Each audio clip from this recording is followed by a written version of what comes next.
Ahoy! Welcome aboard. Was I not live that whole time? Oh my god. This is already a disaster. I'm like troubleshooting. I thought what is happening? There's no intro. It's just a cold open. We're going right to it today. Ahoy, my dear sailors and starnauts. I am Captain Garrett, trying to figure out if I'm even live. it's quite fun, actually. Where is the captain? Where is he? I am Captain Garrett of the Swords of Starships channel. Welcome to the Captain's Cast, live every Sunday. We got lots to talk about.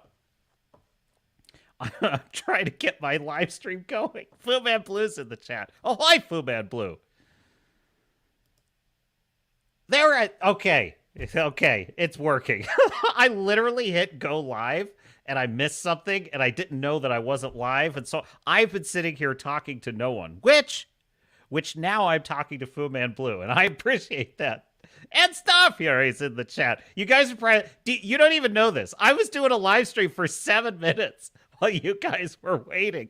That's why there was no intro, because I hit, oh shit, did I not go live? I'm like, go live. So I was just going to say, my question for you, my dear sailors and starnauts, live on the Captain's Cast, X, formerly Twitter, YouTube, and Rumble. Please like and subscribe.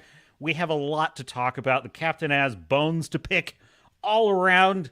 And lest I forget, I have some Iron Age reviews. Argylle, a.k.a. Black Knight, author of the Star Shatter series. If you're out there, I'm going to talk about Velin, Velin, the Rifles song. I literally had to look at the subtitle to, I'm like, I don't want to get this wrong.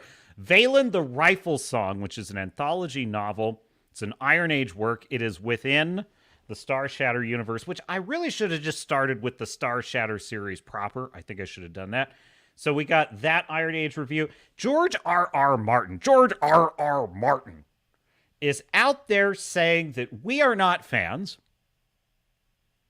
We are anti-fans. That is, by his definition, by his estimation, we no longer are interested in good things. We exist on YouTube merely to complain and engage in schadenfreude. That is dancing on the graves of things we hate. In other words, we exist just to dislike things. Is this true? I will admit, as Eckhart Tolle correctly observes, the ego loves being right, and it especially loves enemies and having enemies to destroy. I mean, frankly, this is just human nature. So, perhaps we should give his case a fair hearing. Well, we will do that on the Captain's Cast. We hold ourselves to account in our corner of the internet. We, the fellowship of old school fans, the actual nerds, the real nerds, okay? Before, when you said in my day, when you said the words Star Wars, or Star Trek, or Dungeons and Dragons, or Doctor Who, or Stargate, if you said any, or Lord of the Rings, God forbid, if you said, oh God, the worst, the Mac Daddy of all, Warhammer, if you said any of those words in the presence of a female, generally speaking, exceptions exist. I don't deny that. And of course, welcome exceptions. But if you said those in the presence of a female in high school, you were persona non grata. You were unpersoned. It was get away from me, nerd. Okay? Now that it's cool to be it still isn't, folks. That's the dirty little secret. It is still not cool to be a nerd. It's just there's a bunch of normies and nerd face running around defining nerddom now. And they're saying, wow, why are nerds so, defensive about all this stuff? It's like, because we're nerds. That's why. Because a Klingon D7 cruiser is supposed to look like a Klingon D7 cruiser. Why are you being so mean? I'm a fan of Star Trek. I really love, Sonequa Martin Green. I think she's so beautiful and amazing. It's like... They've stolen our stuff and put us in. All right. I'm getting ahead. I'm getting ahead of myself. So we'll talk about George R. R. Martin. We will talk about, there is a criticism of Eric July, founder of the Rippaverse, going around the internets, and I saw like snippets of it. I want to read this live reaction, and I want to see if I have agreement or disagreement with this, because I'm not totally sure. I want to respond. I feel like this is an episode about fandom, nerddom, the things we love, the things we hate. Are we lovers or haters? Which are we, my dear sailors and starnauts? We are about to explore that very question. And lest we were to bury the lead, your captain was right. Fuck you, I was right. Frack you, I was right. Frack you, I was right, as Razor Fist would say. I knew Argylle was going to be a piece of shit, and I told you it was going to be a piece of shit. And I am going to gloat. I'm going to have a good old-fashioned gloat session. I saw that trailer once, and I was like, this movie is from hell. It's from hell, this movie is. So yes, your captain was right, which means you, Star Fury, Fu Man Blue, Stormcrow, Tom, Eric Marr, anyone, Poyo Surf, everyone that I'm not naming. If you're here on the Captain's Cast live every Sunday on YouTube, Rumble, and X, formerly Twitter, you are on the cutting edge of the nerd renaissance. Welcome to the rebellion. Vive la resistance. We stand at the dawn of a golden age of storytelling. This is not the age of the anti-fan. This is the age of the fan. But we'll get into George R. R. Martin.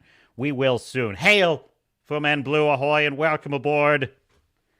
It's gonna... The captain's feeling feisty today. I've had like 5 cups of coffee, so just buckle up, okay? Star Fury says, I'll do it live as a right... Fuck it! Fuck it! We'll do it live! This thing sucks! It sucks! Actually, my favorite rant is when it's O'Reilly. I love it when there's a meme of like O'Reilly arguing with Christian Bale on the rant. It's so good. I love it so much. But Bale's rant is the best of all rants. Like, Alec Baldwin had a very long rant a long time ago, and he was having a custody battle with his wife, and it had to do with like visitation of his daughter, and she wasn't showing up for her visitation. And so he called her mother and just left this nasty voicemail on the voicemail for the mother and the daughter, and the mother leaked it. I don't know who his ex-wife was. Anyway, but he just is ranting at his 13-year-old daughter, just saying, "Oh, you do this to me every time, and I'm going to get on a plane. You're a pig. You're a pig." This is Alec Baldwin to his own daughter. It's like, the guy's a psychopath. He always has been. Like, dude, that's your daughter, man. You know, I understand emotions run high. She's 13. You can't call your 13-year-old daughter a pig. Jeez. Basic parenting, folks. Of course, what do I know, you know? What do I know? Anyway, but the best rant of all time is the Christian Bale rant. It's like, oh, good for you. Good for you. It's like, you're so unprofessional, man. You're so unprofessional. What is it about the captain that I just love a man losing it? Just losing it, making a total ass of himself. Stormcrow is in the chat. Ahoy, Stormcrow. He says, hi, obligatory question about Star Wars without number. Star Wars without number. What is Star Wars? Stars. I'm sorry. Captain's reading too fast. Dude, Eric Barr, if you're out there, I literally read about 40 pages of your book. I'm like this close to the end before I had to go live. So I'm like, my brain is like, you know, it's just fried. Stars, I have not had a chance. I'm super interested in this, Stormcrow. Believe me, I'm interested in this. But I have not had a chance. Yeah, it's the RPG, Stars Without Number. I'm looking into this. I'm also looking into Fallout, the role-playing game, which I've been wanting to create a campaign. They just came out with a Game Master book that's got like a nuclear winter scenario in the Commonwealth. And I think so that's kind of got my attention right now. But I'm going to check this out. I promise. I had to catch up on a promise to Argylle, though. So I haven't had a chance to look at it. Starfury says, welcome to my life. I scream into the universe all the time. Don't we all? Starfury, when you find yourself confronted with the existential horror of life and what it is to be human, and you find yourself screaming inwardly, soundlessly into the void while smiling on the outside, that does not indicate you are mad. It indicates only that you are sane. Starfury says George R. R. Martin can go fuck himself sideways. Well, what if I agree with him? What, Starfury? What if your dear captain reads it and I agree, lock, stock, and barrel? My own master gunner will mutiny. He'll have me frog march. Starfury says, all nerds, hands up if you received a wedgie for talking about your nerddom. I mean, I never actually got, a wedgie, but, I did experience the pure psychopathy. Dude, you can't... Almost anything you do as a kid that sets you apart from the crowd is, an automatic, tripwire when you're growing up. It's I really do think that, we've lost the art of, fathers teaching their kids how to defend themselves. That's just not a thing we do in our societies anymore. And it's a big problem. It's a big problem because I think that in civilized societies, we got the idea in our head that people are just supposed to be civilized. And it's no, that yes, it's a gift and it's a wonderful thing. Democracy is the most noble kind of society, but it has its downside, which is we have it easy.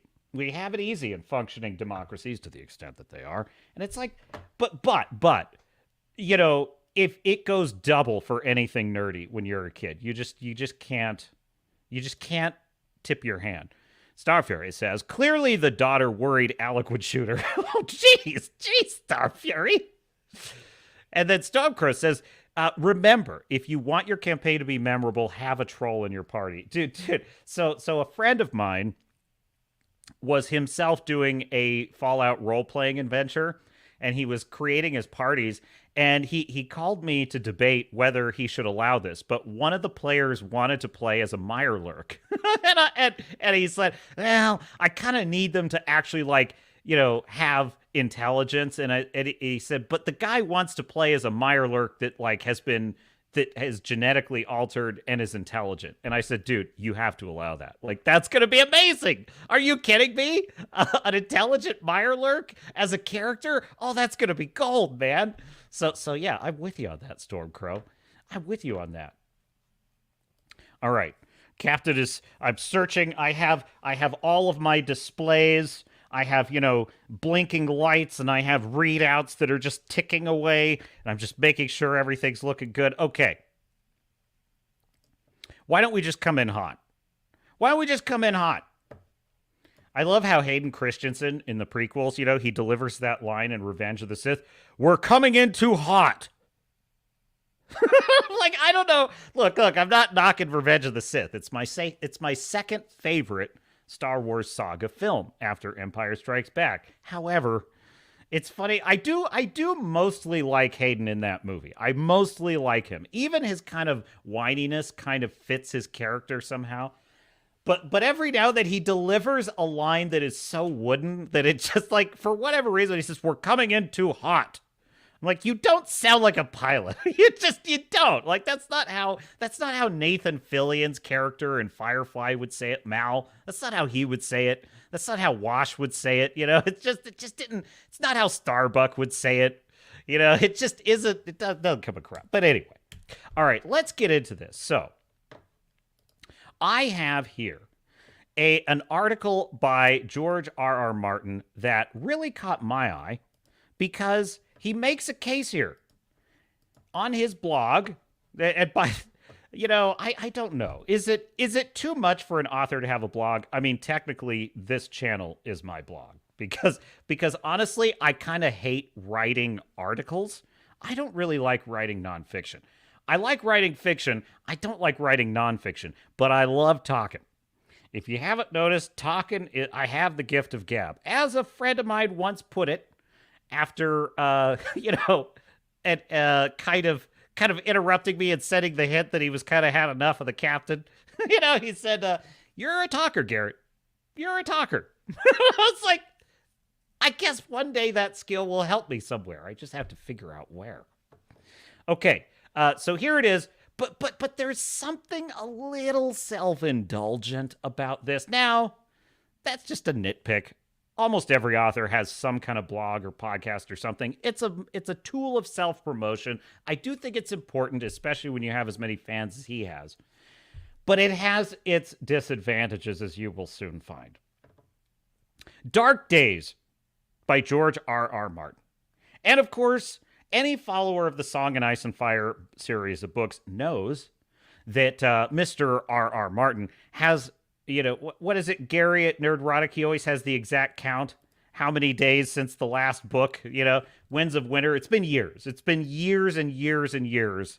And he has not released the next book, let alone the final book. Because the next one is what? The Winds of Winter, and then the final book is supposed to be A Dream of Spring. He's not released it. He's not finished it. He's focused all of his time on promoting other works. And so he writes this article.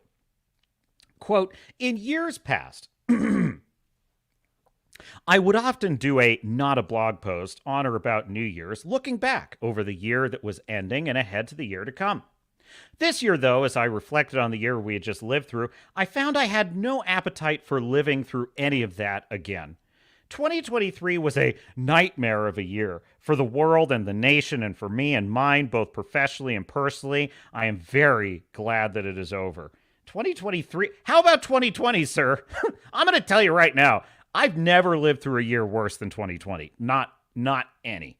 Not any. That is the worst year I've ever experienced. I was like, that was our generation's Great Depression. And we're lucky it only lasted a year, because the Great Depression was like 10 years. World War II was like, for the world, was like 7 to 8 years of hell and all the anxiety building up to it. Vietnam was 10 years of war. The American Revolution was 9 years of bloody, miserable war. So yeah, I'm grateful that 2020 was only 1 year. Well, it was almost 18 months of hell, really. But George R. R. Martin thinks 2023 was the worst year. Okay. Unfortunately, so far, 2024 looks to be even worse. It's, when I read this, I'm like, who'd you vote for, Martin? Who'd you vote for? How's that working out for you? I have a feeling I know. There is war everywhere. Whose fault is that, sir? Ukraine and Gaza dominate the news, but there's so much I want to say here. It's like, I love how can I put this? I love how those that are always complaining about, let's just say, let me give you an example. If you live in San Francisco and you have lived in San Francisco your entire life, and you find yourself complaining about all the needles and human feces on the street and the crime and the smash and grabs and the giant rat-infested homeless encampments, and the fact that you can't walk safely, and the fact that there are boarded up windows like a Mad Max horror dystopia everywhere, and yet you have voted for a certain ruling class in that city year after year after year, and you find yourself wondering, why is there so much human misery? I have zero sympathy for you. like freaking zero. Now, so I don't know how George R.R. Martin voted, but I get a feeling, okay? That's all I'm going to say. Ukraine and Gaza dominate the news, resuming with the quote, but there is a war in Myanmar as well. That, geez, you have time to worry about Myanmar? You have a lot of time on your hands, sir. As well as our Western media just ignores. Things are heating up in Yemen and the Red Sea. North Korea has nukes, and it's testing missiles and rattling sabers. It wasn't testing missiles 4 years ago. Venezuela is threatening to annex 3/4 of neighboring Guyana. Jeez, you really keep abreast of what's happening in all these. Meanwhile, the U.S. grows more polarized every day. Hate is rising. Democracy is under threat. You better believe it. Millions of Americans have swallowed the lie. Millions of Americans have swallowed the lie that the 2020 election was stolen. Newspeak has taken over political discourse. Cancel culture is destroying lives and careers. Whose fault is that, George? Who created that culture? It wasn't fans. It wasn't us. And we have a disgraced, indicted, venomous ex-president winning primaries despite openly declaring that he will be a dictator on day one and will govern on a platform of retribution when he... Oh, geez. I'm not even going to read it. When he is not busy grabbing women by the pussy. Yes. Indicting a running president, creating a meeting culture in which you're lying about everything, that is not the threat to democracy. His last attempt to overthrow the government failed on January 6th, but some of his more ardent supporters are now saying that next time they will bring more guns. Yeah, it's always the ones that are calling for peaceful protests that are the ones that are gonna, okay. But this is not a political stream. Okay, we know how he voted. So, George, you voted for the current leadership. And you are also complaining about wars breaking out all over the world, about all the hate and the threats to democracy. Yeah, spare me. Just spare me. There are actually folks out there wanting a civil war. There are folks out there that want their freedom from people like you. That's what people want. It is hard to escape the feeling that we are living in the Weimar Republic. I agree with that. I am famous and I am wealthy and supposedly I have a big platform. You do, sir. What? You do, sir. Whatever that is. But I have grown more and more cynical about this supposed power that people keep telling me I have. Has anything I've ever written here ever changed a single mind, a single vote? I see no evidence of that. The era of rational discourse seems to have ended. And death is everywhere. Howard Waldrop has the latest, and his passing has hit me very, very hard. But who's that? Who's Howard Waldrop? But before him, we lost Michael Bishop, Terry Bisson, David Drake from my wild cards team, Victor Milan, John Jost, very sad, sorry to hear that, Miller, Edward Bryant, Steve Perrin. I still miss Gardner, Dozoy, and Phyllis Eisenstein, and my amazing agent, Kay McCauley. Len Wein is gone, Vonder McIntyre and Harlan Ellison, Greg Bear too, and I could go on. Is that Trump's fault? I look around and it seems as though my entire generation of science fiction and fantasy writers is gone or going. Only a handful of us remain. George, listen, no disrespect here. I'm sorry for the loss of those friends of yours. But humans have an expiration date, okay? None of us are here forever. So, forgive me. Forgive me, sir. But this is the cycle of life. I'm sorry for your loss. That is the cycle of life, sir. We all, in the words of Clint Eastwood's character in Unforgiven, we all have it coming. Only a handful of us remain. And for how long, I wonder? I know I have forgotten people in the list above, blah, blah, blah, blah. For that matter, the entire human race may be forgotten if Jesus, if climate change does not get us war, will too many countries have nukes, close quote. And on whose watch, sir, is a nuclear arms race rising?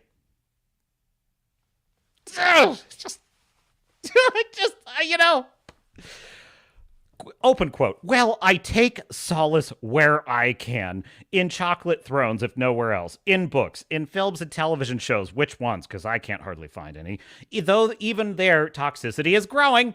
It used to be fun talking about our favorite books and films and having spirited debates with fans who saw things different. But somehow, in this age of social media, it is no longer enough to say, I did not like book X or film Y, and here's why. Close quote. Now, social media, actually, scratch that. Continue, quote. Now social media is ruled by anti-fans who would rather talk about the stuff they hate than the stuff they love. And they delight in dancing on the graves of anyone whose film has flopped. I certainly do, if they are arrogant and entitled and they slander their fans. And don't get me started on immigration. We are a nation of... Oh, jeez. What? Oh, God. I'm gonna be sick if I read much more of this. Lies, straw man arguments, hyperbole, all. Resuming with the article. And don't get me started on immigration. We are a nation of immigrants, yet millions of us have now decided we hate immigrants. No, we haven't. That's a lie. So close quote for a second. So George, you are saying that the world is divided.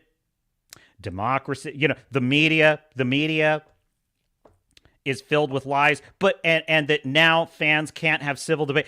You are lying about what people actually feel. You are lying. Nobody has a problem with legal immigration. Nobody has a problem with people seeking asylum. I mean, yeah, there's probably a few, but nobody has a problem with orderly immigration into our country. What we have a problem with is millions of people whose names we don't even know swarming into the country and with no regard for our laws, traditions, culture. Yes, societies have a right to their culture, sir. That should be your crowd that's arguing for that. So who is it that's dividing people? You cannot in one hand say that there is toxicity and then in the other hand lie about the very people you're criticizing. Now, is it possible this is ignorance? Possibly. That's your fault, sir. That's your fault. You consume the media diet you consume, and you have swallowed the lies. Not us. We have not swallowed any lies. It's you who have swallowed lies. In fact, it is us that are vomiting back your lies at you. It is your lies that have poisoned fandom. It is every time one of these piles of crap Lucasfilm project, Indiana Jones and the Dial of Destiny, Star Wars Ahsoka, The Mandalorian Season 3, Secret Invasion. Every single time one of these pieces of crap comes out, it's badly written, it's badly edited, it's badly directed, it's badly acted, it's badly casted. Every level of it is a piece of crap. Every level of it. And what do we have to listen to? We have to listen to you. We have to listen to the liars in the media saying that we don't like it because there's a woman in it. We don't like it because Nick Fury is black when we loved that character for years in the event. We have to listen to your lies. And then we have to listen to you tell us that we're being toxic when we spit those lies back at you and say, bullshit, sir. Bullshit. So who is it? Who is it that's dividing the fans? Who is it that's an anti-fan? Open quote. Now that I have made you all as depressed and angry as I am, really, sir, you've just made me feel pity for you, Mr. Martin. I don't feel depressed. This is a bunch of self-indulgent, navel-gazing whining, and it doesn't make me feel depressed in the least because I know that everything you've written in this blog is based on a bunch of bullshit that you believe that's not true. So this does not depress me. It doesn't even depress me that you're so dense and uninformed. That doesn't even depress me, Mr. Martin. That's not what depresses me. In fact, I feel enlivened. I feel invigorated and inspired. I feel like as you watch the twilight of your generation of writers, I see the dawn of a new generation who are free of the corporate, union-controlled propaganda mill that has literally ground all talent down to a nub. I see the death of that old dinosaur industry and the growth of freedom. The free expression of a million voices, a million Iron Age creators with new ideas, new horizons, who will finish their books, sir. That's what I see on the horizon.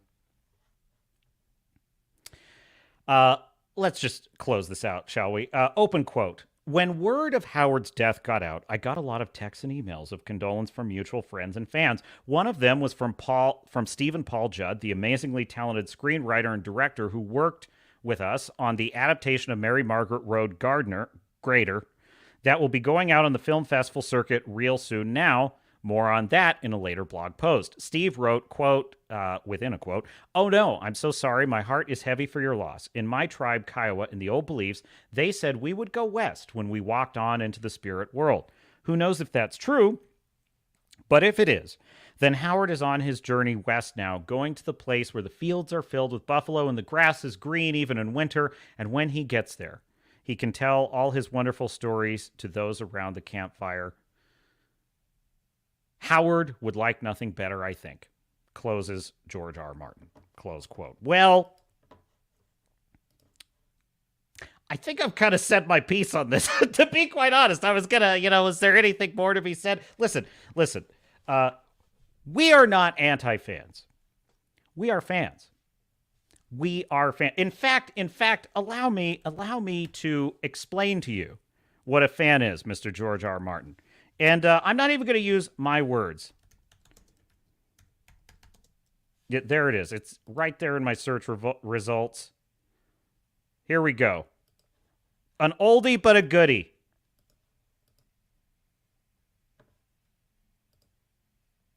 There's something really interesting with this character that I find fascinating, which is that he genuinely really does just want to do the right thing. Mm-hmm. But everywhere he goes, whether it's a new town or a new bar, people just kind of give him a hard time and they rag on him despite the fact that he has great intentions. I'm curious if that's comparable to this sort of world, this culture of toxic fandom, where like if you make a movie, especially if you make a superhero movie, like you have great intentions, but there are always going to be a small yet vocal group of people there can kind of just be toxic. I understand. There might also, if I may correct the interviewer for a second, there might also occasionally be a large vocal majority who refuses to see these movies, resulting in a term called the flopbuster.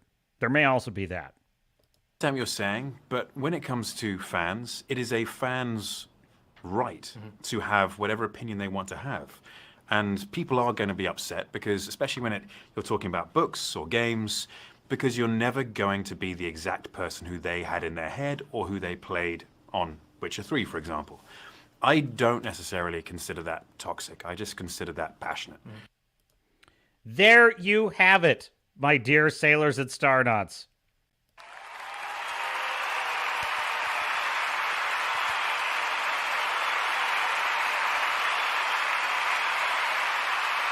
The magnificent Henry Cavill.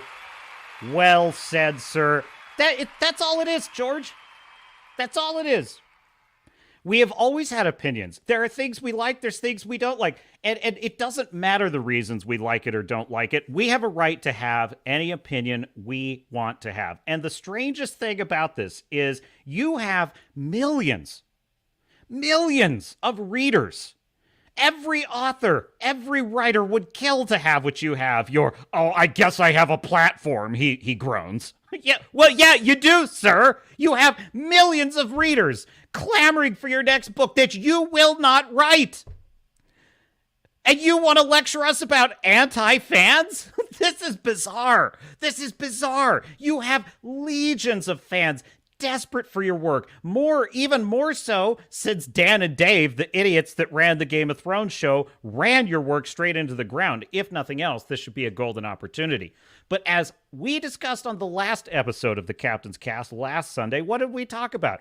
We talked about resistance, the term coined by Stephen Pressfield, author of The War of Art, in which he posits that every artist, and I agree with his thesis on this, every artist, writer, musician, entrepreneur, everyone who endeavors to reach a higher level of performance, a higher plane, athletes even, experience a force of nature called resistance. And George R. R. Martin is, in my view, in the throes of one hell of a humdinger of resistance.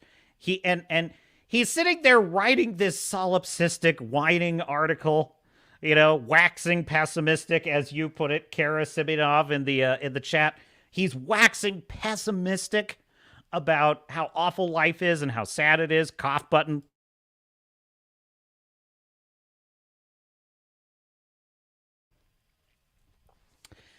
That is resistance.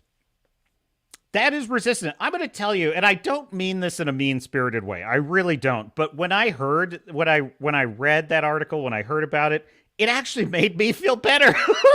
It really did. Now, I don't mean this in a mean-spirited way, because trust me, I sympathize with any artist going through resistance. But what I mean is, I do not have millions of readers clamoring for my next book.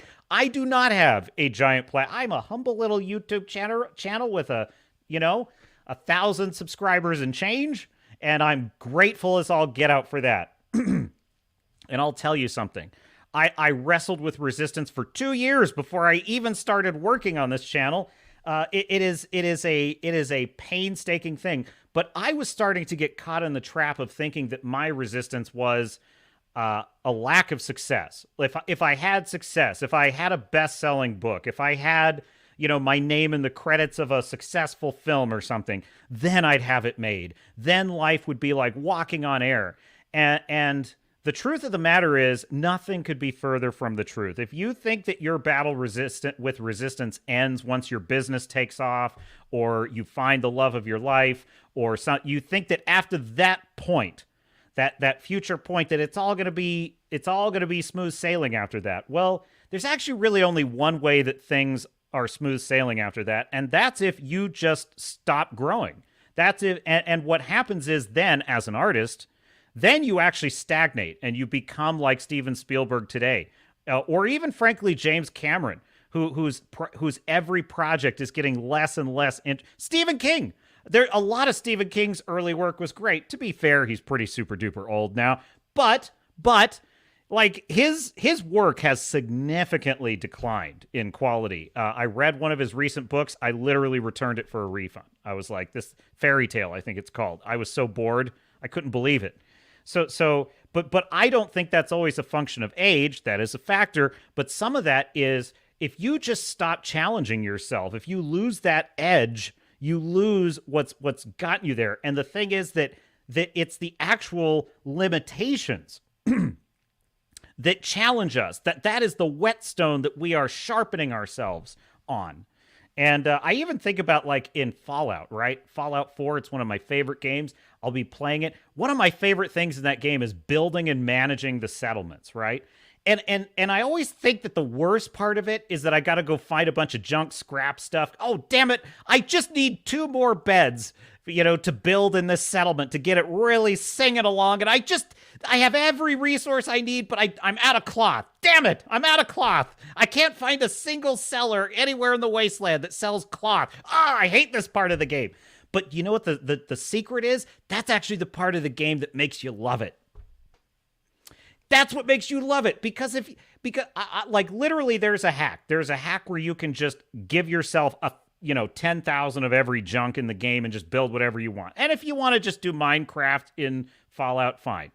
But for me, that's not interesting. That's not fun. What's fun is having to go out into the wasteland, risk my life for a bundle of cloth because I want to build a few more beds, because I want my beautiful settlement. I want to rebuild the wasteland and bring hope to the people. It's that challenge that makes life worth living and makes art worth pursuing. And when you are wealthy beyond measure, when you have millions of fans and all kinds, that is a new form of resistance. A new challenger has emerged. This resistance is no longer, I can't pay my rent and I'm going to get kicked out on the street. Now resistance takes the form of, I have millions of fans begging for my work and I'm terrified I will let them down, or whatever his issue is. It's probably some combination of things. And now that manifests as he vomits out a bunch of out-of-touch nonsense about how we are anti-fans and how we just live to hate. And such a great point was made on Friday Night Tights this last Friday on Nerdrotic's channel. They made the point that nobody was dancing on the grave of Mission Impossible 7. I sure wasn't. I wasn't happy that Mission Impossible 7 failed. I was actually quite disappointed. I thought it was a great film. I loved it. It was in my top 10 movies of the year list. And frankly, it was a head scratcher. I felt like, Tom Cruise had all this momentum coming off Top Gun Maverick. How could it have failed? And yet it did. It did not deserve to fail. It was a well-made film. But hey, that's life, and that is as it is. That's part of the deal. Even good projects can fail. As Captain Picard once told Data, it is possible to make no mistakes and still lose. So I thought that's a brilliant point. And the other thing too is how many of us who have just been pissed about the MCU and about the state of Marvel and the Marvels was, as I put it, an absolute pile of crap, just a pile of crap, that movie. But then you hear Iman Vellani, who played Miss Marvel, have a really classy answer about, well, hey, I did the best I could. It didn't work out. That's not in my control. I just showed up and did the best. Rather than trashing the fans, rather than saying, oh my God, I've gotten so much racist hate on Instagram because I'm a brown person. Rather than all that, rather than slander the fans, she just says, hey, she has a professional mindset. Or you have Henry Cavill. It is a fan's right. Yeah, I get it. They may not like me as the Witcher. That's not in my control. They have a right to that opinion. Whenever we hear a classy answer like that, what does it make us inclined to do? It makes us inclined to actually have a little more forgiveness and a little more openness to whatever the project is. Now, it doesn't change the fact that the Marvel's a shit. I'm sorry, it just doesn't. But it changes how we engage with that failure. If every single member of the Marvel's cast was talking like Iman Vellani, I guarantee you it'd be a different story. If they really were like, well, we tried to make something we thought the MCU fans would love, all we wanted was to adapt, the comics and really just, it just didn't work. If there were not such a baked-in animosity towards the audience, and they try to pretend this doesn't exist, but they do have this animosity.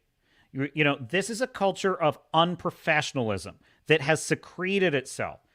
George R. R. Martin is in the throes of a truly, and I sympathize with him, he is in the throes of one of the worst cases of resistance I've ever seen. He is never going to finish that book because he is trapped in his own head and he is believing the lies that Resistance is telling him. Resistance is telling him that 2023 was the worst year ever. George, it wasn't.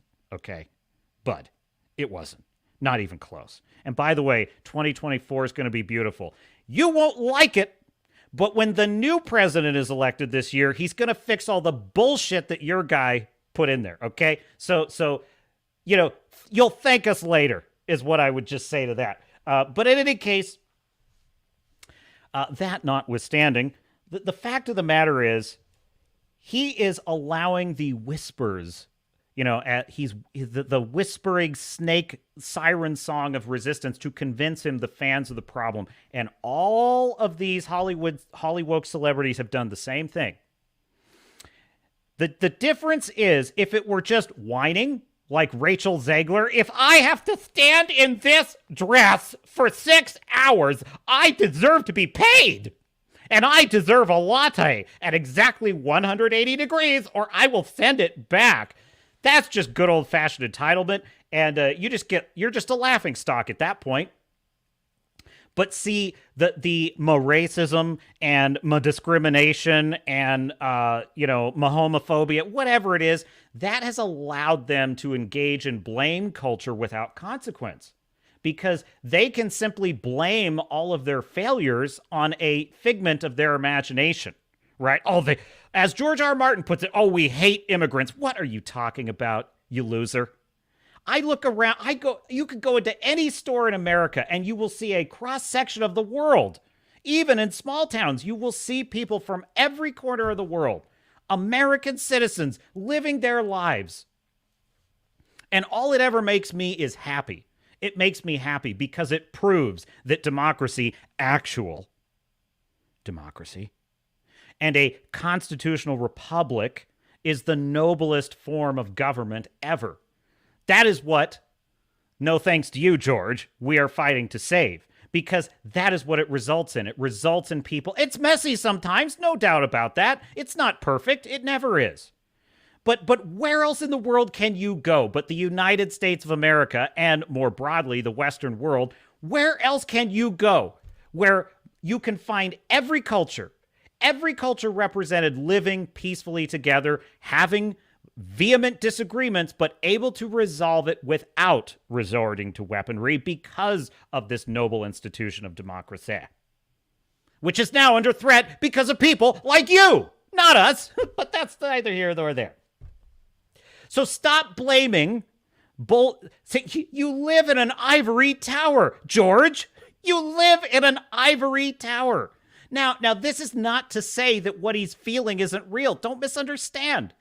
I'm saying look at what he's doing as a cautionary tale. If you're out there, Argylle, Stormcrow, when you have a bestseller, trust me, this form of resistance will come for you. It will come for me. It comes for all of us. It never goes away. It is never a battle that can ever be won, because if you are pushing yourself to grow, to reach a higher plane, resistance will mutate. It'll go from you're too poor, you're broke, you can't pay your rent, this is a pipe dream. It will mutate into your fans hate you, they're toxic, they're racist, the world has gone to hell. It doesn't matter if you write. You should go work on your HBO deal. That's the form that resistance will, or it will say, you've earned this. Relax, sit on your couch, sip that margarita. Get drunk every day. Trust me, resistance will threaten you. Sometimes it will woo you.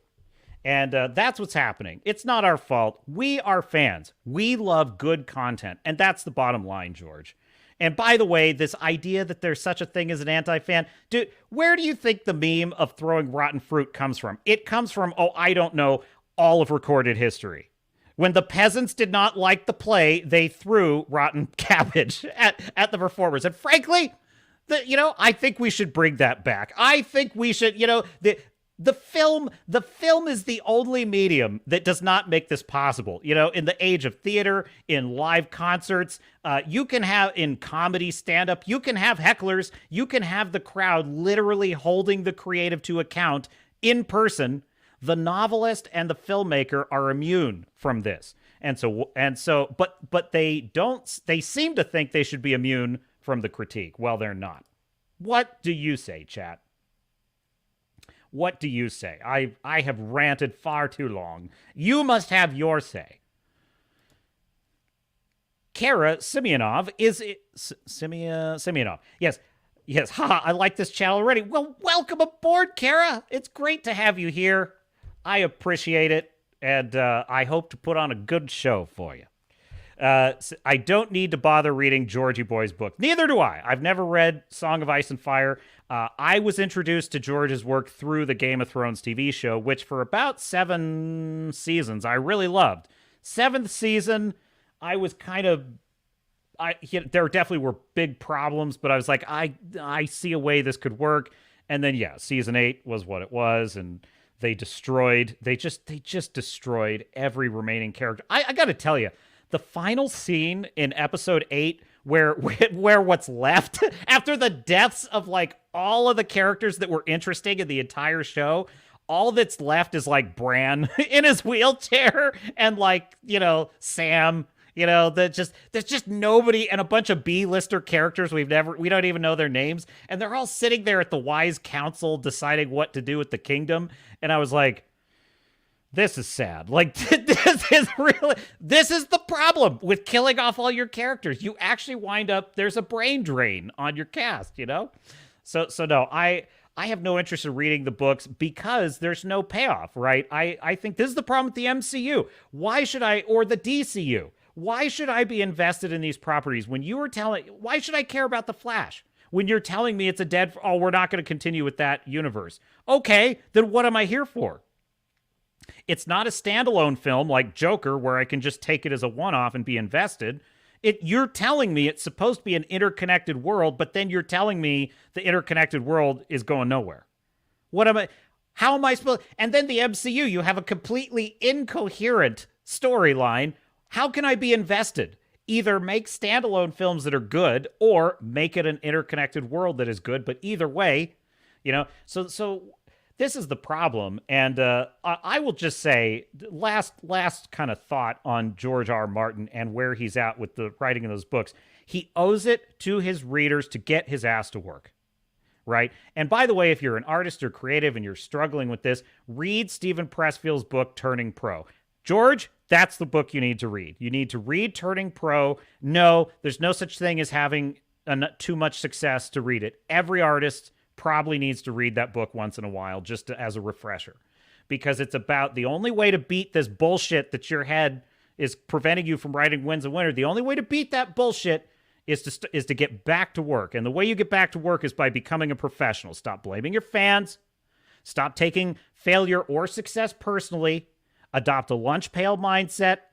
9 a.m. or whatever the time is, you sit down and you start writing. And by the way, I myself need to take that advice. And, so I've been getting up at 5, and this is not me celebrating myself. Okay. So just, but I'm like, I owe it to the Swords and Starships audience to build this channel, and I got to get to work. And so I've been getting up at 5 in the morning every day to put in a few extra hours of work, and it's paying off. It's paying off. So I'm working on a series of Godzilla videos, and I'm very excited about it. Starfear says, I take Captain you don't agree with Mr. Martin. Well, no mutiny today. On the contrary, Starfear. George R. R. Martin, it's kind of weird. I think a lot of people's take on Martin is they're offended. Yes, I'm offended by him lying about, attributing to us positions we do not have, but just putting that aside for a second, I actually feel sympathy for him. I always kind of have. I really have. For years, I've had sympathy for him because I know what he's going through. Not exactly, but I know what it is. It's resistance. And I fight it myself every day because every artist must fight resistance. It just is. Now, there are people that argue that's the wrong way to look at it. You're sort of looking at it as the enemy. Rather, you should simply look at it as that there's a more Zen way to look at it. I kind of tend to think I've tried the Zen approach of dealing with resistance. Stop looking at it. Yeah, I literally I had a personal coach give me the advice of whenever you feel fear, just thank the fear. Say, thank you, fear. And I think, for what? For what? Well, it's kind of a way of saying bend with the wind rather than standing rigidly and getting broken by it. And I understand that. And I don't think it's helpful to always look at every day as a fight, right? But I think where Pressfield is correct is in identifying that the only way to beat resistance is to stop bullshitting yourself.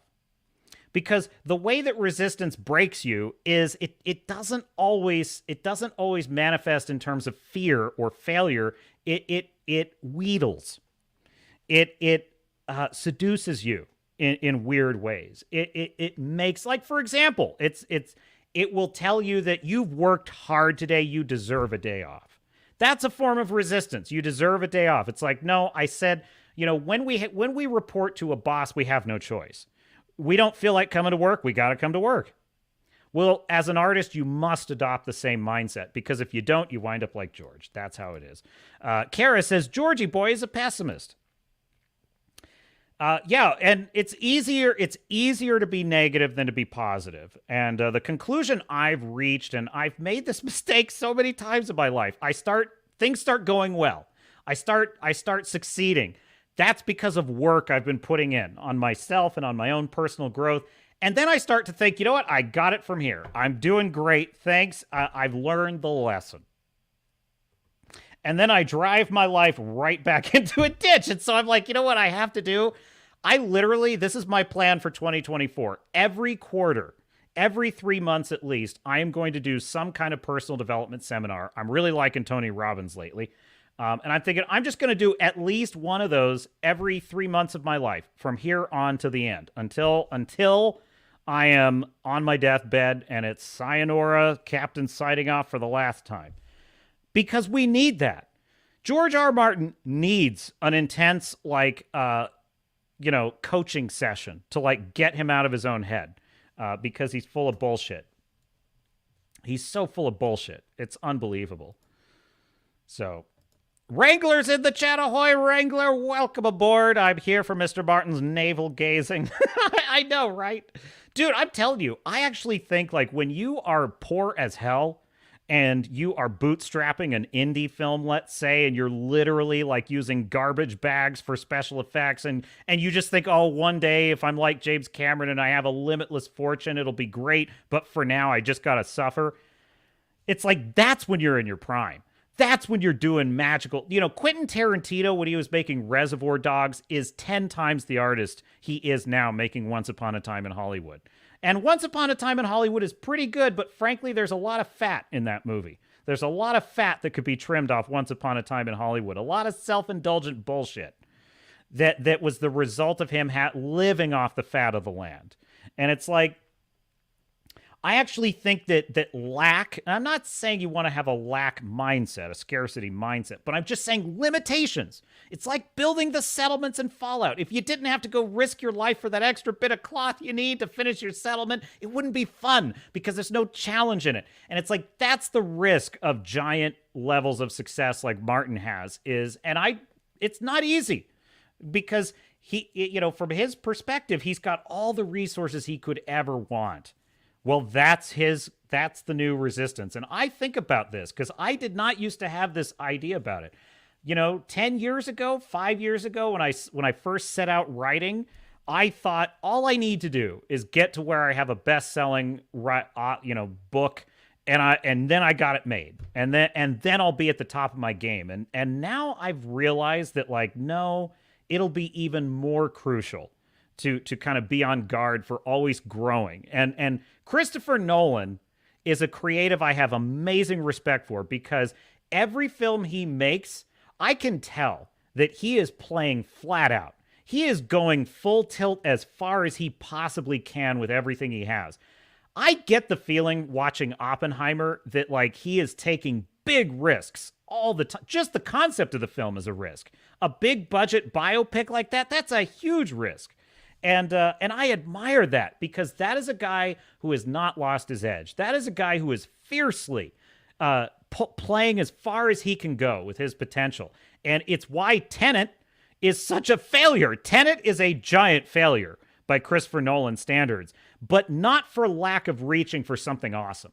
That is the one thing I will say about Tenet. It's damn, there was something in there that was really good. There was a concept, there was a movie in there that was something amazing. It just didn't work because he flew too close to the sun. As an artist, that's what you've got to risk. If you want to do great things, you have to risk that. And guys like James Cameron, guys like Steven Spielberg, they're playing it safe, man. They're playing it safe. Avatar 2, it is funny. I loved Avatar 2 in the theater. Yes, I'm an Avatar fan, okay? I am. I have my problems with it, and I acknowledge that there's a lot of problems with it, but I like the world. I like Pandora, and I like the character of Jake Sully and stuff. So I like the Na'vi, okay? I'm a Na'vi fanboy. I can't help it. I like that, okay? But I go back to watch Way of Water a second time, and I have to tell you, I didn't have the first film I can rewatch all the time, and I love it every time. I watched the second one again, and I'm I think I'll go watch something else. I really did that. And I'm he's playing it so safe as a creative. He just is. And he's saying all the bullshit about, oh, I got to get rid of all my toxic masculinity now. It's disappointing. Nolan is a guy that is still on the cutting edge, and I admire that. Cara says Georgie is an ill-informed sad sack. He is, because he consumes all the bullshit lies of the media. He consumes all of it. I have great friends in my personal life. Oh, they claim they don't believe it, yet they regurgitate every lie that's in the main media. And it's dude, I cannot stand any kind of professional news anymore. I hate all of it. All of it. because it's not even that necessarily, like, local news is not always terrible. They'll report on, like, oh, local man saves cat from a tree. Okay, fine. There's nothing offensive with that. But even that is like they are curating and cherry picking things. I much prefer the Wild West of the internet. I think that's way better, you know? And yes, there's wackadoodle conspiracy theories out there, and I hear them all the time, you know? In fact, I even had this thought, right? Alex Jones, okay? Alex Jones, you know, mistakenly attributed Friday Night Tights as being Jeremy from the Quartering's show. He mistakenly assumed that the Quartering owned Nerdrotic. And I had this thought, right? I'm like, okay, here's a guy who claims to be able to read all the tea leaves. I love Alex Jones, don't get me wrong. But here's a guy who tells us about all the deep intricacies of a global conspiracy and all the web of stuff. But he missed that detail. He missed that detail that Jeremy from the Quartering is not the owner of Friday Night Tights. It's a small error. Anyone could make it. I'm just saying, right there, that's evidence right there that, like, okay, well, he got a very interesting detail wrong, you know? So how many other... Now, this is not me criticizing Alex Jones one way or the other. I'm just saying we all as humans are vulnerable to this. The only group of people that claim to be immune from this are politicians and media people. Journalists, the approved journalistic class. They don't make mistakes. They are journalists. We all do. You're the only ones lying, and you're the only ones pretending that you don't. So anyway, there you go. What else is in the chat? King went off the rail. Oh, Stephen King? Oh, totally. Well, look, he is a 70s hippie liberal. That's what Stephen King is. And most of the time, you know, it's inoffensive, but like the one thing I will give Stephen King credit for is he used to be really good at writing characters. He was very good at that. He could write real salt of the earth people. The one problem is he tended in his earlier days when he was in his prime, he tended to focus on types of people that he tended to dislike. And if you've ever read his book on writing, which is a great book for writers, I highly recommend it. He writes about how when he was a kid, he witnessed some really nasty people he knew in his personal life who were super religious, like super Christian religious, and they were very nasty and bullying in certain ways, and that put a bad taste in his mouth. He, like, from that point on, he just kind of had a very dim view of Christian types. And so that's a bias. But the difference is that in his earlier work, there was still complexity to those characters. There was some nuance and complexity. In his work today, it's just, it's just MAGA Christian bad. And it's like, that's when it's like, okay, you've lost me. You've lost me, because an artist needs to be able to write depth. An artist needs to be able to write opposite polarities in the same person, because that's reality. You know, none of us is exactly what anyone thinks we are. None of us is exactly what people's perception of us are. None of us are exactly what we think we are. We have moments where we are in warrior mode. We have moments when we're in lover mode. We all have a soft side. We all have a scared side. We are different people, within ourselves. And that's what the artist must understand. It's why Picasso painted the way he did, because it was life takes on different shapes based on the angle you're looking at it. That's why a Picasso painting looks so warped and strange, because he's saying this is the warped circus mirror image of life in an ever-changing state. Or so I hear. I'm no art critic, so, you don't come here for art critique. Cara says, I think we all like to see good movies and books. They are producing them, but I'm glad you guys are. Yes, and if you don't know, the captain is himself an author, and I put my money where my mouth is. In fact, allow me to just... Where is it? Where is it? I put it up here somewhere. I thought I had this. Do I not have my own promo? Oh, there it is. This video is sponsored by the High Seas action-adventure novel Blood and Oak, by me, Captain Garrett. Here's the story. When his sister is kidnapped and sold into slavery by the Barbary pirates, A daring young Navy officer embarks on a suicidal quest for rescue and revenge. This is a story of bloody naval warfare, set during the age of fighting sail, with ruthless rogues, smugglers, cutthroats, and pirates, with deadly sword fights, and tall ships slugging it out with cannons. Available now in Kindle, print, and audiobook. Go to www.bloodandOak.com. And when you get there, there's a free special gift waiting for you from me. Get your copy now. The link is in the description. And now, this video is sponsored by the High Seas action-adventure novel Blood and Oak, by me, Captain Garrett. Here's the story. I had it on loop. I thought I turned off loop. Oh, that's because I was distracted because of my problem start. Dang it. All right. Well, okay. I might be moving the website, so that Blood and Oak link may not work, but it's on Amazon. So Blood and Oak, I may have to do some web maintenance. So in any case, there you go. But anyway, I just put that up because it's like, look, as artists, you must accept criticism. You just must. You can disagree with it. You can have your, I certainly have received I always do my best to be open to critique, but I mean, look, I have at times had to stand on the hill and say, I'm sorry, this is my creative choice. It just is. There's a way to do that in a professional way. And it's not by saying that fans are not entitled to their opinions, you know? I remember this one time I was at a writer's group and I was reading a chapter of my second book when I was still working on it. And the guy he had never shown up for any of the other meetings, right? He just happened to show up that day. And now everyone else at the group had heard my book from the beginning. They'd heard it from the very first chapter, so they understood the characters and where everything was. He shows up for this one night, randomly hears this one chapter, and it just happened to be in between two of the major, like, dramatic action series, set pieces of the story. And it was sort of this lull in the action when, like, the characters are regrouping a little bit. And he said, gosh, this is boring. This is really boring. Your character's just kind of being led around by the nose. And I'm like, he literally just led this massive, like, revolt in this castle, and he did all this stuff. But yes, he's being led around in this scene because, like, he's a stranger to strange land, and he's being guided by someone who lives here. And that was the whole point.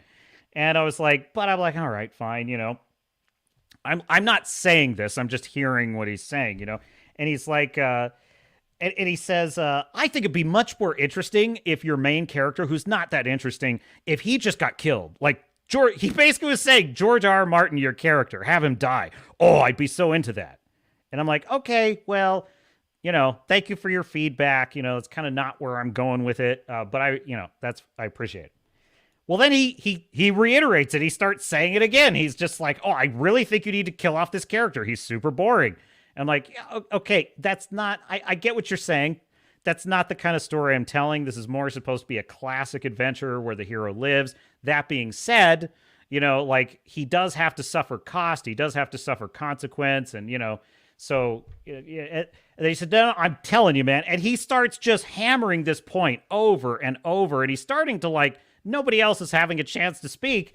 And I hit my limit. And I was just like, look, I've heard your feedback. I understand your point. That's not the story I'm telling. That's not where I'm going. I'm not interested in that. I'm done. And he tried to say again, I said, I'm not interested. I hear your feedback. That's not going to happen. And I was like, now, every artist has a right to sort of hit that point. Now, that was in a feedback of critique. But my point is, I heard his criticism, and I was, okay, fine.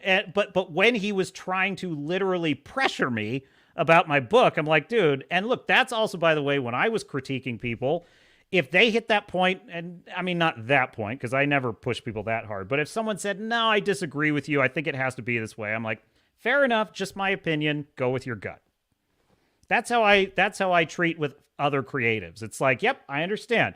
Every artist has a right to have their vision. But the flip side of that is being respectful of the fact that in the marketplace of ideas, it will succeed or fail. Doesn't necessarily mean you were wrong. It just means that's the risk you take. And it's not easy to take, and I understand that. Eric Mar's in the chat. Ahoy, Eric Mar. We'll talk about your book. Velin, The Rifle's Song. I have read I'm at 90% completion. I literally read like 40 pages probably, before we got started here. Every week I remind myself, he says, that garbage container outside is waiting if I slip and joke around. Yes. Yes, it is. If you do not take the risk and push the envelope, you will go stale. Agree. Big agree. I love such awesome chat going on. I love it. Cara says, nice intro. I'm buying your book. Supporting you guys is critical. Well, thank you, Cara. I hope you enjoy it. There's 2 in the series. Yeah, I would recommend go directly to Amazon because my site might be under construction. I forgot where the mode I left it in. But I appreciate that. I hope you like it. And yes, more on the way. Swords and Starships is describing galaxy brain style criticism. What is that, Eric Bart? Do it for me. Do it for me. So maybe. What else is in the stack of stuff? So why don't I want to jump in on the Eric July criticism on the, I guess I'm just on a criticism rant today. Oh, and also on the Rumble side, we have Frequency Studios. That would be Wrangler's channel saying a whole lot of hola. Hit like and subscribe and all those awesome internet show things. And Redoubt Productions also is on the Rumble side, attempting to listen while on the road home. Which reminds me, I will be on Redoubt Productions channel right after this stream, and we'll be chewing the fat over there. So the captain is doing like a double header today. So Redoubt, as soon as this stream is over, I'll reach out to you on the Discord, which, by the way, Discord channel and the Gilded is in the description if you want to join us there. I'm trying to post more in there. I suddenly realized what is my vision for my channel? And when I started creating it, I was like, oh, it's going to be a podcast and it's going to be videos about reviews and stuff. You know what I've realized I love so much about YouTube is it's a community. And I'm like, that's actually the real magic of a YouTube channel. It creates a community, and a community is about you. It's about us. And this is what guys like RR Martin don't understand. This is what the mainstream media doesn't understand. They don't create community. They create lectures and propaganda, and then they demand respect and obeisance for their learned, Harvard-educated opinions. And it's like, the real magic happens when you have a community. And as Gary puts it, a fellowship, which is a word I much prefer myself. So, in any case, let's see here. Oh my gosh, Cara, thank you so much. You know what? I appreciate that. Already bought it on Amazon. You are too kind. You're too kind. I appreciate it. And I think you're going to love it. It's a classic adventure story. And, the interesting thing is, too, we get maligned for, we're the anti-diversity crowd. The fascinating thing is, I started writing the book in 2015 before the DEI garbage had just totally taken over. I naturally was like, okay, how can I show some other characters that are kind of lesser known in American history? And it wasn't because I was trying to fill a quota. It was because I was interested. I like to tell stories with polar opposites interacting. And, early America is a fascinating world because you literally had, now America has become a very kind of homogenous, the idea of it anyway, has become very homogenous. We don't even think of ourselves as individual states anymore. We just think of ourselves as this one big nation. And some of that is good, but honestly, what the country started as was the states united. It was not the United States in that sense. It was the larger national identity was not the primary. The primary was your state identity. You were from Pennsylvania. You were from Georgia. You were from New York. That was where, that was your identity. And then within that, you had Native American nations that themselves were sovereign nations back in those days. And they all interacted. It was like a fantasy world, okay? When I say fantasy world, I mean how you play a Dungeons and Dragons and you've got different factions and different guilds and different cultures interacting. that's really what early America was like. You had the frontier, you had different Native American nations, you had different states with totally different cultures and values. You had it was just a fascinating time. And so when I started writing, I was like, I want to show characters from every walk of American life of that time and do my best to give them as interesting, just as interesting a place in this world as I can, because I want to explore. I'm a time traveler.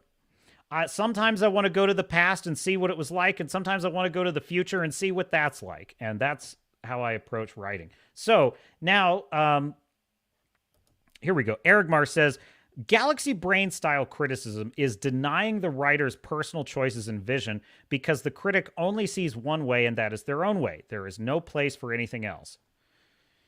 Oh, you're saying the guy criticizing me was Galaxy Brain, meaning that they deny. I think I see what you're saying. If I understand correctly, you're saying the early U.S. is like the Terran colonies in Star Shadow. It so is that which. But getting back to your point about Galaxy Brain, you're saying that guy was criticizing me with a Galaxy Brain mentality of like only his vision mattered and not mine. And I get that. And the guy I'm talking about kind of was a bully in that sense. He was very much an intellectual bully. And he was very much like the kind of people that are in Hollywood. I'm just going to say, like a Rachel Zegler, he kind of was that mentality. And a lot of people...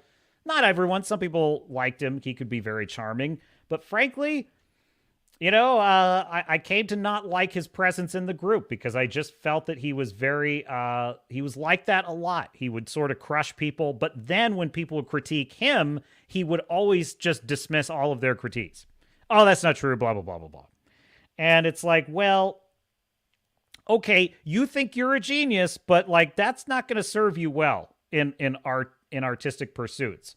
You know, it just isn't. And so I try to be, you know, I got an ego too. I'm not denying that. I got an ego. Believe me, I'm on YouTube. Okay. Obviously I have a high, you know, probably a higher than healthy opinion of my opinions, but I try to be as sober and clear-headed and objective about it as I can. And so I do try to take people's recommendations on board, but like as a creative, you have to strike a balance. Yes, you must be open to criticism and feedback. And if you have a following, yes, you must be open to what your audience is telling you. But you must also have a certain amount of like, I gotta go with my gut. You gotta trust my vision on this. Look, yes, do I have opinions about Christopher Nolan and his work? Obviously, I'm a audience member. I'm gonna have opinions. But could I have ever conceived of his vision for Oppenheimer? No, that story was not in me to tell. That story was in him to tell. So it was his vision that brought Oppenheimer to life. And I respect that. So that's why I'm saying there is a balance. And like the best example I can ever give is I love Mass Effect. It's my favorite series of games. I was so pissed when I experienced the original ending before they did the extended cut. I was part of that fan rebellion. I was so mad at BioWare for that bullshit. They did a 5-minute ending that resolved nothing. And I remember I had loved every minute of that game. I loved until right at that point. And I was like, what the fuck was that? I was so mad. I was like, what? You know, but I was respectful. I went on their Facebook page and I wrote it was a beautiful essay, folks. It was eloquent. It was just, listen, I understand you had a creative vision. I understand it's not easy to make a game, but listen, this ain't right. And I just went through and I got like, thank you for your feedback was kind of their comment back to me. That was in the days before they would just ban you. And then they released the extended cut for free. And it didn't make it perfect, but it definitely solved a lot of the main issues with that ending. And I thought that was fair because what they said was, because a lot of fans were claiming, just rewrite the whole ending. We hate this ending. And they said, this is our creative vision. However, we understand that the fans felt like a lot of things were left unresolved. You didn't know what happened to your teammates, and we get that. And so we're working hard to give you a more full ending. And I thought, that's fair. That's fair. You know, they're not saying we're going to literally just do whatever the fans wish and have them fan fiction it. However, we also respect the fact that they're not happy and they have a right to that opinion, and we're going to try and make it better. And I think that's as fair as you can be as a creative, and I'm okay with that. That's a social contract I can live with. As Hopper says in Stranger Things, compromise is where we're each just a little bit happy. And I'm okay with that. I'm okay with that. So let's, since you're here, Argylle, let's just jump into it. Hang on 1 second. Captain, just 1 second. If I can reach it. There it is. Star Shatter, or one of the Star Shatter books. Got it, I'm all buckled into the captain's chair, I've got all my stuff right where I have it. So I just, but anyway, there it is. That is Velin, the Rifle Song. So you can also get this on Amazon. But I will say this. I don't know if this is because of something I did, Argylle, but some of the pages are falling out of this, which I hate to say it. I don't know who your bookbinder is, but you might want to reach out to them, because unless this is Amazon doing the fulfillment on this? Because I've always had good experiences. Amazon does the fulfillment on my books, and they seem to be a pretty good quality. So I don't know how you're doing it, but I just thought I'd let you know. But so anyway, I've read almost all of it. I'm right at the end. That's the last little bit I have to read. I'm right at the final battle. And so what I will say is a couple of things I love. Your character Velin, he's a Lothorian, and he is, just for the audience, he is a Lothorian who was born a slave. He was raised a slave by the Terrans, I believe.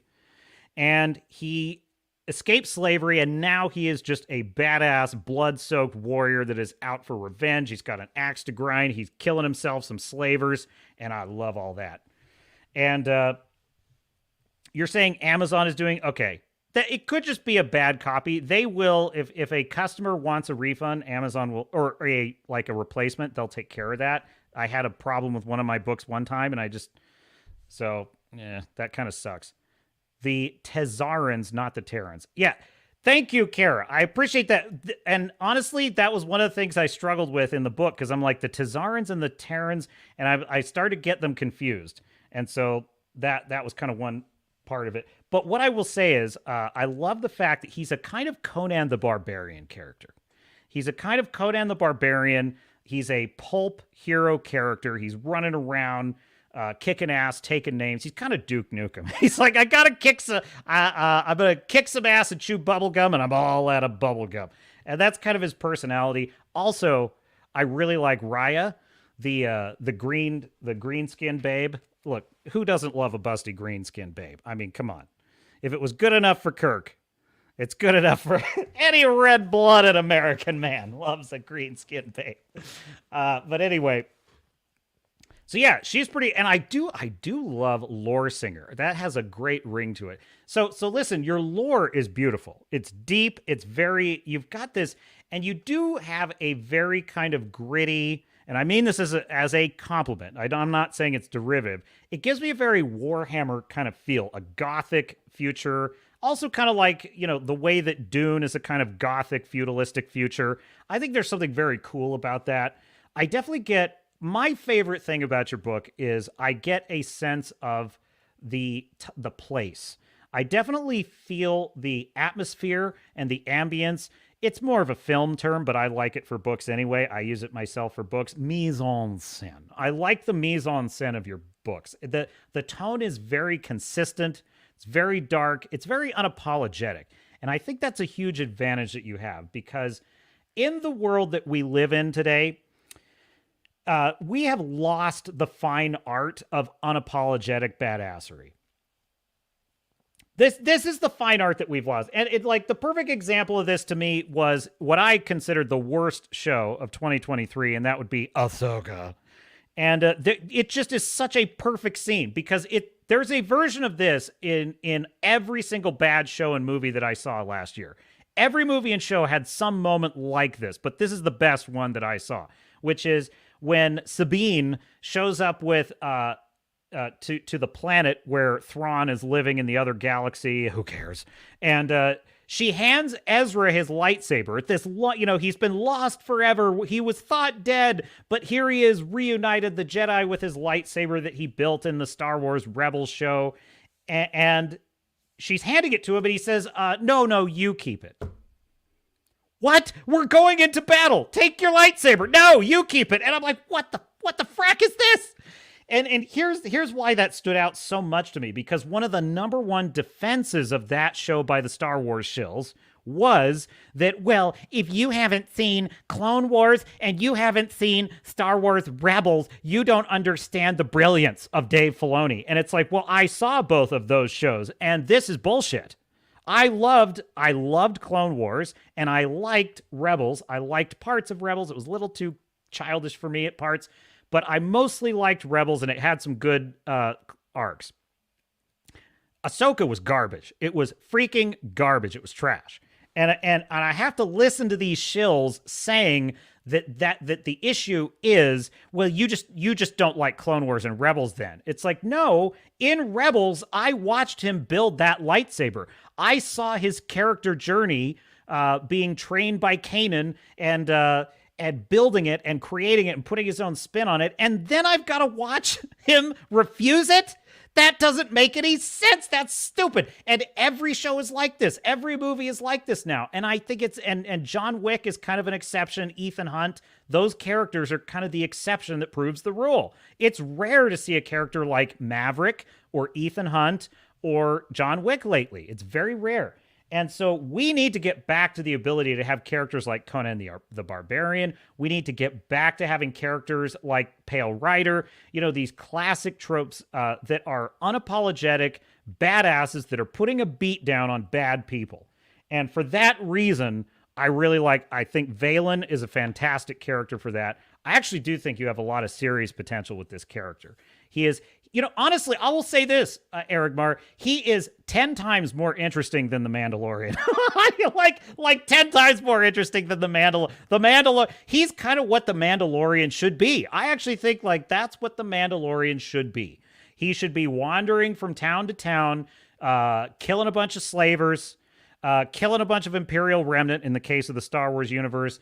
So you've actually got, I think, a better concept going with this character than Dave Filoni has with the current version of the Mandalorian.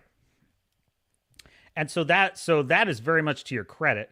And I very much like Raya, and I think unless she dies at the end, I don't know, she should continue as a side character, or actually it might be better. I'm not. It's just me thinking as an audience member. I'm not literally telling you what you should do. But I'm just thinking maybe she should go on as a companion. I don't know where you're going with that. Or maybe that's the thing. He loves him and leaves him, and that's just how he is. And because of the nature of his life. And I think both of those could work really well.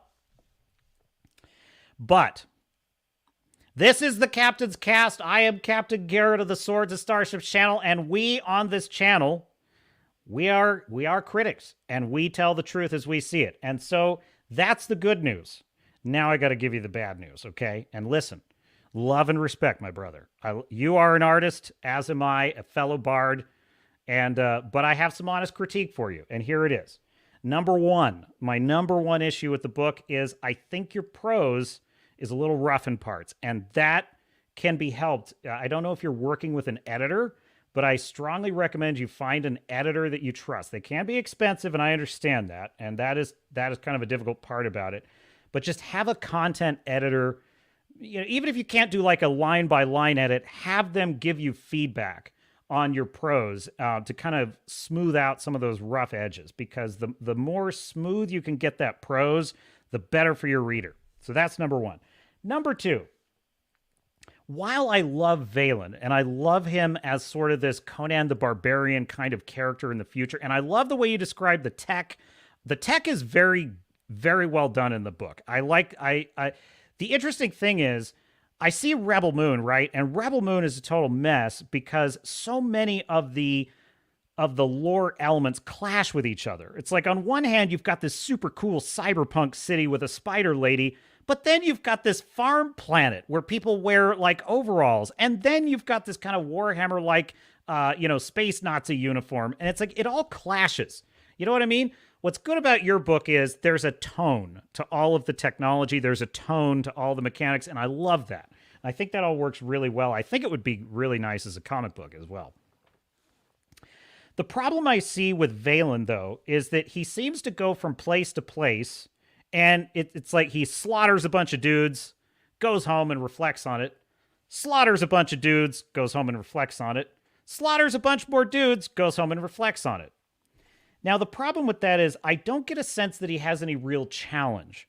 I don't get a sense that he has any real challenge with any of these battles that he's facing. The villains seem to always just walk right into his traps. Now, just stick with me on this, okay? Because I'm not saying that that in and of itself is a bad thing at first, but let me share something with you, okay? I'm giving you some unsolicited advice, so feel free to reject it as you will. But I want to share, let me stop that, share this screen. I literally pulled up this file. Share screen. Where is it? Can I find it here? Here it is. Bear with me 1 second here. Okay. All right, I think I got it. Share this. I'm going to share this. So this is the Blake Snyder beat sheet, okay? Now, if you don't know, Blake Snyder wrote the book Save the Cat. It is an absolutely brilliant book for how to structure a story, okay? And he basically breaks down, now this is for a screenplay, so the numbers correspond to pages in a screenplay, so you can disregard that for our purposes since we're talking about a novel. But in the Blake Snyder beat sheet, he's basically saying that in any functioning story, these are the beats you've got to have. Now, where you're crushing it, my dude, is number one, opening image.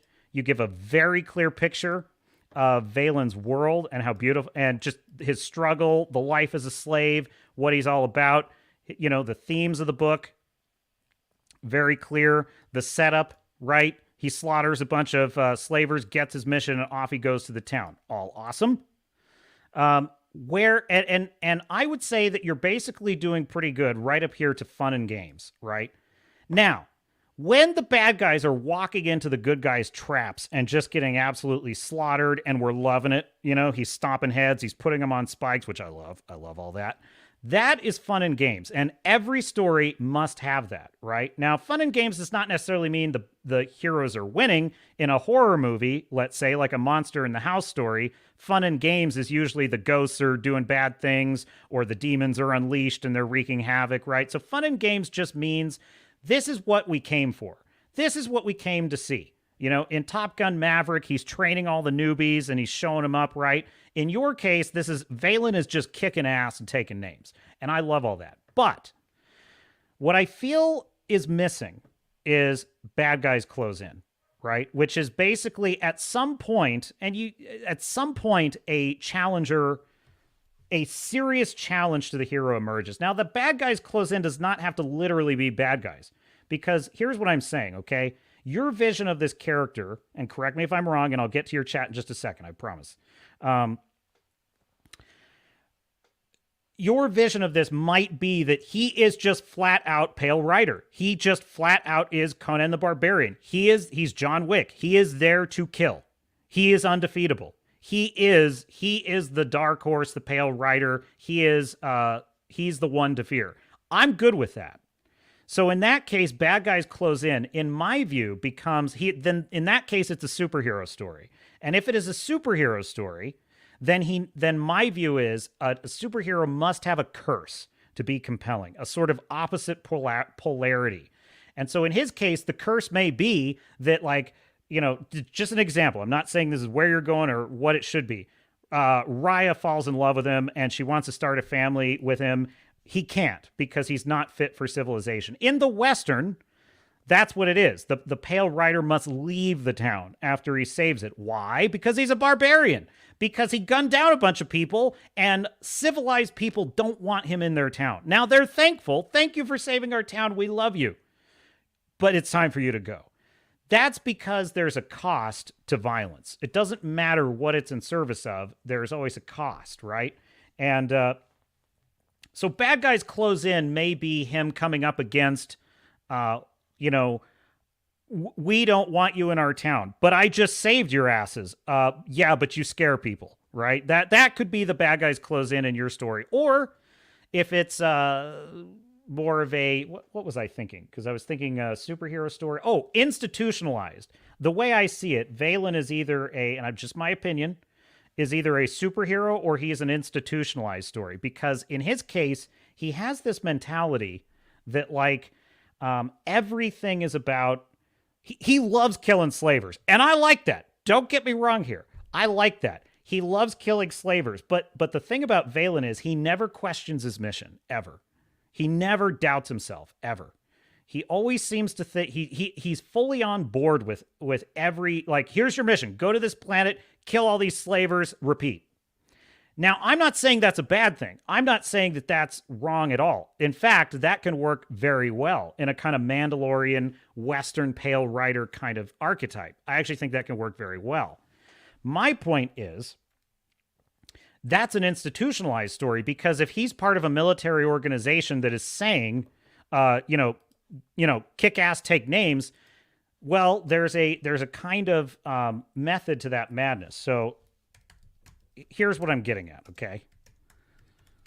And then if you think I'm totally dead wrong about all this, just let me have it in the chat, and I will read it all. But here's kind of what I'm saying. Blake Snyder. Feel free to disagree with this way of looking at stories. I just really like it. I just really think this is an awesome. It's how I look at stories, and all I can do is speak to kind of how I like to look at things. And so, dang it, where is it? Hang on. Sorry. Blake Snyder, institutionalize. I should just have this memorized, but I want to share my screen because I just think this is super. Okay, here you go. Wait, wrong one. Stop share. I'm going to switch over to a better system at some point. Share screen. There you go. Okay. So, in the Save the Cat genres, right? The three elements of an institutionalized story is it's about a group, which could be a family, an organization, or in the case of a military, it's about the military organization, the country, whatever, right? The story is about a choice. The ongoing conflict is pitting, kind of an unusual character, or like a bucking the system against the company man, and then there's a sacrifice, right? In the case, like Avatar, for example, is a institutionalized story in which Jake Sully is first. He doesn't question his mission. I'm going to go in there. I'm going to find the unobtainium, and then I'm going to give you the intel you need to burn out the Na'vi. But then he's confronted with the fact that he's starting to like the Na'vi. Last Samurai is an example of this. Last Samurai, he's sent to go conquer the samurai, but he winds up joining them. And so that's where you get the three endings. Join it, burn it down, or commit suicide.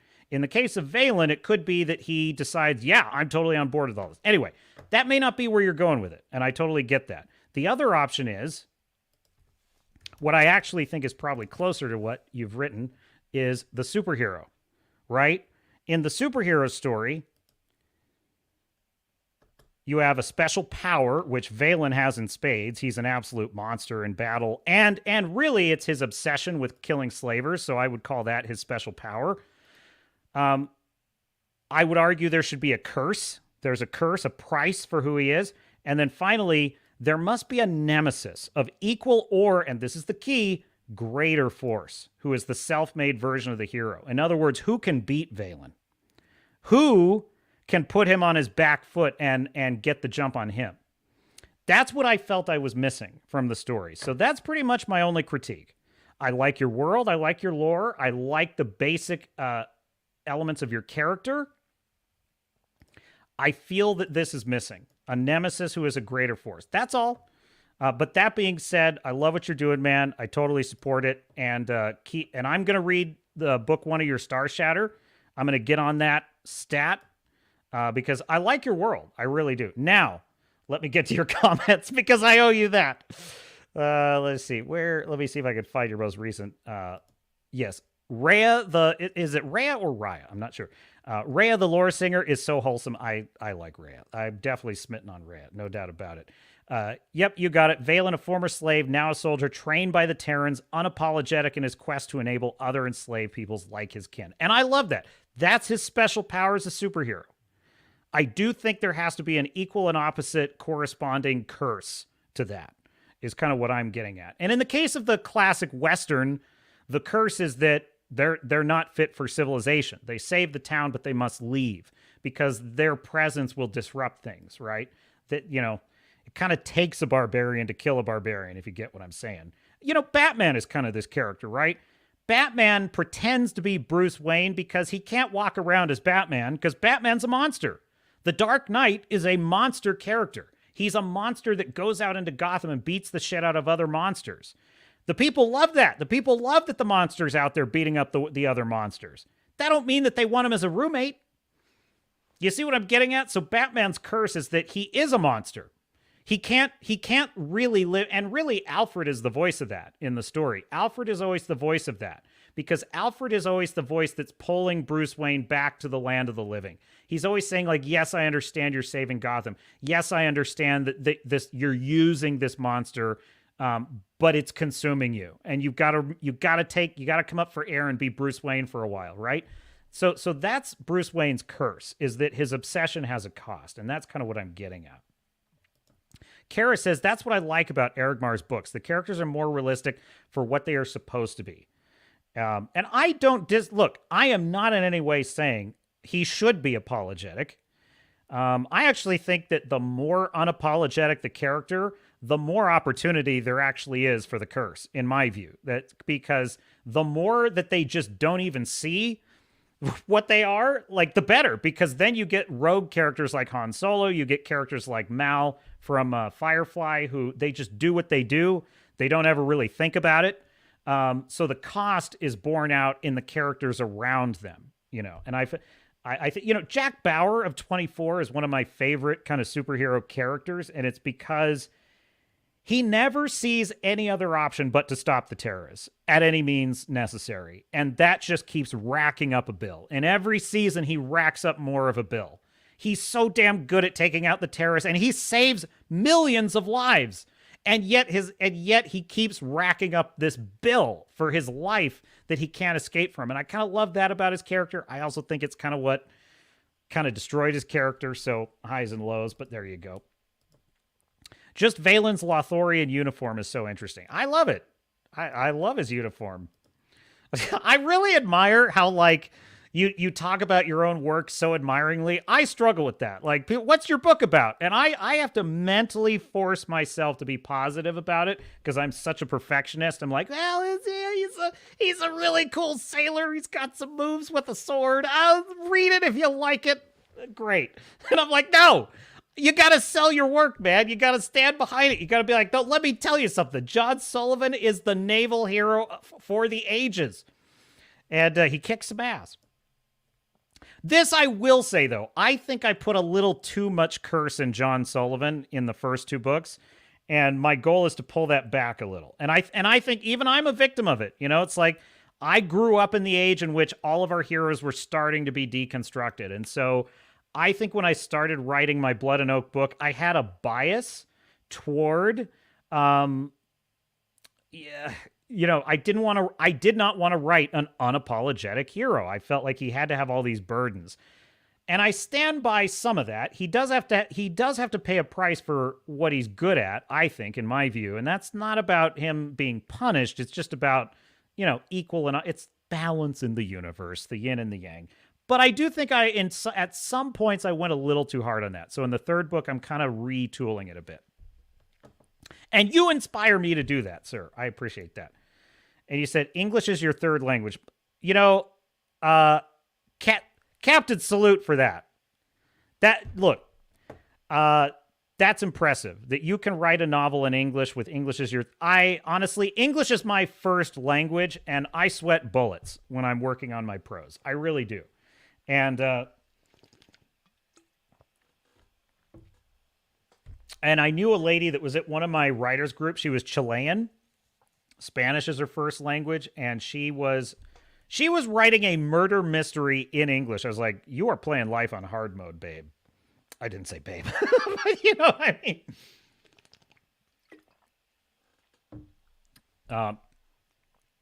All right.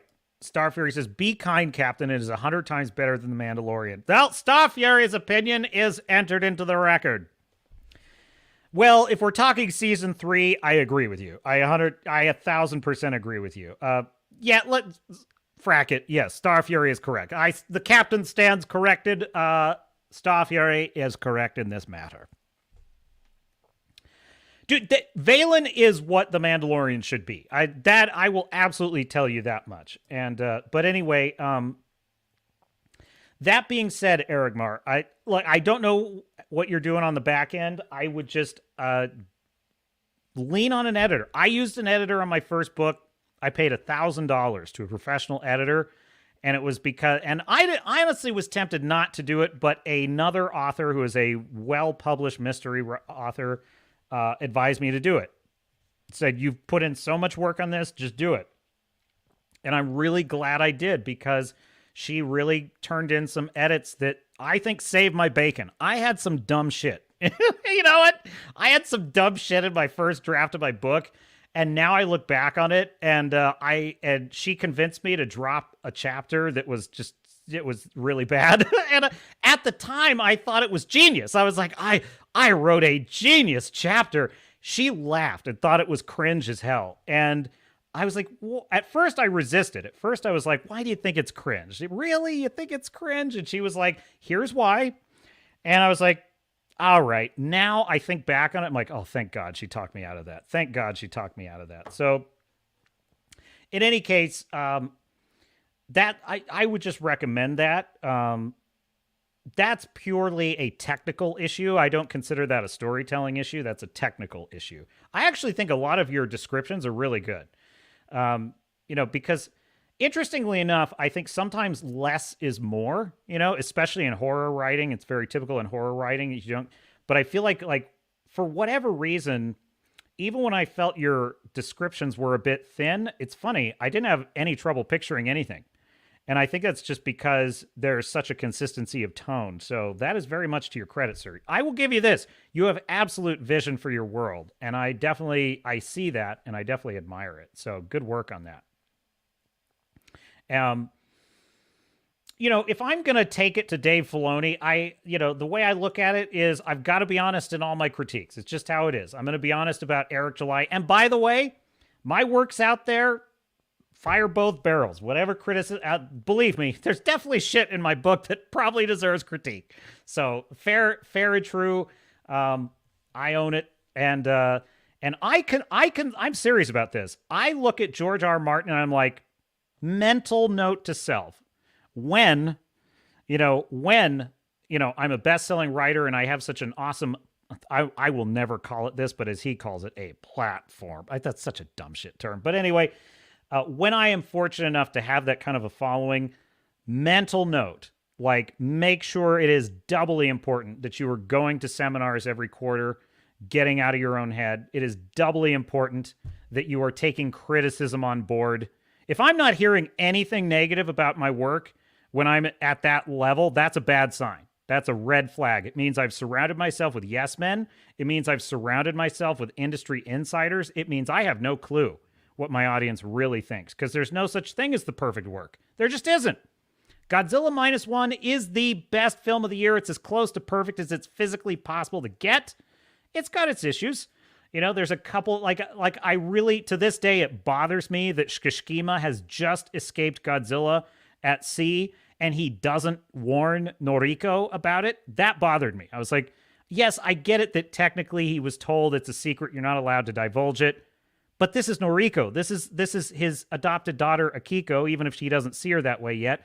Why doesn't he warn her that, hey, there's this thing called Godzilla that might show up any day now? He doesn't warn her. That bugs the shit out of me. That's a plot hole. In the grand scheme of things, it's like minuscule. But so if you're hearing nothing negative about your work, then my view is you're tone deaf at that point. So there you go. It is what we all must endure as artists. Eric Mar says, yes, the more he reads, the more he will understand. Fair enough. I'm going to check out Star Shatter. Valen's character has his conflicts, says Eric Mar. Deep in his soul, he is broken by the years of torment and slavery. Terrans helped him rebuild, but it is not a complete regeneration. I get that. And I'm not saying that doesn't come through. That does come through with your character. I think what I need to see, this is my critique. What I need to see from your character is and I'm saying this as an audience member. This is not me lecturing you. This is me as a reader. Like, if I'm invested in this, this is what I'm looking for as a reader. I'm looking for how that shows up in the people that he's around. Let me give you an example. There's a scene in the book in which he's journeying through an underground tunnel system in this ancient sanctuary, which is pretty cool. There's a lot of cool stuff in that sequence. He comes across a group of child warriors that have been living their whole life underground, if I understand it correctly. I was speed reading because I was like, you know what? I owe Argylle to finish this damn book. That's my bad. The captain needs to fulfill a promise to an audience member. And George R. R. Martin has been on my mind. I'm like, don't be a Martin. That's a new phrase. Don't be a Martin. So I'm like, okay. You know, Argylle, you called me out on a Drink with Crazy stream. I'm like, all right. It will be done, sir. It will be done, sir, today.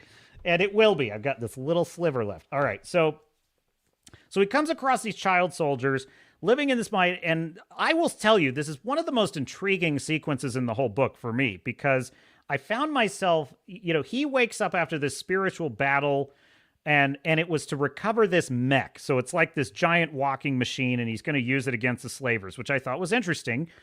And his whole goal was he had to fight this kind of spiritual battle to claim this mech. But he wakes up after the battle, having his wounds kind of healed and stuff by these child soldiers.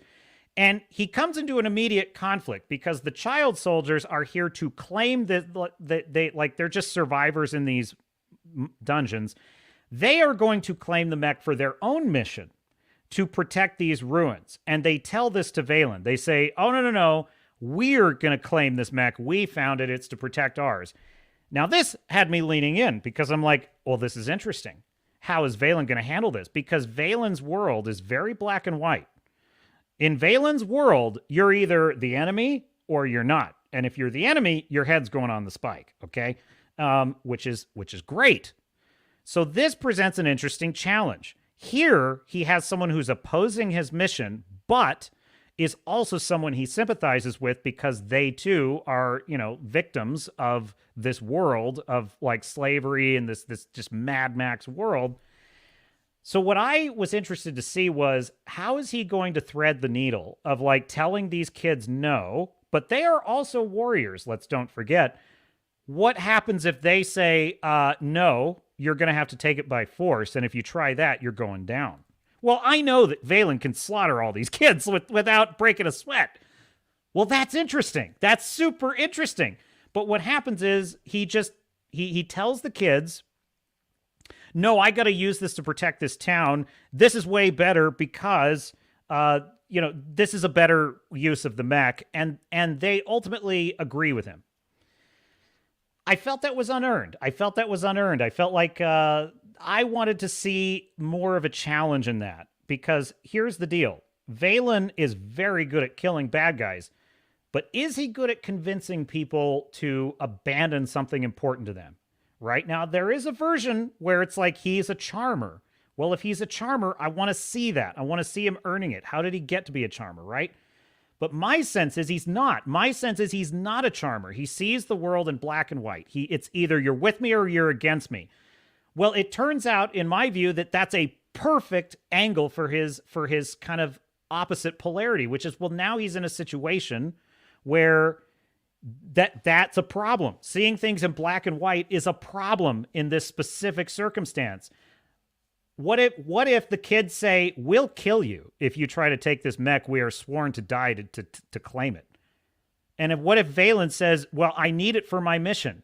And they say, they raise their weapons. Now, am I really going to slaughter these kids to take this mech? I would have been interested if he said, you know what, kids, it's yours.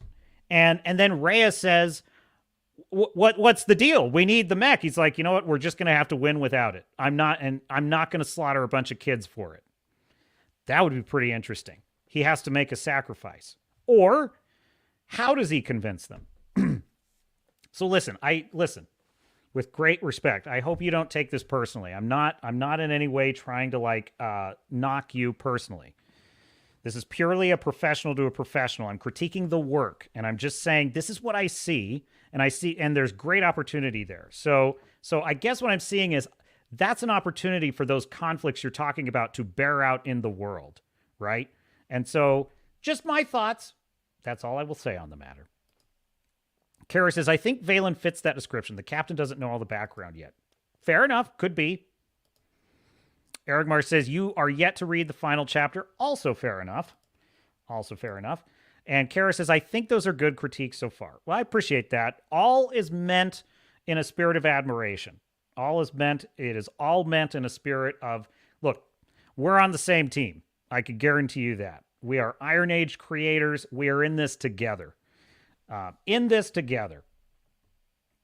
So, and I hope you receive it in the spirit it is meant. And as I said, I've been in writers groups and I've faced critique and I've had to stand my ground and say, no, I'm sorry. I get where you're coming from. This is my vision for the character and I'm willing to just roll the dice. I respect that too. I absolutely do. Opinions are like assholes, as the saying goes. Argylle says, you bet there is a curse and I'm saving it for later. Listen, with great respect, do not hold out on your reader. And I don't, yes, obviously, but I'm saying like between the pages of this book, right? It's, there should be a dark night of the soul. There should be a bad guys close in moment. Don't withhold that from your reader. That's too much mystery is as bad as too little mystery. You get what I'm saying? So that's where I'm coming from. Redoubt says, I know of a certain man with initials JB that also loves taking out slavers with a Sharps rifle. JB. I'm totally blanking on that. Wrangler says, I once said to Argylle that he and I should do a crossover and call it Haley Starshatter Bad Terran. Dude, I would love to collab with Argylle. I will tell you this, Argylle, I love your lore. Your lore is fantastic. Absolute. And it immediately gives me a sense and a feeling of the world, even if I don't always understand it. Like, I don't always understand which faction is which, as I just demonstrated. But I get a feeling for kind of what this world is like, and I dig it. So, Argylle says, thing is, I set that terrible cause, Valen's curse, in the prologue. I'm not denying that. I'm not denying that. What I'm saying is, it should keep paying dividends. It should keep paying dividends. Jack Bauer has a curse right at the beginning of 24. It pays more dividends later. You know what I'm saying? This is the way I look at it, right? Just speaking for myself, right? I create this character, John Sullivan. I immediately gave him pretty much excellent, like the way that Velin is with a rifle, that's how John Sullivan is with sailing and navigation. I just, right off the bat, he is an expert sailor because he was trained by his father, who was a merchant sailor. He had to learn fighting skills later, but the thing he is an expert at is being a sailor. Now, the way I look at it is that means that he sucks at something else. And in my view, what he sucks at is he sucks at charm. Well, no, he can charm people. What he sucks at is polite society. He's not good at navigating that world. And so I try to look for opportunities for him to fall flat on his face because he shines when he's at sea. When he's at sea, he's practically indestructible. He still has other problems, like he's not good at schmoozing with the other officers. He's kind of an outsider all the time because he can't keep his mouth shut when he needs to keep it shut. By the way, readers have told me it drives him nuts about him. And I'm like, well, good. I'm not trying to make you hate him, but yeah, he shoots his mouth off, but he shoots his mouth off usually in service of a just cause. But that still causes him problems, right? And so that's the way I look at it. It's like, yes, so that curse should cause him problems, And I'm not saying it doesn't ever cause him problems. I'm just saying, well, I've said my piece, so I don't want to harp on it. And Cara says, once I read it, I'll give you props. Well, hopefully, Cara, hopefully. I'm not going to count my chickens before they hatch, Argylle says, I am realistic of all my mistakes and failures, but I do love the small things I did well and will promote my books. People know that my English is my third language. Listen, nothing here is a failure. So that's nothing here that I've said that's critical is descriptive of a failure. So yeah, but I understand what you're saying. And, but and I mean this as a creative myself, the audience. I mean the general audience, the people who've never heard of you, who just stumble upon your book on Amazon. They are as ruthless and unfeeling toward you as you will ever meet. It's nothing personal, but they don't care what, if English was your third language. They don't care about your story, right? They will after they get to know your work. It's like after someone becomes a fan of Harry Potter, then they get curious about who is this J.K. Rowling broad. I want to know more about her. Oh, she's so cool. How did she get to be such a great writer? Then they're interested. It's the same deal with YouTube. Like, nobody cares about your video. They don't care about you. They care about the content in the video. Then when they start to like your videos, then they might say, okay, I kind of like this Captain Garrett guy. He's kind of cool. I'll hang out with him. But my point is that the general audience, they don't care about your feelings. They don't, nor should they. That's not their role. Their role is to engage with the work, So my critique is, I get it. I understand. The general audience is not going to understand, which is why, frankly, George R.R. Martin whining is so pathetic. He should know this. He's a big boy. George R. R. Martin should know this, okay? The audience is not there to listen to your pity party. They don't care. What they are here for is Winds of Winter. That's what they're here for, sir. They're not here to listen to your pity party about all your problems in life and how hard 2023 was. So that's what I'm getting at. The audience, they're never going to be sympathetic, and honestly, nor should they be, for you or for me. So yes, there we go. All right. Wrangler says, I'm Spanish, so I decided to learn to speak it. After much struggling, I finally realized that I don't even have English right. Maybe I should finish figuring that out first. Well, long story short, I still don't speak Spanish. Yeah, I'm terrible with math. It's like my kryptonite. Someone is like, what's 7 times 8? I got them at what were my times tables? Words? Yeah, I'm pretty good with words most of the time. Ericmar says, our financial realities are quite different. We will disagree with look, dude, you do you, okay? Just my unsolicited opinion. I totally get it, man. You got to do your best with what you have. Cara says, I'm sure your book is great, Captain. Looking forward to reading it. Well, thank you. You're too kind. Really. Read it first, and then we'll see. No, it is good, though. It's fantastic. Argylle says, at Swords and Starships, we both agree that our works are not perfect and we all have rough edges to polish. 100%. In fact, I will tell you, I killed off a character in my second book. I regret it. You know what? It was right in the thick of the Game of Thrones craze, too. And I think some of that bullshit sunk in, I should not. I did have a good reason for it. It wasn't gratuitous, but the character was so good and larger than life that I screwed up. I was like, I shouldn't have killed that character.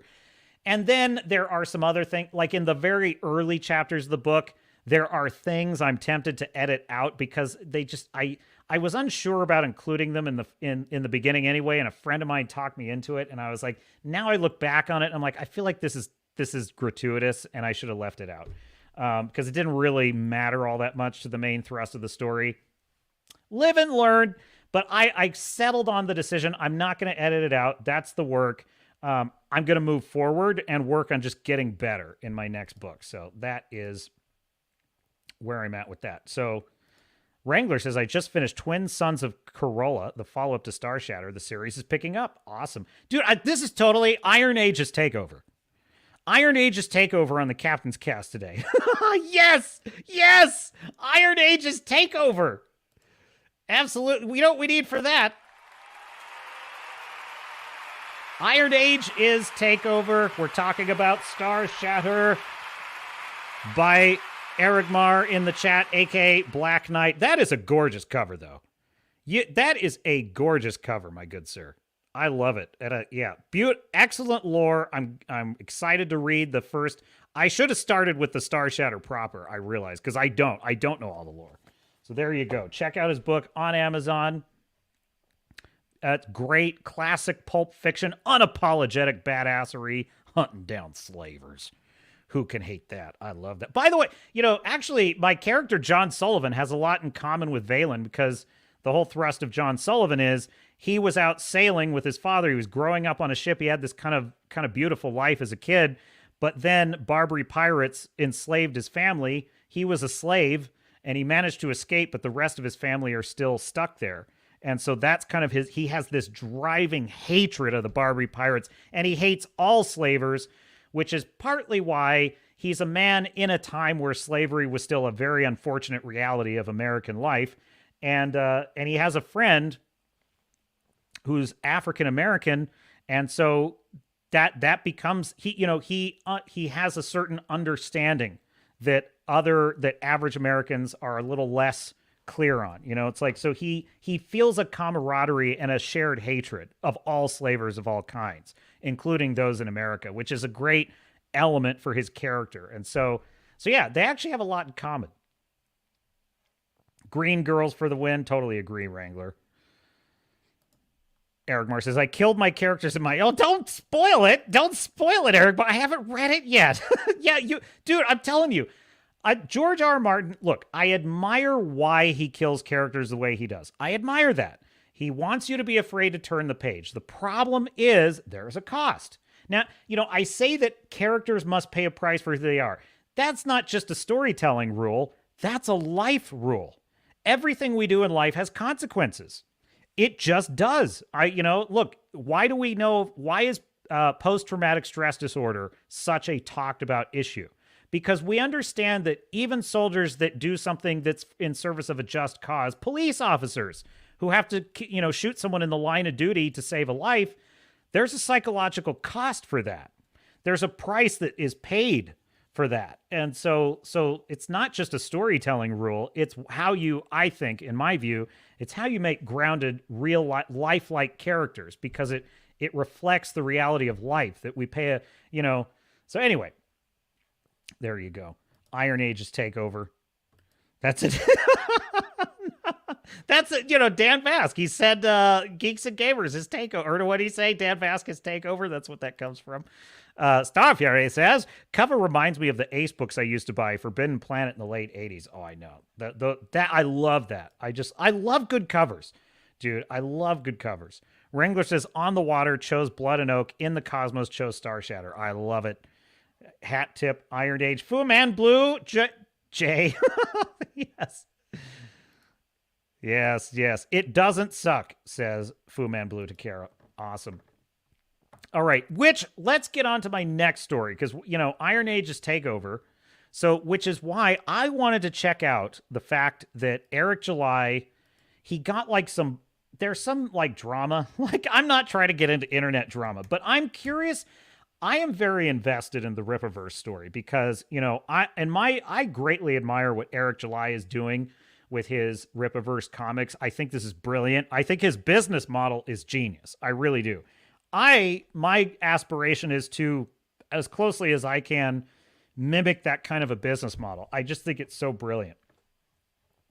So, of course you've got the lunatics, the Looney Tunes that are just woke, radical losers that are out there, the blue hairs, the shills, that for whatever bizarre reasons, they, on the one hand, will die on a hill to defend DC and Marvel comics no matter what they do, even though they're giant corporations that pay their writers like dog shit and their artists like dog shit and treat them like crap and piss all over the fans. They'll defend them, the corporate overlords, on the one hand, but they'll attack an independent creator who launched his own business with his own money, whose only metric of success or failure is sales. Hello. They'll attack him. Why? Well, because it has nothing to do with because the woke mind virus, and yes, it is the woke mind virus that has created this. It does not care. It is not the profit model. The woke model is not the profit model. That's why every Star Wars show, every MCU show, every movie, every single thing these idiots release is garbage. Not mediocre, not subpar, not bad, an embarrassment. Folks, the Marvels, an embarrassment. How is that possible? It's possible because they've moved away from a profit model. Part of that is because the streaming tech world does not use the ratings model that network TV used to. That's one piece of it. But the other piece of it is they have been infested with all of these woke idiots. And so the only way that they can survive is, number one, by ideological adherence, and number two, because their ideology is so gross and it turns people off and they hate it. The second half of their success is suppressing the free market. Those are the two things that wokies need. That's why they lie about fans. That's why they call us racists and Nazis whenever we don't like, Indiana Jones and the Dial of Destiny. That's the reason for the toxic narrative. That's why the shills and the Grizzy videos are always defending bullshit that they know sucks. It's because in their view, they have to protect the ideology. Remember what Grace Randolph said? She said, well, it just is really sad that The Marvels was a diverse film it's really bad for diversity. It's not about the film being well written or having great characters. It's about, the fact that this movie failed means that our sick worldview is not being liked by the general public. And so the only option they have is to destroy, defame, lie about, and intimidate anyone who tries to do their own thing. Well, Eric July is, for about 5 reasons, the absolute symbol of everything they must destroy if they are to preserve the delusion of their own success. Now, that's all well and good, but what's fascinating to me is what happens when people in our corner, the Fellowship, criticize his work. Well, I'm curious about this, so let me share this. So this is on the Geeks and Gamers website. And by the way, hat tip to Geeks and Gamers, they don't censor anything. If you want to rag on one of their friends, go for it. Have at it. So this was a post on the Geeks and Gamers about Eric July. Quote, I don't know if this community is ready to talk about the elephant in the room, but Rippaverse wasn't and isn't ready for prime time. Eric has no prior experience making comics, and thus far has shown no exceptional ability to do so outside of exploiting business acquaintances and creating a hype machine. The longer we delay this discussion, the more of a negative impact this entire situation is going to have on this entire community. Close quote. I'm going to stop there for just a second. So he says Eric has no prior experience making comics. First of all, what the hell does that matter? Any veteran filmmaker will tell you. Literally, I heard this from, was it Steven Spielberg or I think it was Steven Spielberg, literally sitting in an interview. Which film school should people go to in order to, if they want to be a filmmaker? And Spielberg's answer was, forget about film school. No, I'm sorry. Well, he would get, I've heard this answer from a lot of filmmakers, and this is the type of answer I typically hear. And I'm pretty sure Spielberg said something along those lines, but I'm actually specifically thinking of Jason Blum. Jason Blum, the founder of Blumhouse Studios. He's the guy that behind all of those really cool movies like Insidious and so forth. They also make a lot of stinkers, but in any case, brilliant film studio leader. Anyway, he was in an interview with Ben Shapiro of all people. And Ben asked him, if you're a filmmaker, which school should you go to? And Jason Blum's answer was, forget about that. Pick up your iPhone. Start making films. If all you can do is make a film in your living room, make a film in your living room. There's never been a better time. His point is learn by doing. That's how great filmmakers became great filmmakers, not by getting some degree. You don't get a degree and then, okay, here's your job directing. No, that's not how it works. If you're a writer, you need to write. If you're a filmmaker, you need to make films. So this argument is absolute flat out bullshit. Eric July does not need prior experience to become a comic book writer and creator. He is a comic book writer and creator. You know why? Because he wrote a comic book, he created it, he put it out there, and he sold it. And he found an audience for it. He is a comic book artist. He's a comic book writer and creator. Full stop. Full stop. Anyhow, he says, thus far has shown no exceptional ability. I've been quite candid on this channel that I feel that some of his writing style needs work. I've been honest about that. But let me just explain something. I am seeing the exact opposite of exceptional ability in literally every modern comic book, every modern comic book movie. Let me explain that sitting through Blue Beetle, The Flash, Aquaman and the Lost Kingdom, The Marvels, sitting through all this Secret Invasion, She-Hulk, let me explain to you, that is the exact opposite of exceptional ability. That is what I call stupid people. So believe me when I tell you that while I feel that Eric has some growth to do as a writer, which is natural, it's his first project, ISOM is about 1,000 times better than anything I've seen made on a $200 million budget. So, but that being said, at this point in the post, I'm not totally unsympathetic to at least the critique if I don't totally agree. But let's move on. Open quote. Let's be straight up here. Though well-meaning, the FNT, that is Friday Night Tights crew, are not creators, and they never claim to be. They don't draw, they don't write, they are not, that's not true of all of them, some of them do. They are fantastic critics and personable personalities. I don't say this as a slight, they are all top-tier talents who could be utilized to push a quality product and be a force in the culture war for good. Rippaverse ain't it. I'm a big fan of Rippa's when he's in his element. When he's discussing, sorry, I didn't mean to, I'm not trying to bag on this poster. I'm not going to, he's not an SJW blue hair, but I do kind of, I'll reserve my comments.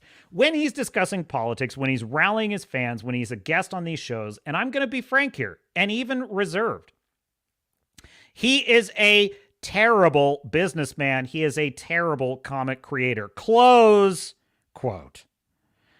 This is as far as I read before I actually bookmarked this to read on the stream. I actually haven't read beyond this point. But I'll just tell you, I read that. I'm like, okay, we're talking about this on the Captain's Cast. The man invested $200,000 of his own money. Okay? In the first hour that he went live with his first comic book ever, ISOM #1, just hoping and praying that he would at least make his money back, if not eke out a profit, the man had recouped his entire investment. I know because I was watching live when it started. Within 1 hour, he had made his money back. Within 12 hours, he was almost at $1 million. Within 24 hours, he was a millionaire. $1 million in sales revenue. Let me explain something to this poster. Have you ever seen the show Shark Tank? What is the first thing that any of the sharks ask anyone? It doesn't matter how good your idea is. It does not matter how good your idea is. What is the first question they ask? What are your sales? What are your sales number? That is the question that business people always want to know, because that, as they say, is the bottom line. What are your sales? Any business that is able to collect $1 million in sales revenue, especially if that revenue represents a 10 times return on your investment startup costs, is a success. However, in the 2 or 3 months that he ran that campaign, he made a total of $3.7 million. What is that?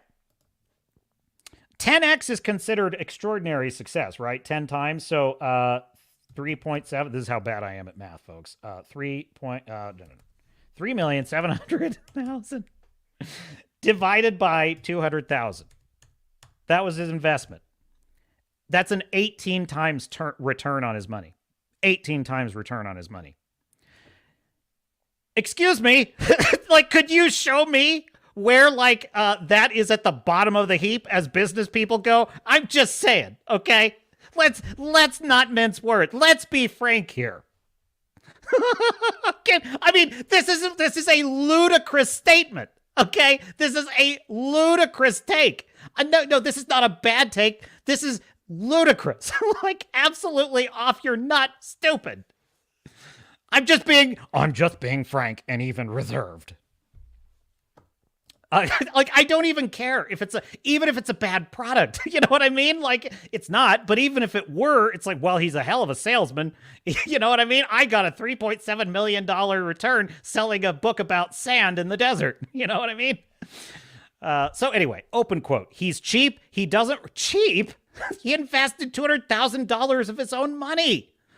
Dude, with a $200 million budget, multiple reshoots, and all the wealth and power of the Disney Corporation, they can't produce one movie that makes a profit in 2023 at Disney. Who is a terrible businessman and who isn't, sir? or Madame Marit. Open quote. He's cheap. He doesn't respect the art form. He's an absolute control freak. Hello, he's a business owner. That you have got to be a control freak if you run a business. That's necessary. That's people who do not understand how to run a business. They always call business people control freaks. Directors. Dude, do you know what's not a control freak? The director of the Marvels. That's not a control freak. Sorry, resuming with the quote. He's obsessed with dominating and controlling the entire platform. What? And he doesn't care about the other creators he's going to trample in his crusade to own the comics business. I could respect this if he were good at what he did. You would respect that he's a control freak, dominating, controlling the platform, and doesn't care, wants to trample other creatives. You would respect that if he were a success. But anyway. Open quote, if he artfully found cheap and top-tier artists who produce amazing art for pennies, if he was creating an empire that made a lot of money and made lots of talented people money, if he were rising everyone else up, employing Az and Disparu as writers, buried the axe with EVS, that would be Ethan Van Sciver of Cyberfrog, and made art through adversity. Close quote. Quick note, Eric July doesn't owe anyone anything, sir. He doesn't. Eric July does not owe anyone a living. You know what I mean? Like, that's none of your business. That being said, I disagree. I disagree that he's not helping people, but he doesn't owe them anything. All he owes is his customers. He owes his customers a quality product and quality service. That's it. Open quote. This entire scene is suffering because of Rippa's allyship with geeks and gamers. The blatant pandering of Az, that would be heel versus babyface, listening to Jeremy and Rippa always talking about, quote, friendship and crap. This is a product. This is a business. You know who else had a lot of friends on set? Kathleen Kennedy. Are you're fucking comparing him to... I haven't read this far, folks, so this is new to me. You're comparing him to Kathleen Kennedy? Like, the hell, bro? Resuming quote. Do we care about art? Do we care about good stories? Do we care about the little guy busting their ass to create the bits and pieces of these productions to make great things? Or does the only thing that matter is that we and our friends are making money? Was this all just paper thing and I don't know what that means, and grandstanding and grifting to exploit an audience? No. There was a time when Rippa genuinely thought he was going to create a great comic. His friends put their faith in him, as friends should do, but many of us saw this coming from the start. Everyone's a critic. Creating movies, comics, video games is a different beast entirely. In fact, one could argue that being a good YouTuber, having a great personality, and being influential is counterproductive to locking oneself in a cave for decades to set good at these disciplines. Close quote. The writer of the series, the Terminal List is based on, Terminal List novel series. I forget the name of the series. What is it? It's Jack Carr. It's the Jack Carr's novel series is what the Terminal List on Amazon is based on, okay? Jack Carr is an extraordinarily prolific author. He writes dozens of books. He is also a podcaster with a majorly successful podcast, and he is the envy of the author world. He is a master at churning out great novels. He's also a great businessman who makes great deals for his novels, and he is a podcaster personality and a master marketer. He is a master of the social media game, Jack Carr. Look him up. So, no, argument rejected. Argument rejected. Open quote. This whole situation is a bummer. We want to positively impact the culture war. We want to make this space great again. We're going to make this space great again with amazing entertainment IPs. I agree with that. We want to succeed with our friends. The cold reality is that these realm isn't easy, and we have to be more careful with how we approach big endeavors. It's easy for G&G and the F&T crew to promote their friends and ask their fans to put their hard-earned money into these ventures. It doesn't cost them anything. But these gambles burn the goodwill of the fellowship. They do damage to the cause of creating quality content that can go the distance. You know, close quote for a second. I mean, listen, every consumer of the F&T and G&G crowd, their content, it's, you know, he's entitled to this reaction. He's entitled to feel he's being gypped. If this guy feels he's being gypped, he's entitled to that. But it's not for him to decide whether the goodwill of the Fellowship has been burned. The Fellowship decides that. If a majority of people feel that Eric July is ripping them off and not providing a good comic, the market will bear that out. And by the way, Eric July would be fine with that. He is fine with that. He's a self-described anarcho-capitalist. He understands that the marketplace of sales will be his judge and jury. He's fine with that deal. And so am I, by the way. Resuming quote, a lot of what happened was rookie mistakes. You can't fault them. But here's where I do take issue with Rippa, Geeks and Gamers, and the Friday Night Tights crew in regards to creating custom creations. They never try to utilize their talent pool. They never bring on fans or content creators to do writing. Never try to find that diamond in the rough to create something great. They gatekeep and blacklist others. Close quote for a second. Blacklist? They don't blacklist anyone. They are absolutely open about what they like and don't like. They're open about who they associate with and who they refuse to associate with. They're entitled to that. They never attack other channels. They will say, I don't like that channel, I don't watch it, but they do not make reaction videos unless they are personally attacked. That's the exception. If they are attacked, they will sometimes, most of the time, no, but they will sometimes respond to that. But they never say, I don't like this channel, stop going to that channel. I've never heard one of them. I've never heard one of them say anything like that. They do not blacklist anyone. That's bullshit, wacko leftist crap. They don't do that. I've never seen that. So that's crap. Open quote. And these ventures become the very same monopolistic type. How is he? He's not monopolizing anything. No one is stopping you, sir, from selling a comic book. Ethan Van Sciver sells Cyberfrog. Graham Nolan is selling his own comic book series, The Ghosts of Matacum Key. He's doing great with that. Razor Fist is doing his own series of pulp novels. Rippa is not stopping any of those creators from creating those things. Okay? You don't seem to understand what a monopoly is, sir. A monopoly is what Disney is doing by colluding with the state and other corporations to remove the dislike button from YouTube, to get channels struck and taken down for frivolous reasons, to remove disinformation from Twitter. Those are the people that are creating a monopoly, sir. Rippa, Geeks and Gamers, and Friday Night Tights are not, they do not, frankly, they don't have the power, and they have said that. We don't have the power. We can't take away people's ability. They could go wherever they want. They've never advocated for anything otherwise. They openly admit that they are retarded.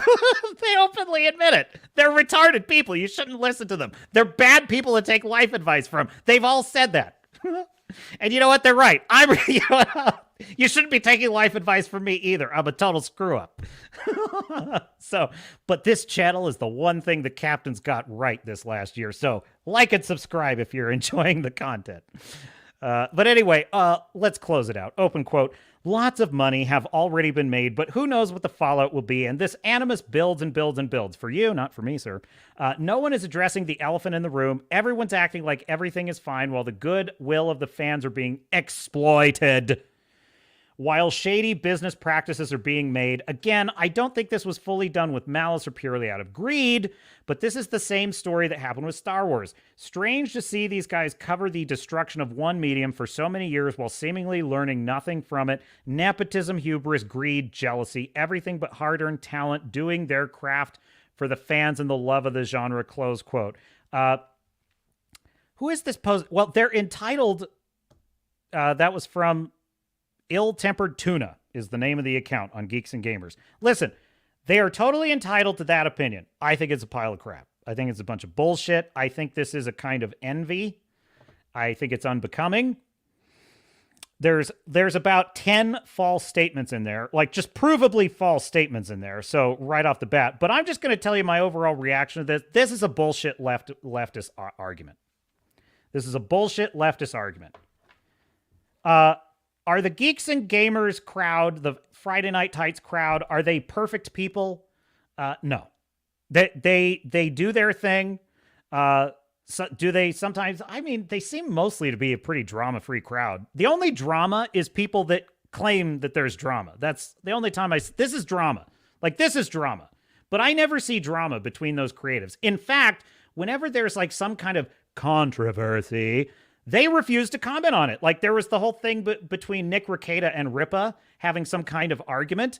Literally, I had to go find out what it was because they wouldn't talk about it.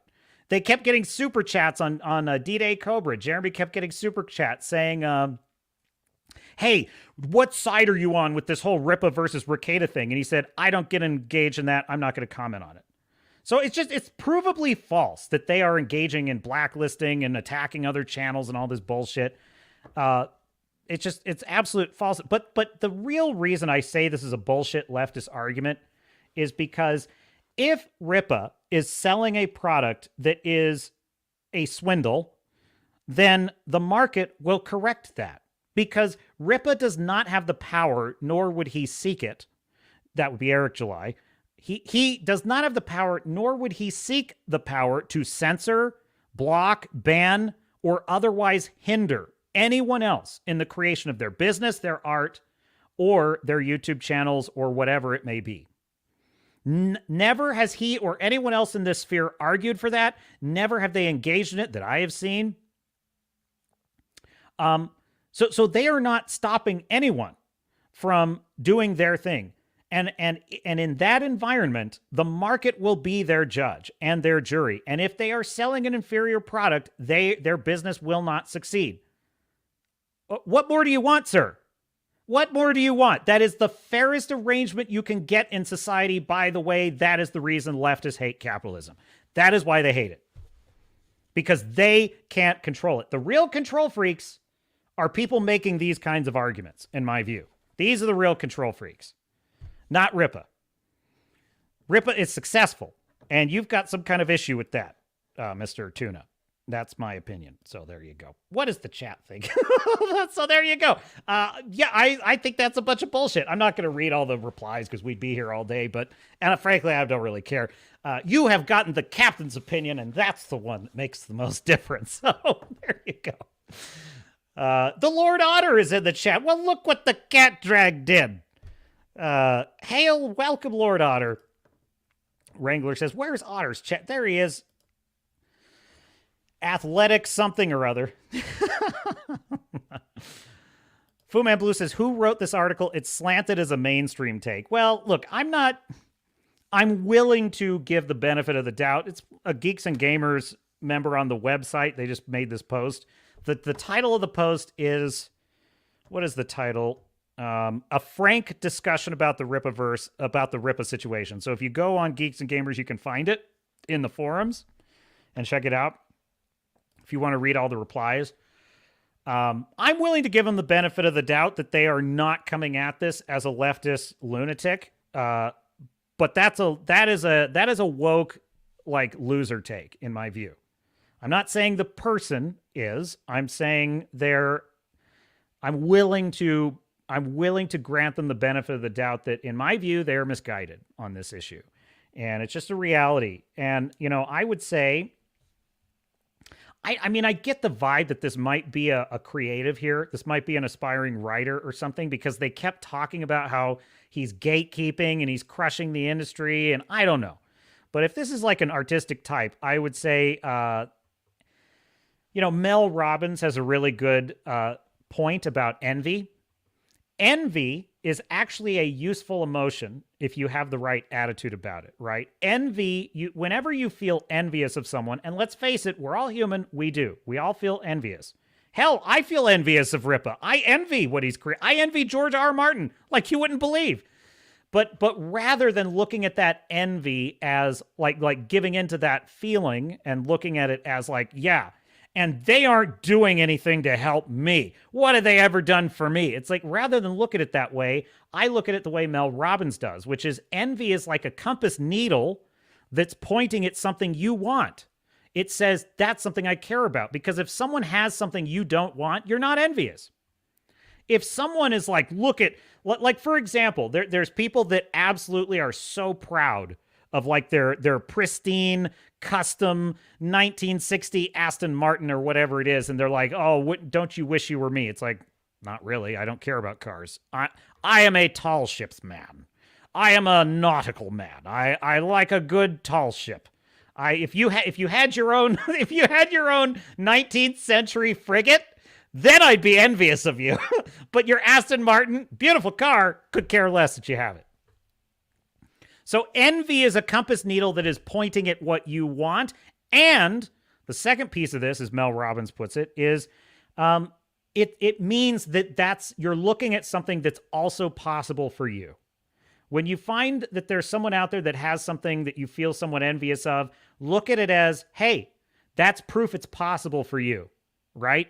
Rather than envy Ripa, look at it as, hey, that means A, that's something I want. That's nice to know. And two, it's something I care about, right? I'd love to be a creative with that kind of business model. Number two, it's possible for me.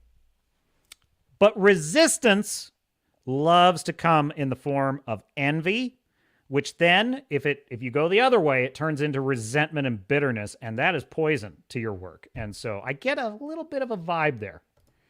Cara says, I wish I could fail at business as quickly as Eric July. Am I right or am I right? Or am I right? Am I right? Oh, he's a terrible, but he made $3 million, he made almost $4 million in 60 days. Like, give me a break on a $200,000 investment. Dude, the most successful pitchers that I've seen on Shark Tank have never been able to cite success like that. Like literally when Kevin O'Leary, Mr. Wonderful, is he's salivating over the opportunity, and he's trying to screw them out of all their profits with some ridiculous, I'll own 100% of the company and I'll pay you a royalty. It's always something like that. When he's salivating, it's like, oh, we've gotten a 5 times return on our sales in like the last year. Oh, I'll buy that. It's like, dude, nobody gets an 18 times return on their first endeavor. Now, if I were to play a little devil's advocate, I might say that, what's the name of this poster? Ill-Tempered Tuna? Sir, madam, or it, Ill-Tempered Tuna, might be in a very bad way, in a very bad faith way, trying to suggest that a lot of why he got that $3.7 million is because he is well known, he has a following, and he leveraged his passionate fan community to buy his books. Okay, well, guess what? That's called marketing. That's how marketing works. Like, if people don't know you, they ain't gonna flow you. That's what Uncle Grant Cardone always says that. Yeah. Like literally it is, if you're getting hate, that's actually better than being ignored, because if you're getting hate, it means people know who you are and you're on the way to getting, if you've got haters, that means there's people taking notice. But if nobody knows who you are, that's actually kind of a worse state as a business person. So that's number one. But number two, well, let's say that, yes, okay, he made that 3.7 mostly on faith. And honestly, he did to an extent, because I don't know how he was as a writer. I basically spent like $200 on my first ISOM purchases. And yes, part of that was I am an Iron Age creator. I wanted to support another, and I just thought, this is exciting. I love this. I want to be a part of this. And yes, I was thinking, I hope it's good. I hope I get this comic and it's not really bad, because if it is, that's going to suck. Well, I got it, and I thought, brilliant world, love the art, really well done, exciting characters, needs some work on the writing angle. I'm okay with that. I can work with that. I can live with that. That's my frank and honest reaction to it. But the reality is, there's no way that he makes another multi-million-dollar haul on his second book. If the first book sucks, yes, you might get so far on like your initial influencer status. He's not going to make multi-millions on the next book, and then Alpha Core, and then Yaira. That's not going to happen if it's all just he's grifting. So it's a bullshit argument. And yeah, I know that was such a Fu Man Blue. That's when he said when he's in his element. Oh, that's such a condescending. Oh, it's probably being a bit. As Fu Man Blue says, I guess this person thinks they know where Eric belongs. Oh, I'm not willing to say that they're being a racist. I'm willing. I didn't detect anything in that post that was crossing that line, but I will say that I think that there was definitely some resentment and some envy going on there, and those are not healthy emotions. So, I mean, it's possible, but I'm not. Look. Unlike the leftist woke loons, and by the way, I'm not criticizing you, Fu Man Blue. I'm not. I'm just saying, like, in my personal view, I look at the R word as serious. That's serious. Being a racist is serious. Frankly, it's a pretty evil emotion, racism is. I know. Like, it's big news. Stop the press. But like, that word used to mean something. It used to mean something. It used to mean that you treated another human being like shit, or you objectified them in a really sick way. Because and listen, anytime you objectify other humans, it's bad. It's a bad thing to do. And, it's the kind of thing that's so, like, I don't need to explain it. I'm just saying, like, that word has such weight to me. And unlike the Looney Tune left, I would never ascribe that motive to someone without serious evidence. So, which, again, not a criticism of you, Fu Man Blue, because you're entitled to your take. That's just my perspective. I'm just sharing my perspective on just in general. What else we got? Star Fury says, people have self-determination and choose to buy or not buy. We are not NPC. That's the other thing, Star Fury. There's such a condescension toward us in that post. I'm glad you brought that up. That's actually the other kind of splinter in my mind that's bothering me in that post. It's like, dude, don't speak for me. I bought Rippaverse comics twice. I am a fan and a customer. Don't speak for me. Like, I am fully capable. Hell, I bought Argyle's book, and I'm about to buy more of Argyle's book. I don't need you speaking for me and my fandom of Argylle, that is Black Knight, as your, and I literally just directly to Argylle gave my honest positives and negatives, and we, as in a gentlemanly way, it's like, dude, you don't need to speak for me. Like, I am fully capable of making my voice heard if I feel. I did a review. There is a video on this channel reviewing Argylle ISOM #1. Check it out. It's not all sunshine and bunnies. It's mostly positive, but I gave my honest critique. By the way, I don't know if he watched it, but I know Eric saw it because I posted it on his Twitter, and he personally liked the post, which I appreciate. So I don't know if he actually watched it, but I flat out told Argylle, theoretically speaking, I put publicly, hey, this is what I like, this is what I didn't like. So I don't need ill-tempered tuna speaking for me. None of us do. We are fans. We are independent thinkers. That again, that's a bullshit left-wing thing. Do you notice this? Do you notice this, that the wokies, they always look, I'm not saying this guy is woke, but just that wokey mindset is like everybody's a group. Black people think this. Gay people think that. And it's like, this group needs this flag. This group needs that month. It's like, and then they think, well, this is not what black people like. It's like, who are you to speak for other people? Like, who the fuck are you? You don't get to speak for me. Like, if I don't like Eric's comic, I'm not going to buy it. And I'm going to tell you I don't like it if I don't like it. Dude, the thing is, it's like, I love the ISOM character. Honestly, you know what my #1 critique for Eric is? I feel like there's not enough focus on ISOM. That's actually my biggest critique, is like, and I understand why, because he wants to bring in Yaira, he wants to introduce Alpha Core, Norfolk. He's trying to build a world, right? And it's a great world. I'm loving this comic book world. But dude, I want to see ISOM doing his thing. You know what I mean? And so that should tell you how much I like this character and how instantly interesting this character is. So there you go. Cara says, I've not bought any of his stuff because I don't really read comics, but I think it's a great idea. And that's fair enough. A lot of people bought his comics who had never read comics before. And some of his critics are saying, oh, well, that doesn't count. It's like, yes, it does. Dude, let me explain something. If you convince someone to give you $20 for no reason, that's a sale. I was doing a Grant Cardone sales workshop online a couple of years ago. He says literally, it's like everyone's there through Zoom. It's a paid deal. And he says, challenge right now. I want everyone to get on the phone and convince someone you know to give you $100, no reason. And he said, I will give he was giving away like some kind of prize, like $1,000 prize to the first 5 people that he picked, the first 5 people who get $100 from someone they know without giving them a reason. I'm going to give you $1,000 live right now on this stream. And you know what? I was too chicken to do it. I was like, I don't want to do that. I should have done it, but I was too chicken to do it. Dude, this guy who is dialing in from India, he was joining the conference from India, right?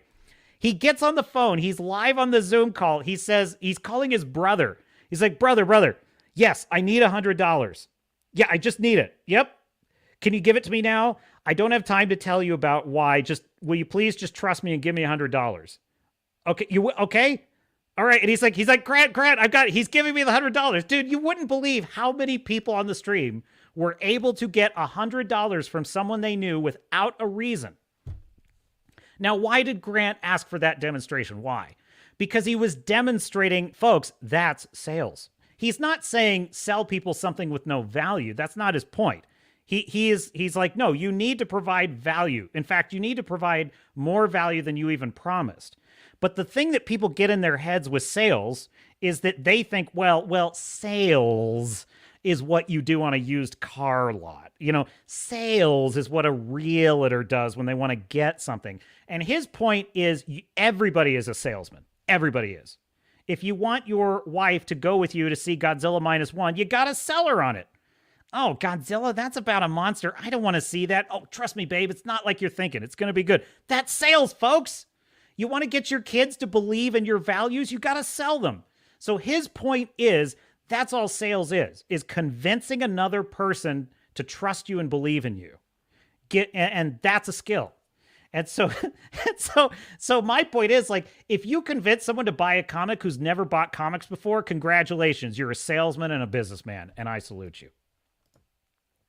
Eric Mar says, I think this article is written by undercover mainstream media journal. It's definitely possible. It's definitely, and to Fu Man Blue's point, you never know. You never know. It did ring a little false.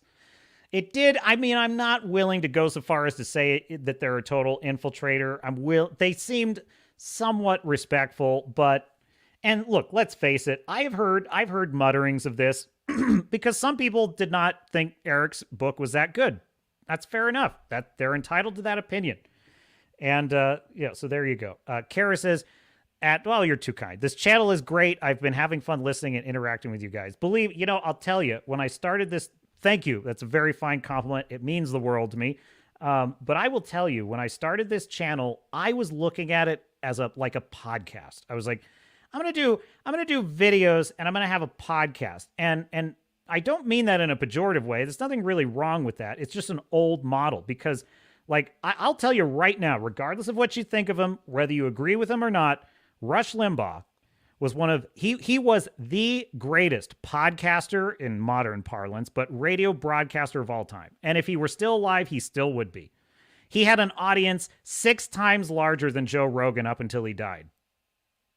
So you may think Joe Rogan is a big deal. Rush Limbaugh had 6 times the audience. 6 times.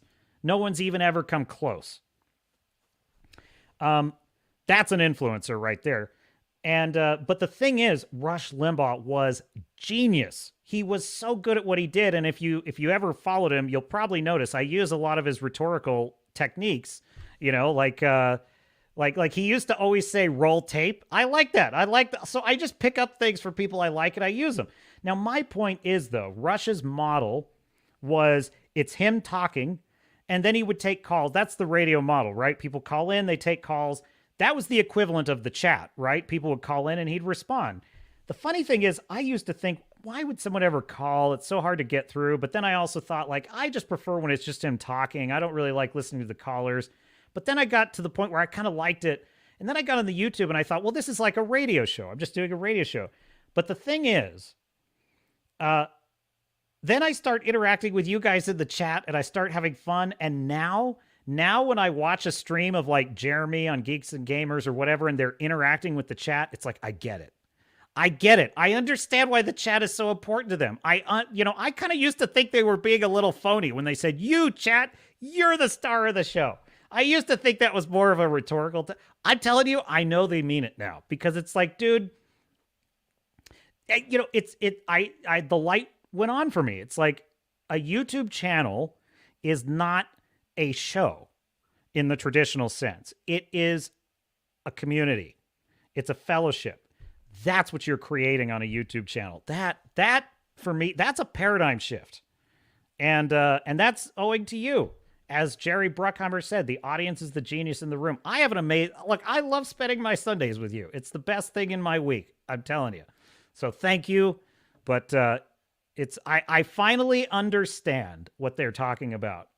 So Fu Man Blue says, ISOM is fine. What makes me laugh at any of his skill-based detractors is the fact that he wrote that book in hopes of making enough to hire better people and start a business, and he's done just that.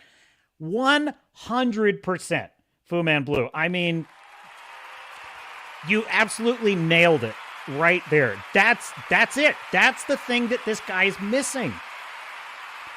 That is the thing this guy's missing in his critique. It's like, dude, do you know how hard it is to be a creative and a businessman? I know because I am a creative and I'm also learning business, and I'm telling you, it's oil and water, dude. It's oil. Like we talked about Stephen Pressfield, his model is to look at it as track 1 and track 2. You know, I recommend The War of Art because it is so hard as a creative to balance the artistic side of like, it's all about the work, it's all about the characters, it's all about the world. But then there's this other side. Well, I got to find an audience for this. I've got to sell it. I have to convince people to buy it. I'm going to tell you, like when I first started writing Blood and Oak, dude, that was my number one difficult thing was like, how do I get an audience for this? And I'm still working on it. This channel is part of that. You know, this channel is part of my quest to find an audience for my work, you know, and it's been a long multi-year, it's been now an 8-year journey so far. 8 years it's taken me to get to where I'm at. And I used to think of that as a failure, honestly. Nobody, you know, not enough people are. I now look at things a lot differently.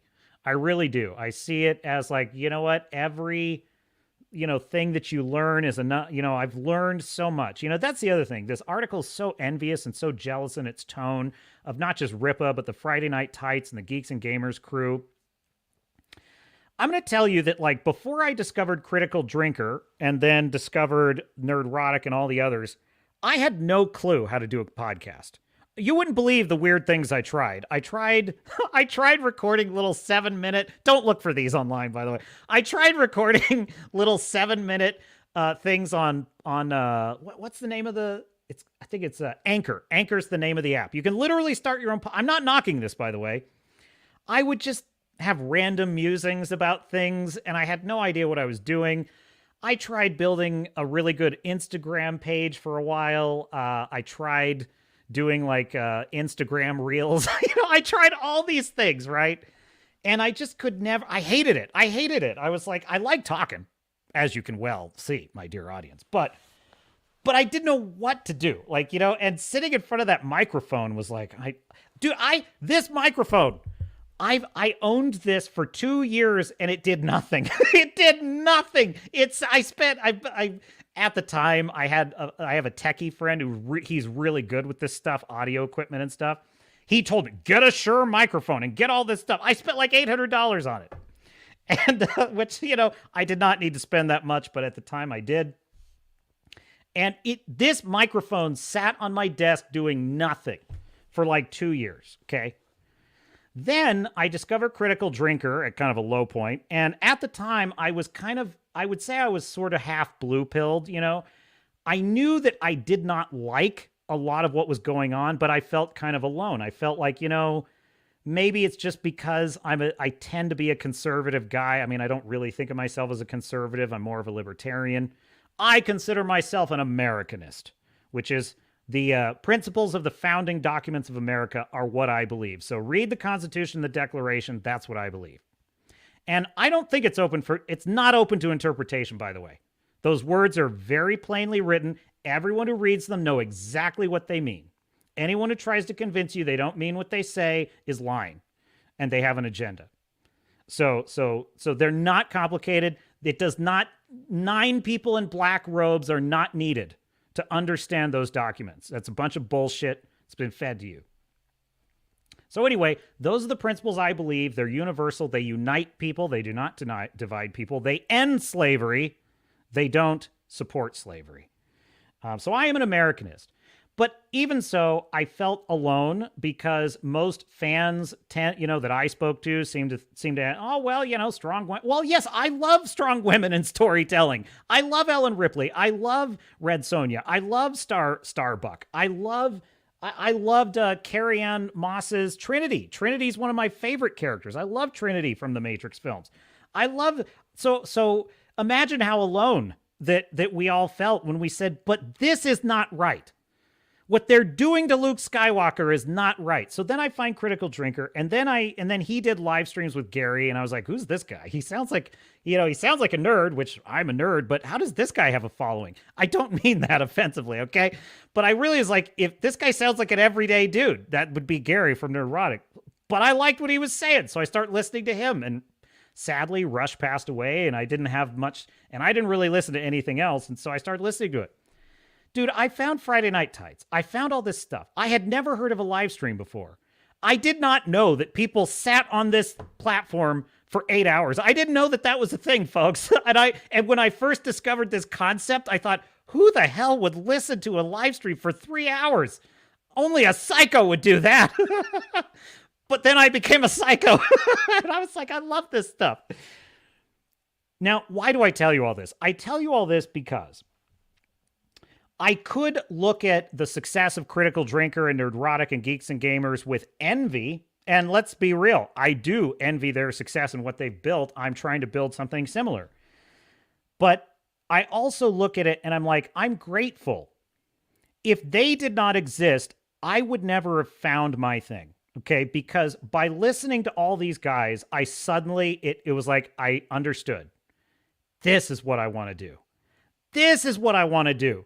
And that's how Swords and Starships was born, because I suddenly understood this is what the thesis of what I want to get at is. I want to talk about the movies I like. This is a format that sounds fun and interesting. I love this idea.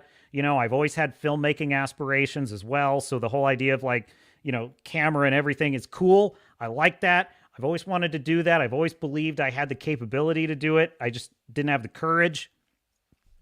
They gave me the courage. They gave me a model. When I saw what Rippaverse did, I was like, wow, I could do that. This is how it could be done.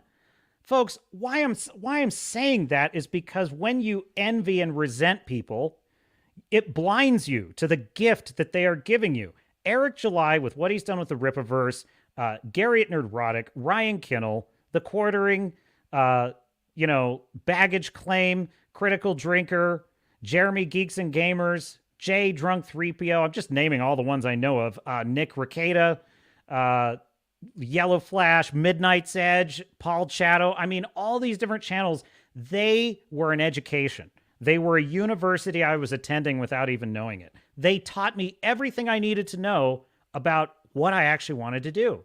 And if they did not exist, I would still be floundering around with stupid 7-minute diaries on Anchor.fm. So my point is, thank you. Thank you to the Friday Night Tights Fellowship. You gave me a gift beyond all price, and for that, you have my sincere respect, gratitude, and a captain's salute.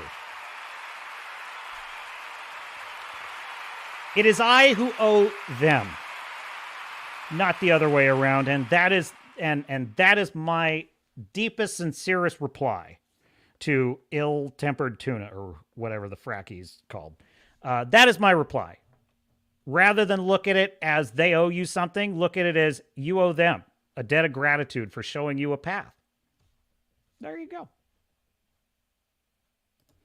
Foodman Blue says, my pops was a master paint and body man. We restored more cars than you could shake a stick at. Exactly.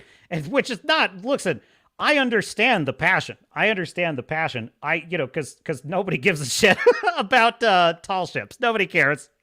Dude, Master Commander is such a great film. Almost nobody cares.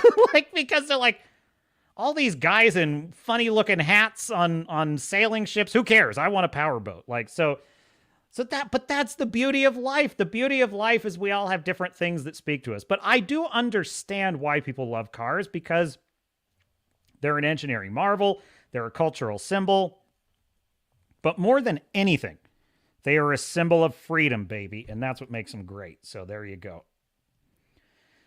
Man, the chat is absolutely off the chain tonight. I can't even keep up with it. I'm trying to read all your comments, and I'll be here for 5 hours, which is not a bad thing, but I do have other stuff in the stack of stuff. Ericmar says, the sleek, silvery body. All right, settle down, Ericmar. Jeez. The sleek, silvery body of the vehicle was adorned with polished brass ornaments, and even the brake, one long lever sticking on the right side, sported a similarly shiny handle. Ericmar... that's a somewhat erotic description there. Footman Blue says, I, for one, didn't buy ISOM expecting an amazing book. I bought it expecting to support something new on a positive trajectory. I'm all in. Agreed. And here's the thing. This guy is arguing that that's an invalid reason for his success, as are all the stupid shills. They're all arguing that's invalid. No, it's not.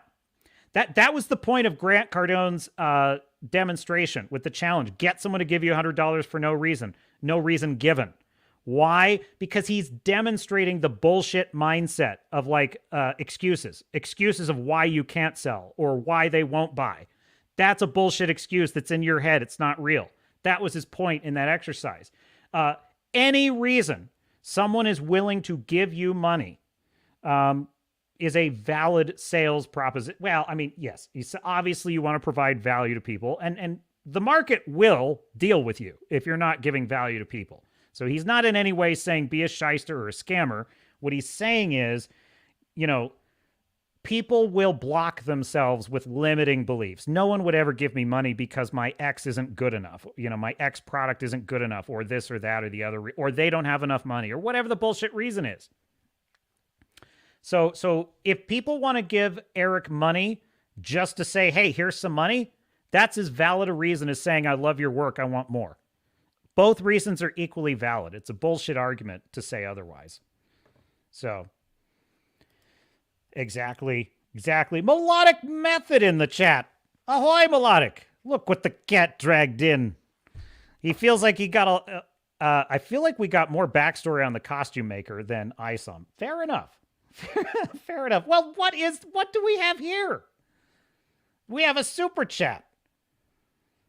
Fu Man Blue with a $20 super chat. Why, Fu Man Blue, you do me too much honor, sir. You do me too much honor. Thank you, sir. And he says, this is not support. Well, that's expensive not support, sir, and I support your not support. So thank you very much. I appreciate it. So generous. By the way, the fact that anyone is here is an act of generosity.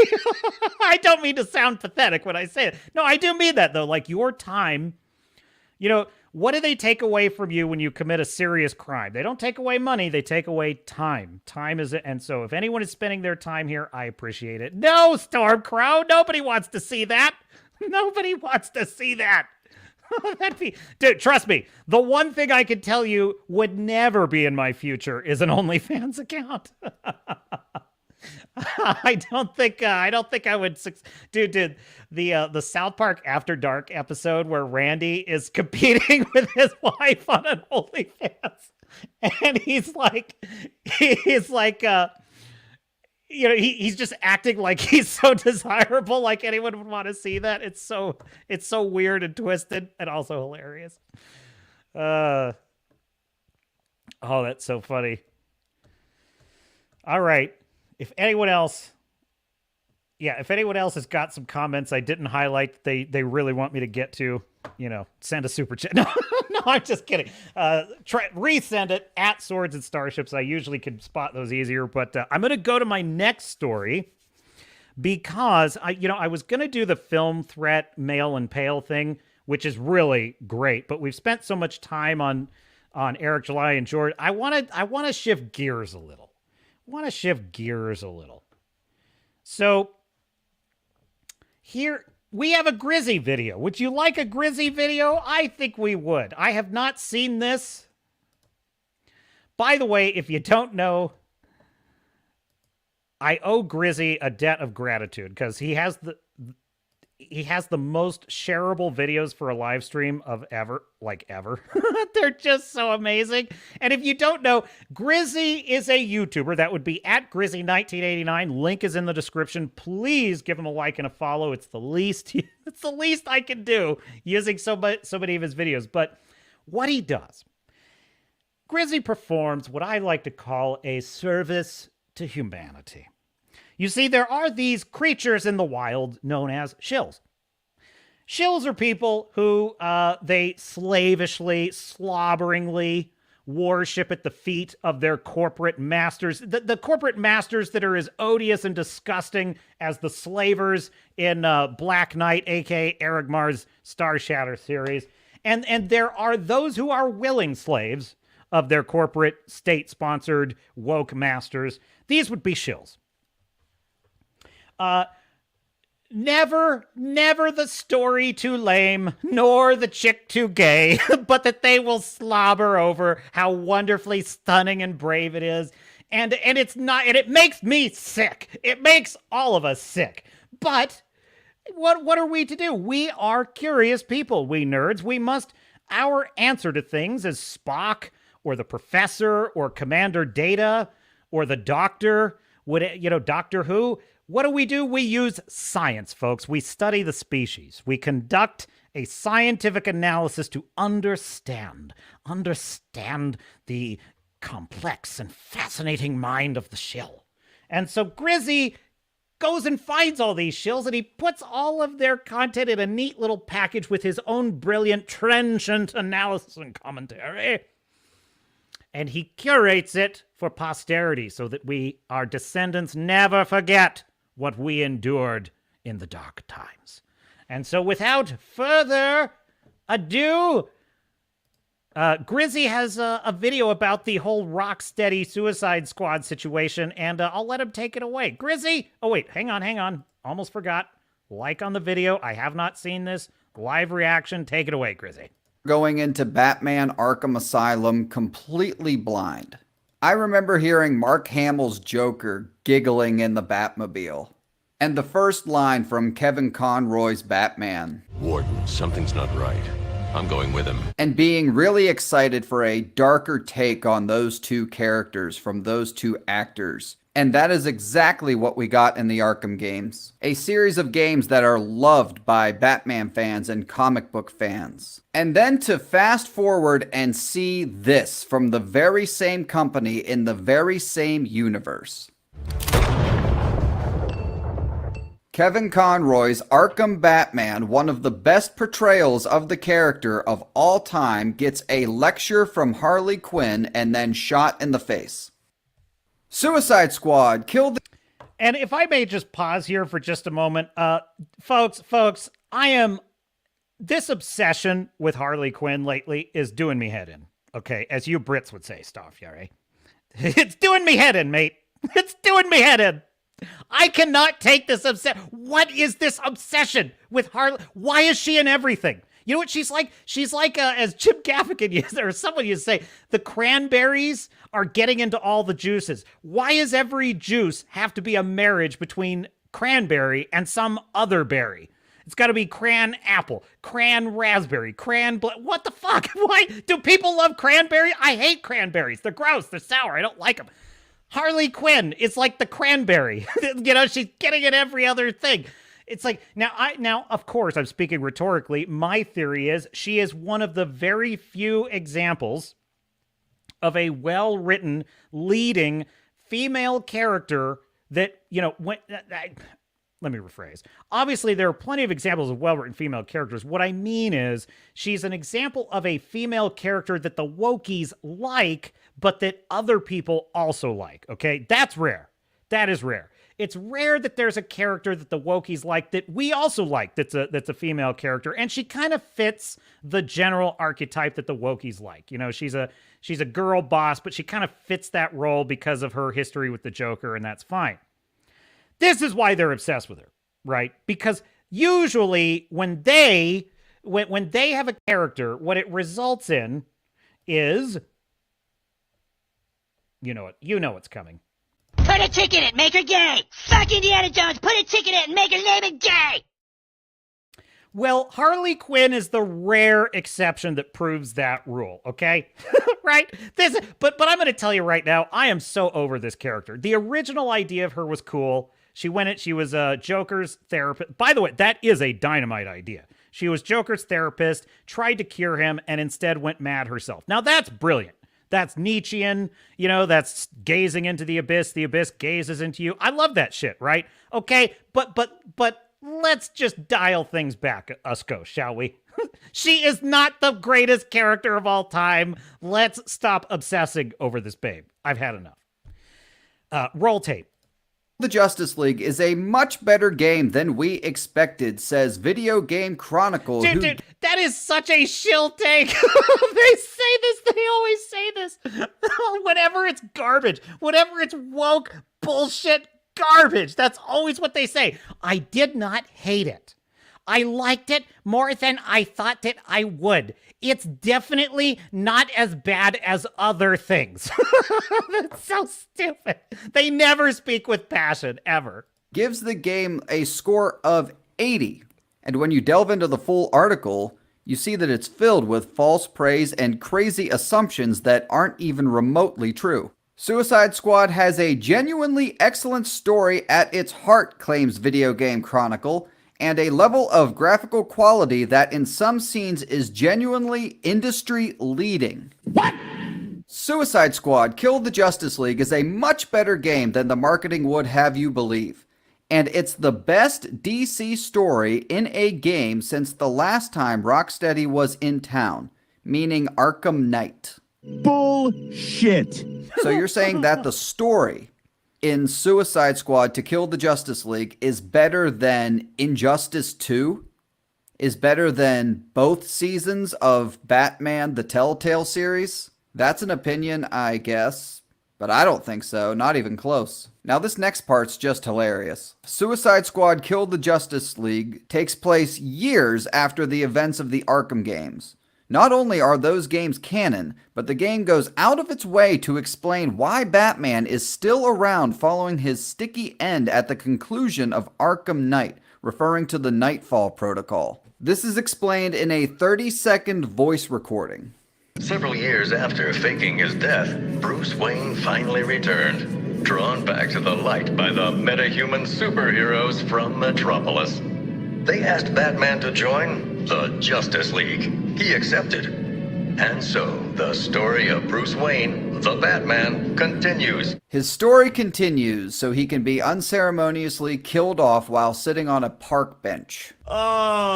Dude, it is, listen, I have not played, I played a little bit of the Arkham games. I haven't played enough. I really need to get into them because they're one of those games that's always been on my list. I really want to play them because they look super cool. So I don't have firsthand knowledge of the story. But this is what I will say, okay? And this is part of a larger problem in almost every single major film universe franchise that we're looking at, right? How can I need a term to describe this, but all I can call it right now is institutionalized mediocrity. Institutionalized mediocrity. What do I mean by that? Well, what I mean is like lifeless performances like Mary Elizabeth Winstead and Rosario Dawson and Ahsoka with just the crossed arms and the long pauses and the walking around. Boring action sequences which just like in Echo, just boring, sluggish action scenes, lame dialogue that could have been written by ChatGPT. And really, one of the key, and Argylle is the perfect example of this. This weird feeling of like, I am moving faster than the story. You know what I mean? Like literally, I wish I could reach into the screen and make these people move. Freaking move. Like, why does it take so long to say a sentence? Why is there such a lack of emotion in every action? Why is there such a lack of urgency in every part of the plot? You know what I mean? So when I watch the scene, because I watched the whole scene of Harley Quinn shooting Batman, that's exactly what it was like. He just sits there listening to her. And then he starts to sort of half-heartedly argue with her, and she just talks over him and shuts him up, and then he just accepts the bullet to the head. Which is totally out of character, even for a mind-controlled Batman. It's totally out of character. It doesn't even seem believable because it's like, wouldn't he at least try something? This is the man that has survived 10,000 battles with the Joker and Bane and every other character. You're literally telling me that the thing that defeats him is being having his hands tied on a park bench? That's what defeated the Dark Knight. So this is what I mean. It's like there is this lazy molasses sluggishness to every new property, and you just know that they had to make it clear. They wanted to make it clear that this was connected to those glorious games that came before. Can't do this game any fucking more! It sucks! This game sucks! Moving on now to this website called The Gamer, who has made it their mission to defend this game and attack anyone who dares criticize it. Look at the titles of some of these articles. What happens to Batman in Suicide Squad Kill the Justice League is cool, actually. It's got such a shill take. Oh my God. They always say, they basically, we read that article. What was it? A couple of streams ago, we read this article about how there was a famous quote from C.S. Lewis when he was doing his kind of, he wrote a book about morality during the World War II era in Britain. Okay. And he basically said that true morality, the right thing, never needs excuses. When you know something is right, you know it in your core. It tends to be the things we make excuses for that are the things that are wrong. It's like, oh, well, I'll give you an example, and I was totally guilty of this. In the years following 9/11, they had the debate over waterboarding in Guantanamo Bay. And I remember saying, I don't think it's not a good thing. It's a bad thing. However, these are desperate times. However, if it stops another plane crashing with 1,000 innocent people being killed in another attack, it's a fair trade. And I'm here to fully admit I was wrong about that. I was making excuses for a free democratic society allowing torture. That was wrong. I was wrong about that. And honestly, I'll tell you something. Probably the number one, there's a lot of influences, but one of the number one influences that convinced me of that was, honestly, God's honest truth, Donald Trump. He's one of the people that convinced me how wrong I was about that. Because a smart leader like Reagan, for example, said, being peaceful is not the absence of conflict. It's the ability to resolve conflict through peaceful means. Now, I'm saying that because what I'm saying is the defenses of waterboarding were excuses. We all know deep down it's wrong. It's wrong what we're doing. And now, guess what? Guess what? We created a monster that now we all have to live with because now it can be used against us, the citizens, right? So my point is, notice how whenever shills are defending the indefensible, they have to make excuses. They always have to argue in this kind of opposite day tone. Well, Batman is shot in the head by Harley Quinn, and that's a good thing. Well, he gets shot in the head like a total punk, this legacy character that everyone loves, and actually, that's really cool. It's like, no, it isn't. You know it's not. That's why you're framing it this way. Exactly the sort of risk-taking video game stories need. Reminder, you don't need to justify enjoying bad games. Gamers are mad about Alphabet People flag in Suicide Squad. So this is a pro-gay pandering website, good to know. Gamers are already calling Suicide Squad Kill the Justice League woke. After a major spoiler was shared online, gamers are shouting about, quote, progressive lunatics, and calling Suicide Squad a, quote, woke disaster. The game is a woke disaster, that's why people are trying to cancel their pre-orders and get refunds. So in the article, the author plays the if you don't like it, you're a homophobe card, claiming that fans are mad on behalf of the late Kevin Conroy, saying he would be immensely disappointed by what they did to his character and the woke agenda in the game. This despite Conroy being a proud, openly married gay man who even wrote a touching DC Pride story. Now, I didn't even know that Kevin Conroy was gay. So what the writer of this article is trying to say is that if you dare criticize the woke gay agenda in this game, then you are also personally attacking Kevin Conroy, which is ridiculous. But you know, this is, let me just drop some knowledge on these idiotic shills too. It's like, in my view, the trans agenda is an anti-gay agenda. It just is. Being gay is about same-sex attraction. The trans agenda argues there is no such thing as sex. It's whatever you feel it to be. So it's bullshit. So there's plenty of gay people that are not okay with this. There's plenty of gay people that are not okay with this bullshit propaganda. But that's beside the point. What I really stopped the video to say was Wrangler with a 40. It's always 420. It's always the 420 amount. I liked it. Why is that, right? I feel like that means something. But thank you, Wrangler. I appreciate it. And he hosts his own show on Frequency Studios. Check it out. If I can't, maybe I may not have time. Oops, I cut off my own applause. I'm so stupid. All right, play it again. But if I can, I'll hang out in the chat at least tomorrow when you're doing your live stream. That'll be cool. So let's roll the tape.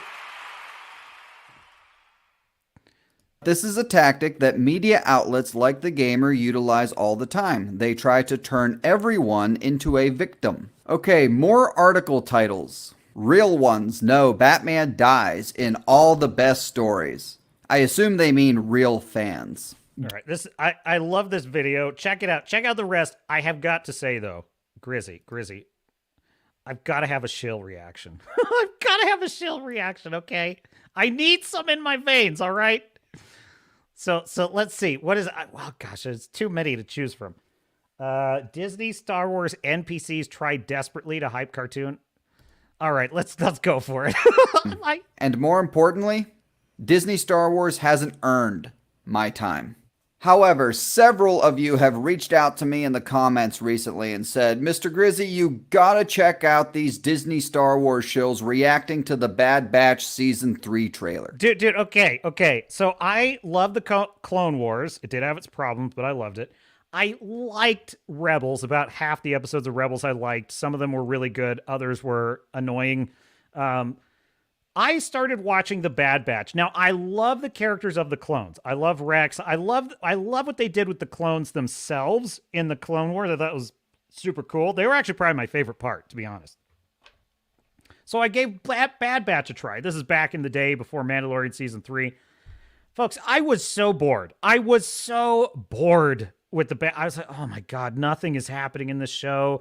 It all seems like a rehash of everything they've already done with Clone Wars. Also, I'm sorry, but after the sequel, I cannot make myself care about the Clone Wars again. Like that story's over for me. There's nothing left to explore there. So I just have not got into it. So this is interesting to me that I watched one episode, I was done. And since I do take requests on here, I checked it out. And apparently you guys just wanted to torture me. Ventress live again? So what the flip? What the freaking frig? What? Yeah, it's the final season. Why is that? Why is it the final season? Because nobody's watching it. Got my clone shirt on. I've got my Bad Batch jacket on. And I've got my medication. Now I want you all to pay attention to how formulaic and how similar all of these people's reactions are as they watch this trailer. So they all start their videos talking about how excited they are for the Bad Batch and for this trailer. Today I'm super excited because we have the trailer for the final season of the Bad Batch. I'm so excited for this. Feel like I've been waiting forever for a season 3 trailer for Bad Batch. I feel that it's... You know what's funny? Just as a creative, as a YouTuber myself, I look at some of these reactions and I'm like, God, it must take a lot of energy to fake that much excitement. I think, where do you get the energy? But honestly, that's because I never fake excitement about something. If I'm excited, I'm excited. If I hate something, I hate it. If I'm like, that's how I feel. I don't ever have to to me, it's funny, is people like, man, you went for 5 hours in that live stream. How do you have that much endurance? I'm like, this is fun for me. Like, I don't have to, like, I don't need endurance for this. Like, I just enjoy it. I enjoy bullshitting with the chat and just talking about things I like or don't like. That's not it. That doesn't take energy for me. But whenever I watch these shills, it makes me feel a little tired. I'm like, dude, where does she get the energy to be like, I've got my shirt. I got my shirt. Like, is that genuine? I'm just asking. It's just a question. I'm not, no offense intended. Necessary to remind you all that these are grown adults reacting to a cartoon. The bad.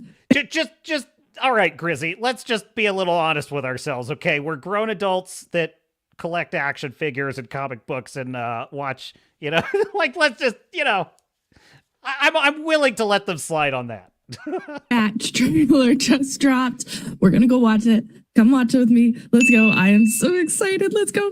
Calm down, bitch. I say excited, but I'm excited. I'm anxious. I'm sad because this is the final season and I love my boys. So then the trailer finally begins. So let's go. That bitch. Help me. So the trailer begins and it's boring as fuck.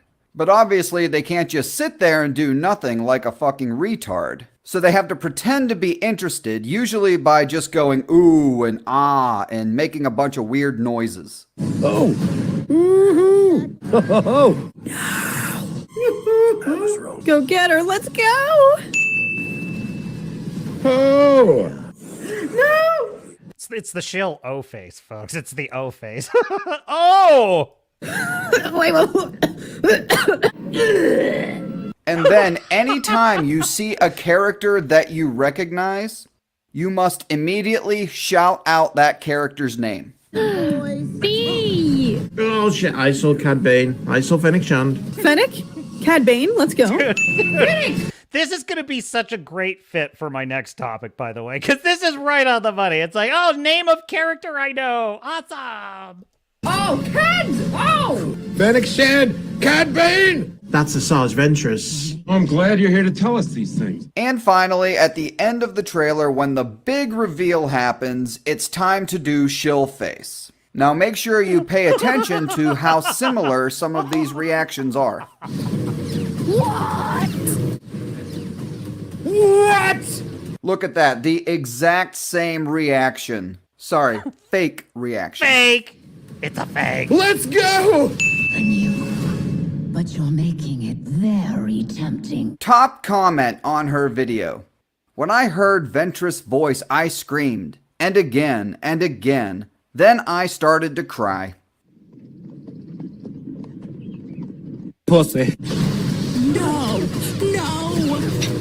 Why am I crying? Because you're an idiot. John Roca, everyone. This is the guy that told us, because we dared criticize Charmin Obeyed Chinoy, that we need to grow the fuck up. Remember? Grow the fuck up and nut up and shut up. So I guess this is what he means by grow the fuck up. Go down in your basement, watch cartoons, and do shill face.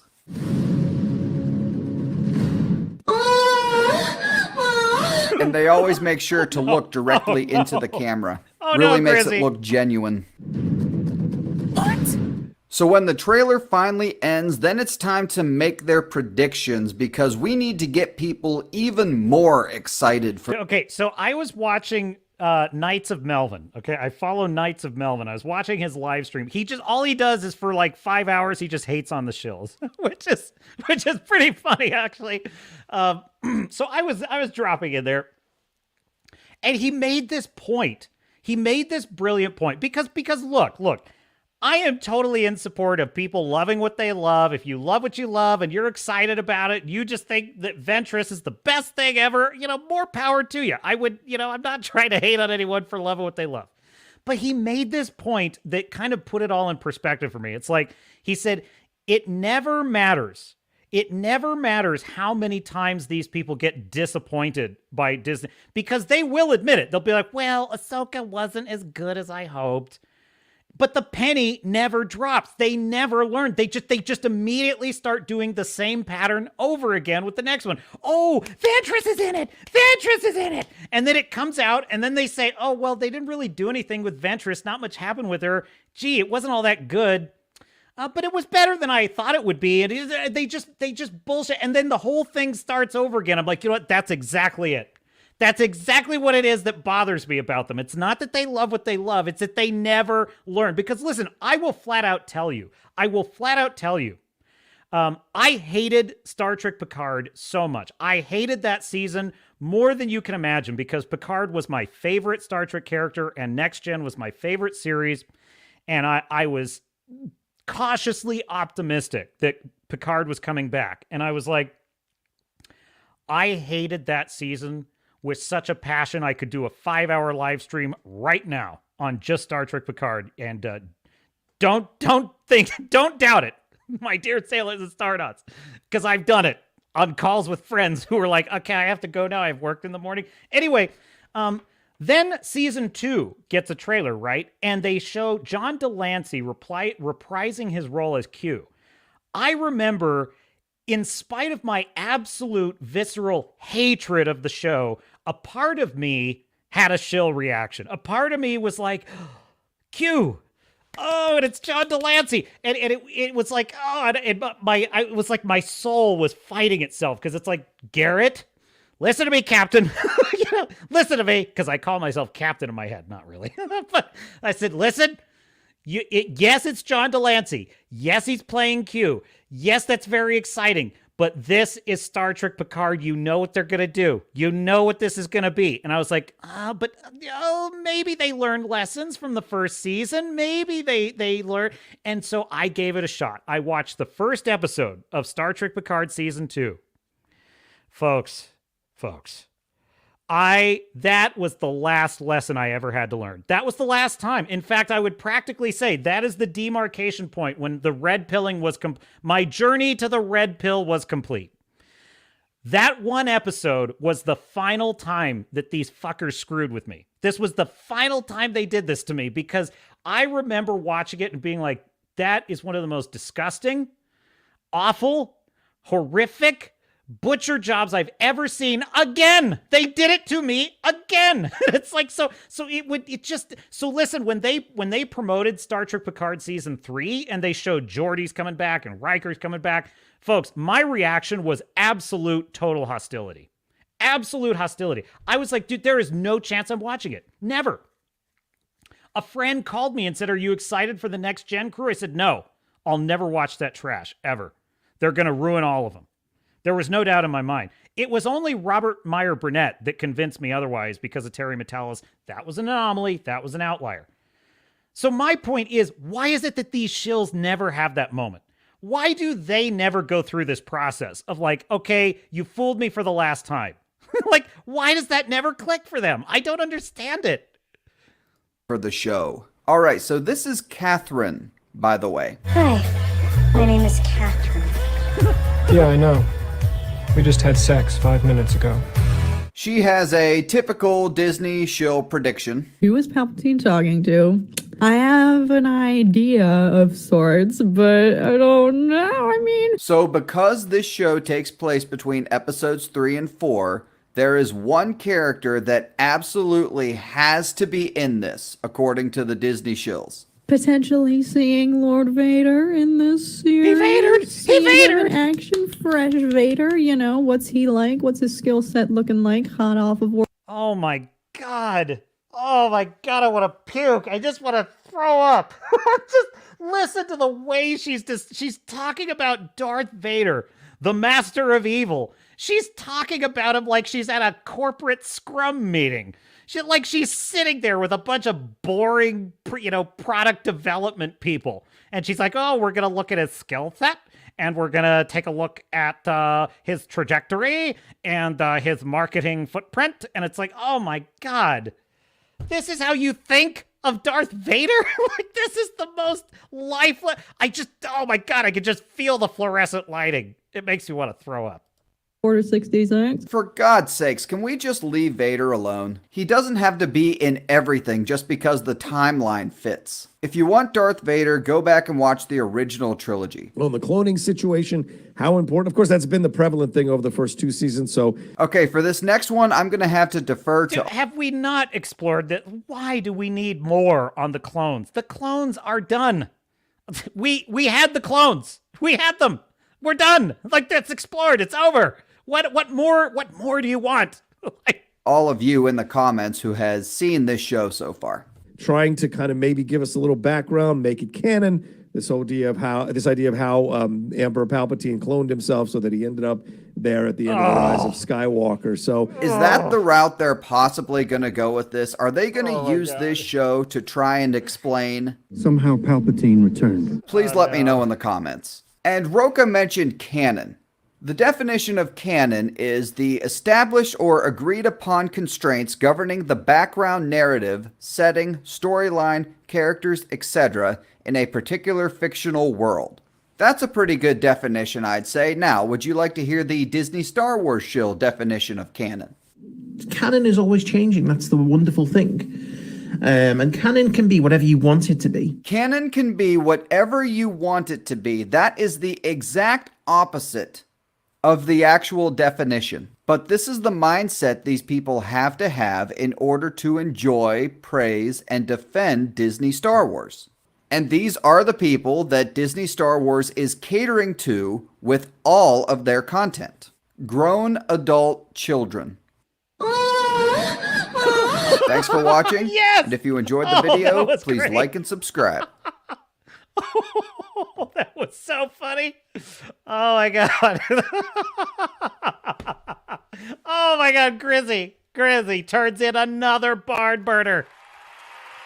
Another barn burner for Grizzy. Oh. That's what I needed, okay? Look, I love his commentary, but I needed chills. I needed chills. Yes, I'm an anti-fan. I just love to hate the shills. George R.R. Martin. That's what he thinks. No, listen. George, buddy, booby. It's for science, okay? It's for science. It's to study the species. It's to study you, my friend, George R.R. Martin. George R.R. Martin.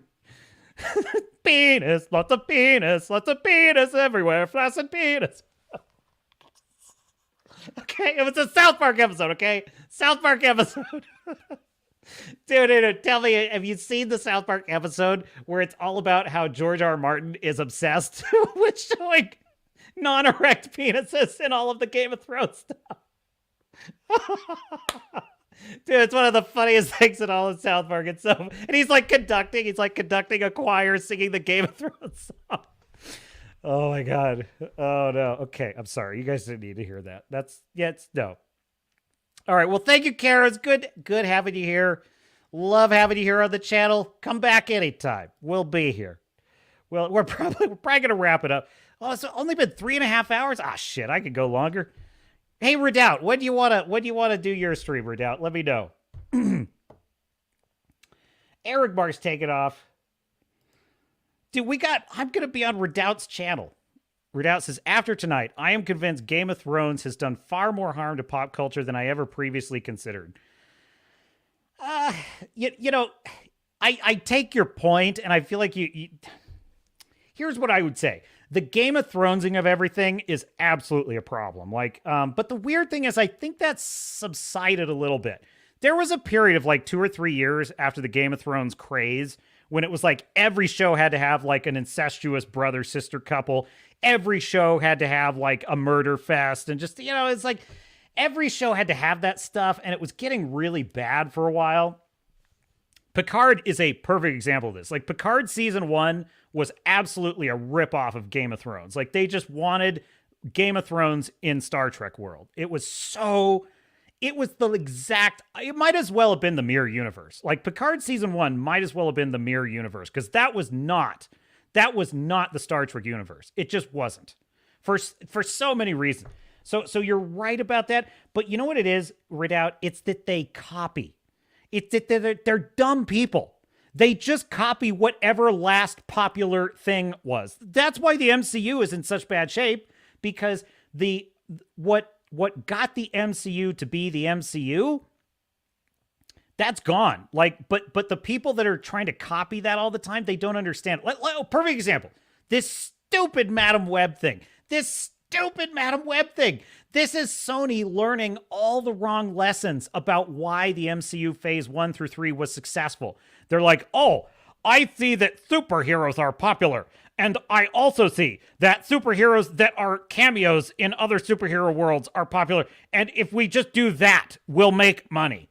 And it's like, no, that's not why it's popular. It's like, so they just keep repeating the same stupid thing they saw the last guy doing. So I don't know if it's Game of Thrones so much as it's that these are not creative people and they just copy things without understanding why they were significant in the first place. That's why the whole, Jaime and Cersei's very sick and very twisted relationship that got people kind of invested in them in spite of themselves, in a very sick and twisted way. We kind of root for their relationship, but that's not because their relationship is a good thing. It's not because it's healthy, and it's not because it's not revolting. It's because we understand on a kind of innate level that these two characters live in a sick world. They live in a sick, twisted, feudalistic society, and their family in particular is about as demented as any other family in Westeros. And we understand that they are a product of their society in some ways, and that they found comfort in each other's arms, okay? It's sick, it's wrong, but there's enough nuance and complexity with it that we understand it, if not condone it, okay? Right? These dumb people that write these other, they don't understand any of that. They don't understand any of that. They just think, oh, brother-sister couple, I guess that's in. No, it's not in. That's not why people identify, that's not why people like Cersei and Jaime. That's not, hopefully that's not why, They like it because they understand it, even though they know it's sick and twisted, because that's good writing. They are well-written characters. We understand why they wound up in this sick and twisted relationship. It does not mean that we want, oh my God, I'll never forget on the Dexter show when they shipped Dexter and Deborah. Oh my God, that was the most disturbing, gross thing. I hated that. I hated that so much. That really is the worst thing in that series. Is like, okay, I know that they're both adopted and they're not related. That does not make it any less sick at all. Like, it is sick. Like, it is a sick plot arc. And the weirdest thing is the actress who played Deborah argued for that. And I'm like, oh. And you could so tell that in season 7 and 8, they were like, okay, that was a mistake. And they kind of tried to move that plot arc out of sight, out of sight and mind. And it's like, anyway, so there you go. So yeah, anyway, Redoubt says, be sure to give yourself a breather. We don't need a dehydrated captain on Uncut History. So I'm at almost 5 p.m. Eastern, 5 p.m. Pacific right now. So why don't we shoot for 6 p.m.? Because I'll probably wrap the stream up in about 30 minutes or so. That should be enough. What do you think? So that would be 9 p.m. Eastern. Does that work for you? We're sitting here doing logistics on a live stream. It's because I'm going to go right into it. Fu Man Blue says, anyone else see that episode of Ozark where the chick blasted a dude in the face for calling her a redneck because she preferred the word hillbilly? That was fantastic. Dude, Ozark is a great show. That is a great show. And, it's funny. Breaking Bad had just wrapped up a couple of years ago when that show came out. And I totally was I was very lukewarm on that show when it was advertised. It looked kind of interesting. I love Jason Bateman. He's a fantastic actor. I think he's just one of those great character actors. He just is. And I also love Laura Linney. She's pretty amazing as well. And I was like, yeah, I've already seen Breaking Bad. I don't need to see another mild-mannered, average everyman who decides to break bad and found some kind of drug empire or something. I just wasn't that interested in it. But I was like, but I'm also kind of interested in it. So I start watching the show, and I'm thinking it's going to be kind of a repeat. But then it kind of takes a turn. It's like, no, he's like the show kind of plays it like he's a straight-laced, straight-edge guy, and he's not, and it's his business partner that's involved in all the evil stuff. But then they reveal that, oh no, he's full in cooking the books for the cartel, and he does it. That's what he does, and he's fully unapologetic about it. And then it turns out that his wife already knows. So there's no like Walter White having to lie to Skylar. There's none of that. It's just, no, she knows and she's in on it. And then in the first episode, when they're forced to move to the Ozarks, I'm thinking, okay, well, the whole show is going to be about, we can't let the kids find out.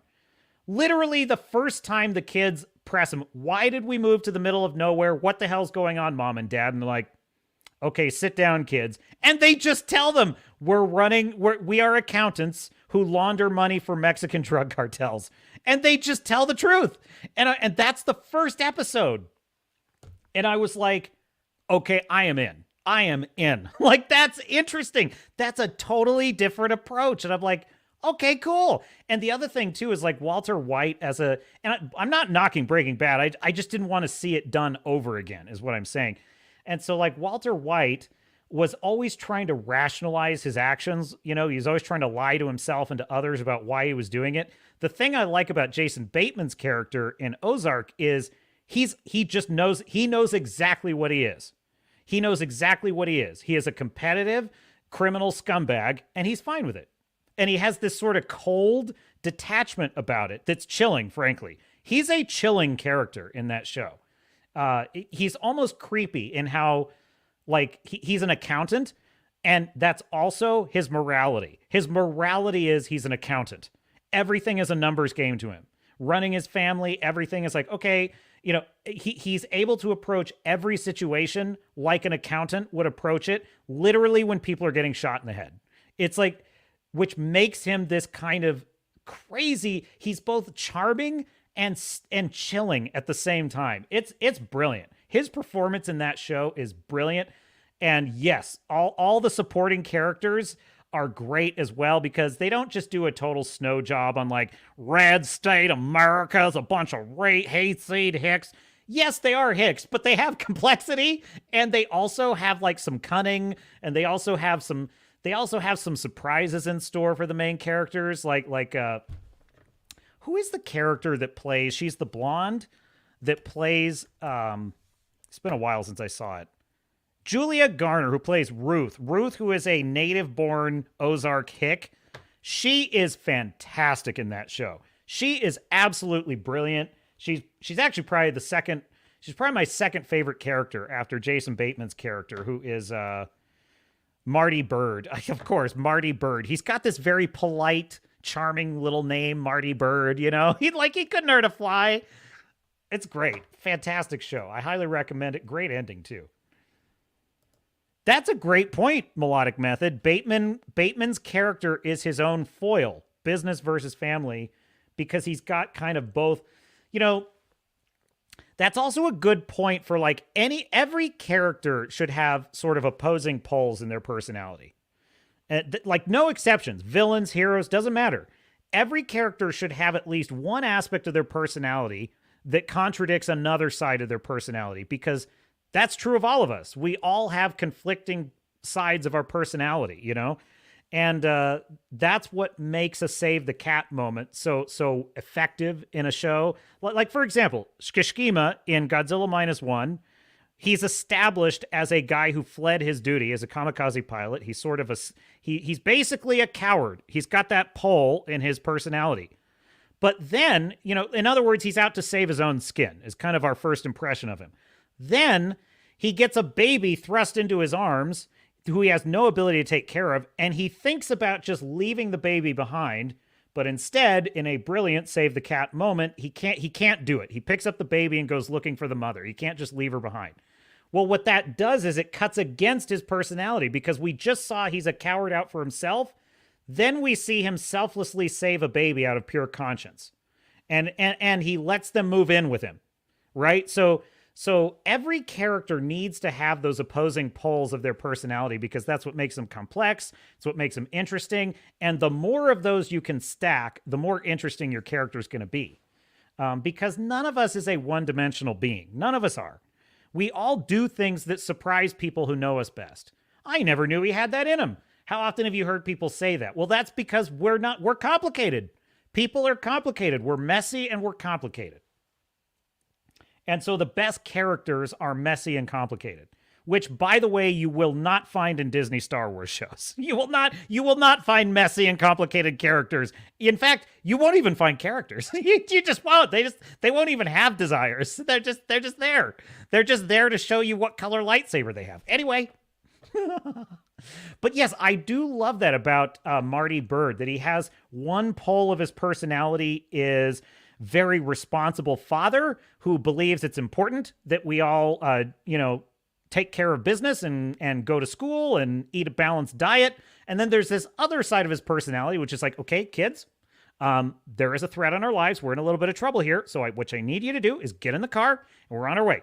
Yes, some people died, but we'll work this out. It's like there's just these two fascinating sides. And Jason Bateman is the reason it works, because he's got a comedic, lovable, charming side, but he's got like a serious dark side he can bring out like at the drop of a hat. By the way, so does Laura Linney. Like Laura Linney's got that as well. She can be this sweet, charming homemaker. Oh no, what are we going to do? And then she turns into this cunning, ruthless politician. It's kind of brilliant. It's a character study, that show is. Okay, what did you... Stop, Yuri. It says, Captain, stop talking about plot and character complication. You'll give Hollywood a nosebleed. Yeah. Dude, let me tell you something. You need a work ethic if you're going to write something good. I know that's news to the Hollywood idiots. They think you just need a skin color. If you have the right skin color, you'll make something good because of your lived experience. It's like, frack off. But yeah, okay, fine. But for the rest of us, you've got to have a work ethic and actually have characters. Fu Man Blue says, I loathed his wife by the end, just like Sky in Breaking Bad. Oh, totally. Now, listen, I will say this. While I like Laura Linney's character and I like her performance of the character, here's why I think I'm kind of on that same page. I didn't just loathe her as like this character does bad things, because she definitely does. But I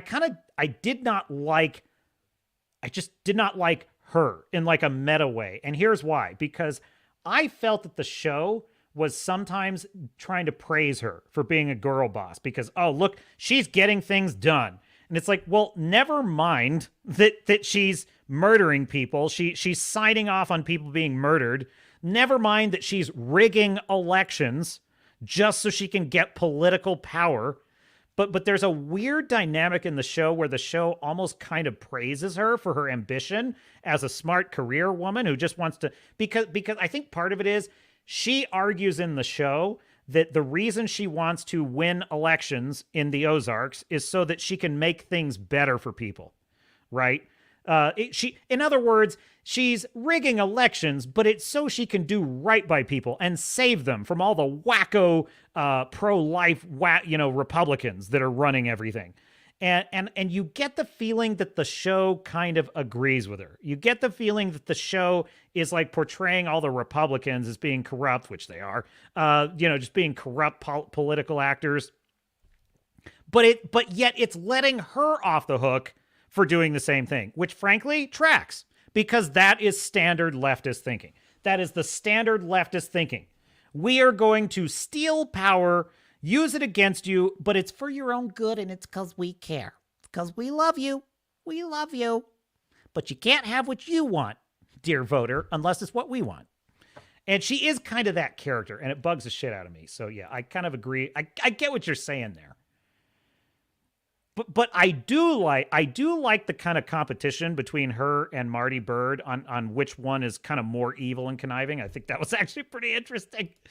Stormcrow says, Captain Garrett, sir, just to know, how do you keep track of character relationships? I got 3 main POVs, and keeping those relationships on track and non-tangled is a bit of a challenge. Fun, though. Well, I'll give you...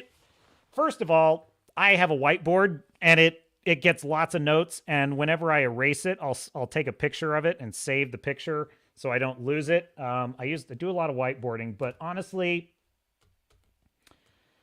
I am pretty good at keeping it straight in my head, but that's dangerous. You actually shouldn't do that. Like, you shouldn't just have it in your head because you will make mistakes. You will screw things up. I'll give you two suggestions. Write at least a paragraph on every character. Their backstory, who they are, what they want, what motivates them, who are their friends. And honestly, as long as you want to make it, go for it, but at least a paragraph on every single character, even minor characters. What do they want? What's motivating them? Those are usually kind of if you know nothing else about a character, what do they want? That's super important. Because I'm telling you, it sounds easy, it sounds obvious, but honest to God, like Ahsoka. What does she want in the Ahsoka? I don't know. Nick Fury, what does he want? I don't know. Like, he doesn't seem to want to solve anything.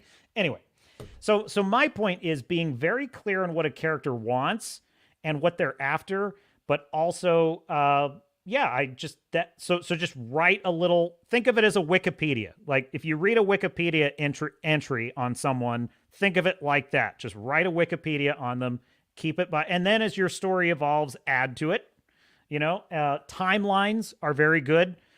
Kind of knowing dates. At this date, this is when this happened, and at this date, this is when. That's actually very helpful. That's actually very helpful. Keep a timeline, paragraph backstory. Finally, beta readers, when you're done, make sure people that are outside your head read it, because we all know we have multiple people in our head if we're writers.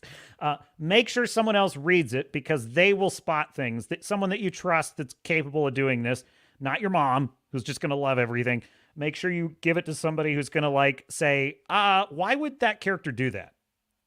That's kind of how I do it.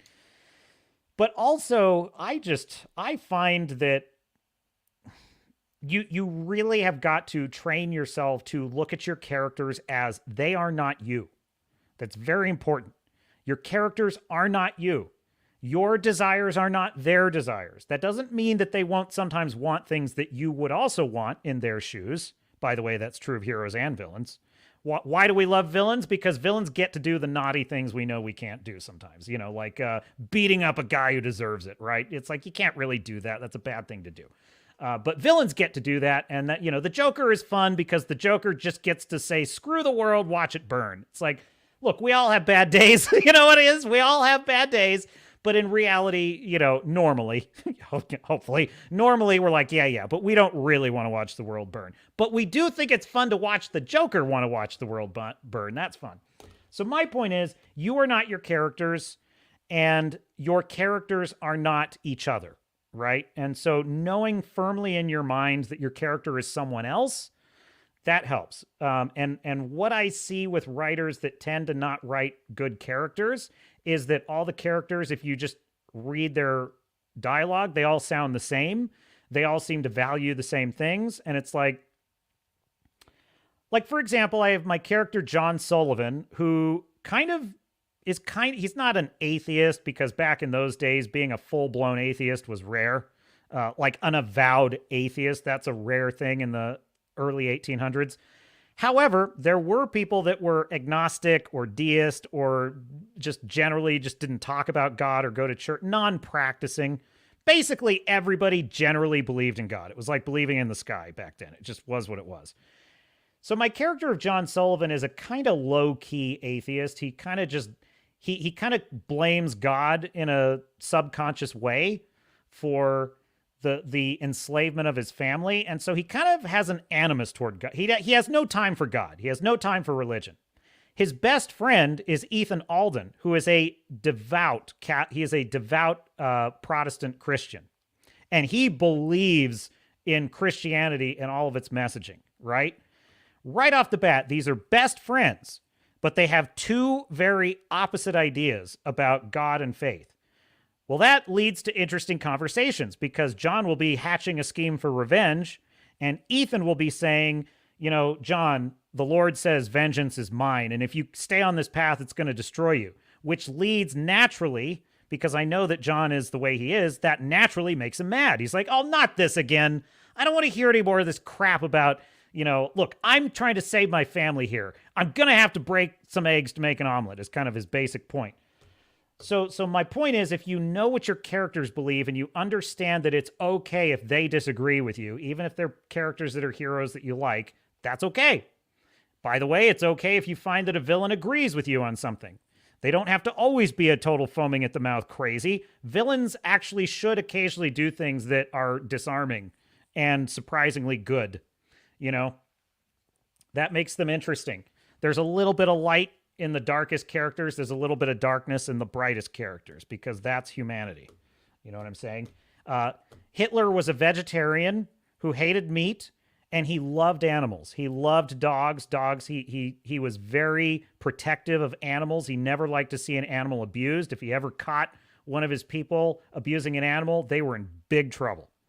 So yeah, evilest man in history, arguably, but was very kind and loving towards animals and was very affectionate toward his dogs. And all the little kids loved him. They called him Uncle Hitler. Uncle Adolf is what they called him. You know what I'm saying? So my point is keeping in mind who your characters are and their little things like that is what will, and that's your Wikipedia. So there you go. I felt like I had one more point on that. I'm trying to remember what it was. But the timeline definitely helps because knowing who met who when. Anyway, if I think of it, I'll tell you. I will tell you. 9 p.m. Eastern, yes. So that will be coming up soon. Yes, check it out. Wrangler, coming up tonight. The Captain's Adventures continue with @Readout Productions on Uncut History at 9 p.m. Eastern. There's the link. Love to see you there. You don't have to. Star Fury, I know it's late. It's late.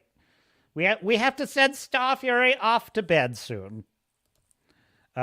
He needs his beauty sleep. He does. No politician, he says, has cared a damn about the porals. What? The porals? The proles, not porals. Proles?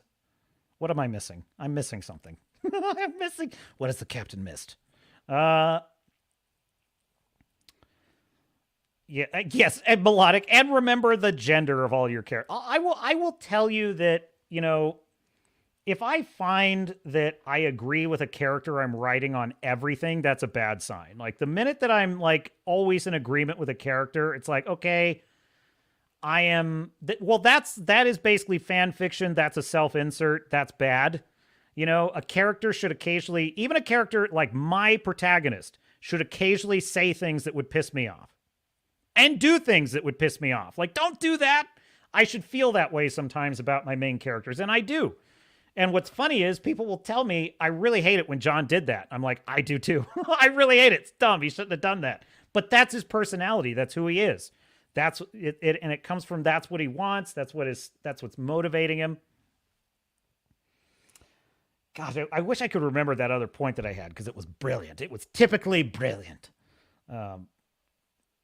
But anyway, Stormcrow says, here's an example. Johnny C. Lately, a bounty hunting cannibal cyborg that wants to rid himself of his flesh.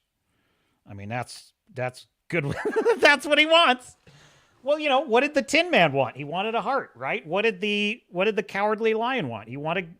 Now, oh, that was my point. Okay, that's my point, Stormcrow. The light bulb just went on. Okay, here's how I look at every character I write, okay? And by the way, I learned this by studying writers that I like. Like, I watch Breaking Bad and I just dissect everything. I'm like, why is Gus Fring so interesting? Why was that scene so frightening? Why was I on the edge of my seat? Like, what was moving that? Like, I'm always asking these questions. I've been this way since I was a kid.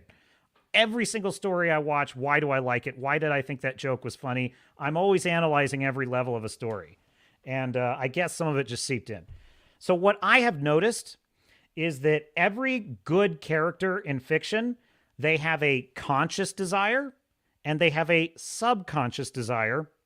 And then they have an even, if you want to get really deep, the best characters like Walter White, for example, have an even subconscious desire. Now, what do I mean by that? Well, every character has the side of themselves that they are conscious of and that they know, because this is humans, by the way. We all have what we think of as our identity. But then we do things that even we don't understand. We're like, why did I say that mean thing to that person? That's not me. I don't do that. Well, yes, it is you, because that's a subconscious belief system that's working without you knowing it, right?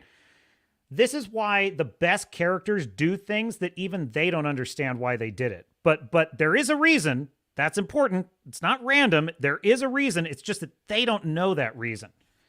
That's important. So what I always say is, what does your character consciously want? Now, what do they subconsciously want, right? So in the case of my character, John Sullivan, well, let's just take Walter White. Let's just take Walter White, because that's I don't want to make this all about me. Walter White, chemistry teacher, he's broke as hell. He's got cancer. On the conscious level, he wants to take care of his family. He wants to leave a legacy. He wants to, he doesn't want to die a loser working at a car wash, leaving his family broke. And so because of that, he decides to start cooking meth with a former high school student. And he also decides to conceal the fact that he has lung cancer because he thinks that once he has the money to take care of his family, then he can tell them, is kind of what I'm guessing based on that's my reading of the show. He thinks that once he's got the money and all the affairs are in order, then he'll have the moment of confession and he'll tell the family, everyone's crying, but don't worry, there's a nest egg for you. It's all taken care of. Well, of course, the meth business is a little more complicated than that, and that day just never comes. It just keeps getting worse and worse for him. However, now that's the conscious level. That's the story that Walter White is telling himself, okay? Now there's a subconscious level. The subconscious level is that Walter White had an idea back when he was in college for this chemical formula, and he got a bunch of patents. And he started a company called Gray Matter with his two closest friends, one of whom he was in love with, this girl that he was in love with, right? However, he got irritated, he got frustrated with their ideas, and they had a falling out, and they broke up. And he sold his shares in the company for like $12,000 to them, okay? That company went on to become a multi-billion-dollar company. So in other words, he quit Apple right before Apple became Apple. That's basically his story. That is the shame that he lives with every day. He is a proud man. He's a very intelligent man. He's very proud of his intelligence. But here, right in his face, is this monumentally stupid thing that he did. And he hates himself for it. But he doesn't consciously know that. He subconsciously feels this way. This is why he won't accept their charity. He won't ask them for help. And he even hates them when they offer him charity. There's a scene in which that woman, I forget her name. What the hell was her name? I forget. Anyway, she's only in a couple episodes. She shows up and tries to offer him help, and he says, "Fuck you." Why does he do that? Well, subconsciously, it's because he resents that they are successful. They stole his legacy. So what I'm getting at is consciously he wants to provide for his family. Subconsciously, he wants to fix that wrong. He wants to correct that mistake. I should have been a billionaire titan. That was my birthright. And it was ruined. It was stolen from me. The meth empire is a way to get that, right? But there's a third layer that's even deeper than that, right? What is it? I'm not sure, but it's there. But I would probably say off the top of my head, without thinking about it for a minute, I would probably say that the third layer deep with Walter White is his pride. It's the fact that he has always had a burning, his plan for his life was to do something special, something extraordinary, something the world would remember, like Elon Musk getting on Mars. He had a legacy in store for his life. But instead, what happened is he wound up a boring high school teacher with a kind of boring, like he loves Skylar and he loves Junior, but secretly on this third deep level, secretly, his son is a cripple. His wife is kind of boring. She sells knickknacks on eBay. Oh, that's boring. She's not a genius like he is. She's not his equal intellectually. And he loves her, but that annoys him. Jesse Pinkman is really the son he kind of wishes he had, which is partly why he hates Jesse, because he feels guilty and he knows he shouldn't. But secretly, without him even knowing this, now I could go through like all the clues in the show that reveal all this. I have all supportable reasons for why I think all this. Like, for example, there's a scene in the past where him and Skylar are buying his house, and he says this flippant remark like, oh, it'll do for now, because he knows that someday it's going to be a big old mansion, right? But that never happened, right? So that's a clue to this third layer that like he always envisioned. And finally, in the last actually it was in El Camino, they do a flashback where he tells Jesse, you're lucky that you didn't have to wait your whole life to do something special. So that's it. So top layer is I want to help my family. Second layer is I want to fix the mistake of losing my company. But the deepest layer is I was supposed to do something special with my life, and I failed. This is my only second chance at that. Building a meth empire, which, by the way, is sick. Like that is a sick thing to do, to correct that. But that's how we are as people. Our deepest layers is where the weirdest shit comes out of us. You know what I mean? Like the weirdest things we do as people is because of that really deep-seated, I wasn't loved as a child. You know what I mean? Like that's where that comes from. So, and we all fall victim to this. We don't build meth empires necessarily. So Stormcrow, that is my long way of saying, if you really, and it's work, but if you really want to have great characters, you got to have those, I would say go 3 levels deep. Now, you don't have to write a novel about all that stuff. You just have like one paragraph consciously wants, one paragraph subconsciously wants, one paragraph deep-seated issue with. And what'll happen is your character will have multiple, without you even having to think about it, they'll act out in strange ways that are natural because it's like you just know. And it will make sure that your characters are always different because they don't, you will know the things that they would never say and they would never do, and you'll know the things that they absolutely would do. This is why, by the way, Secret Invasion is bullshit. This is why modern Star Wars sucks. This is why the shills are wrong, because they're clapping for characters that don't even have a very convincing surface layer. Like, Ahsoka does not have a convincing surface layer. She does not have anything approaching a subconscious layer or a sub-subconscious layer. She just doesn't have that level of depth. Neither does Sabine, neither does Ezra, none of the characters, not even Ray Stevenson's Balon has any of that. Now, they have appearances of that, but they don't actually have it. Grogu doesn't have any of this. The Mandalorian doesn't have any of this. Bo-Katan doesn't have any of this. This is why these characters are so badly received, because they're very simplistic characters. They don't actually have... So I'm giving you a model. Just ask yourself those questions. What does my character want at this level? What does he not know that he really wants? But deep, deep down, what is the thing he wants that he would never even believe if you told him that that's what he wants? By the way, this gives you great fodder for your villains, because your villains will sniff this out. Your smart villains will figure this out. They'll say, you say that you're out here to get justice, but isn't it true that what you really want? And then they'll give him some line and it'll get under the main character's skin, and then they'll get pissed. Like, I'm going to kill you.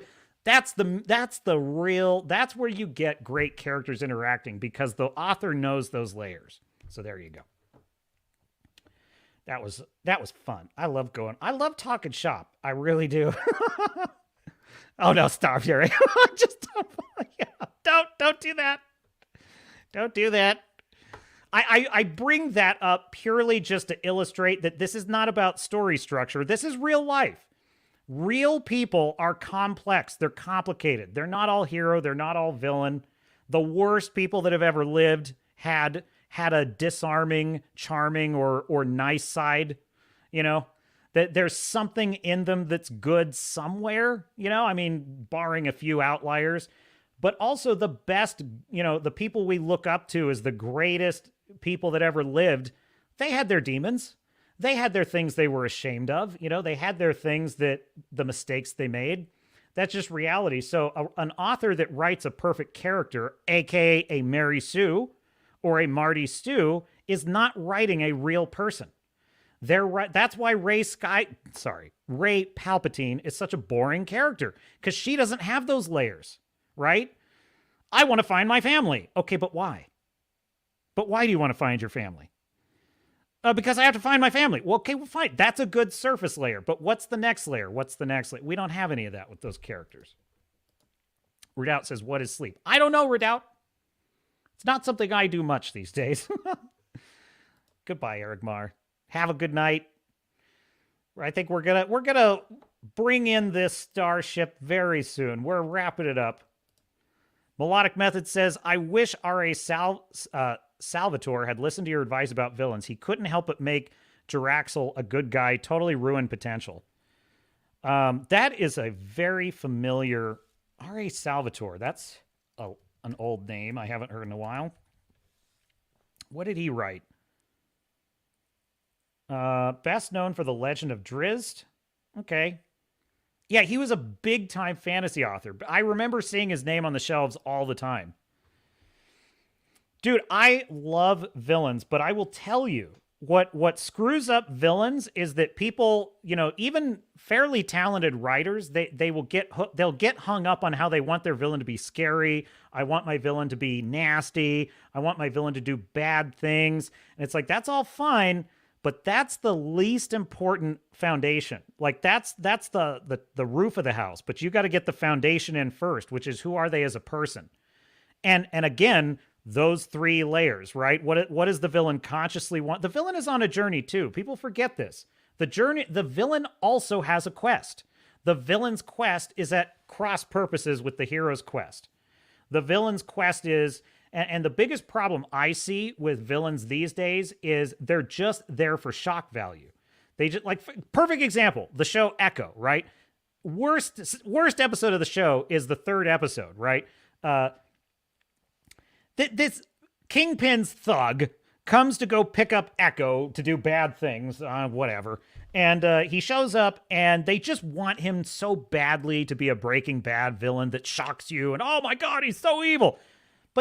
But he's an idiot. He walks around the skating rink doing nothing, which is a sign that, like, well, what's motivating this character? Like, what's he actually doing? And then he shoots a guy, and it has no impact because there's no there. There's no depth to the character. Someone had said, I think it was you, Stormcrow, someone was mentioning that, like, everyone hates Kai Lang in Mass Effect 3, and I was pondering this. I was like, why do people hate Kai Lang so much? Because I'm not unsympathetic. I kind of like Kai Lang, but the more I think about it, I think what it is he's a very one-dimensional character. He's just a thug. He's just a thug. And I think the reason why fans of Mass Effect don't respond well to that is that take Saren in the first game. If you're a Mass Effect fan, Saren is a very complex character.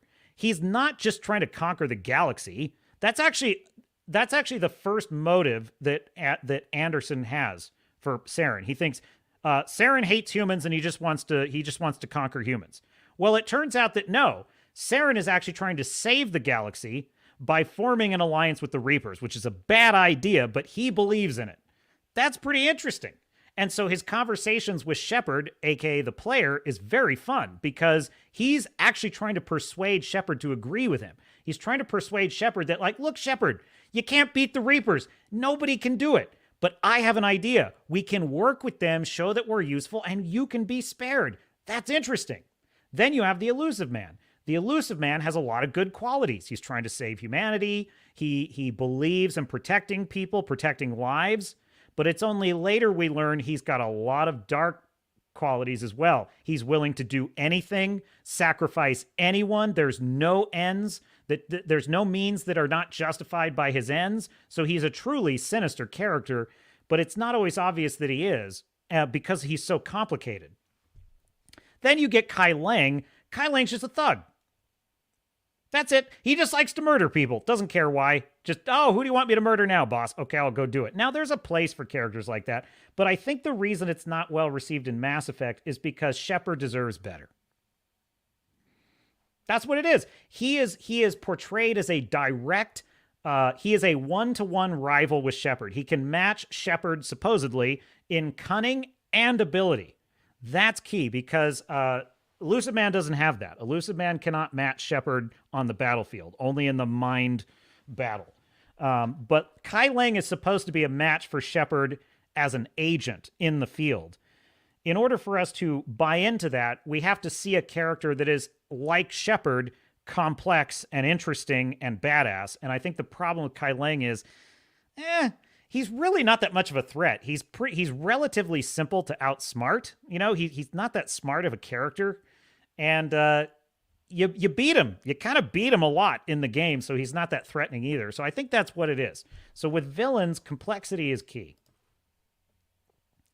Complexity is key. What else we got? Boy, the chat has been on fire. Absolutely on fire. You guys, it's way too much. You're having too much fun. I love it. I just love it.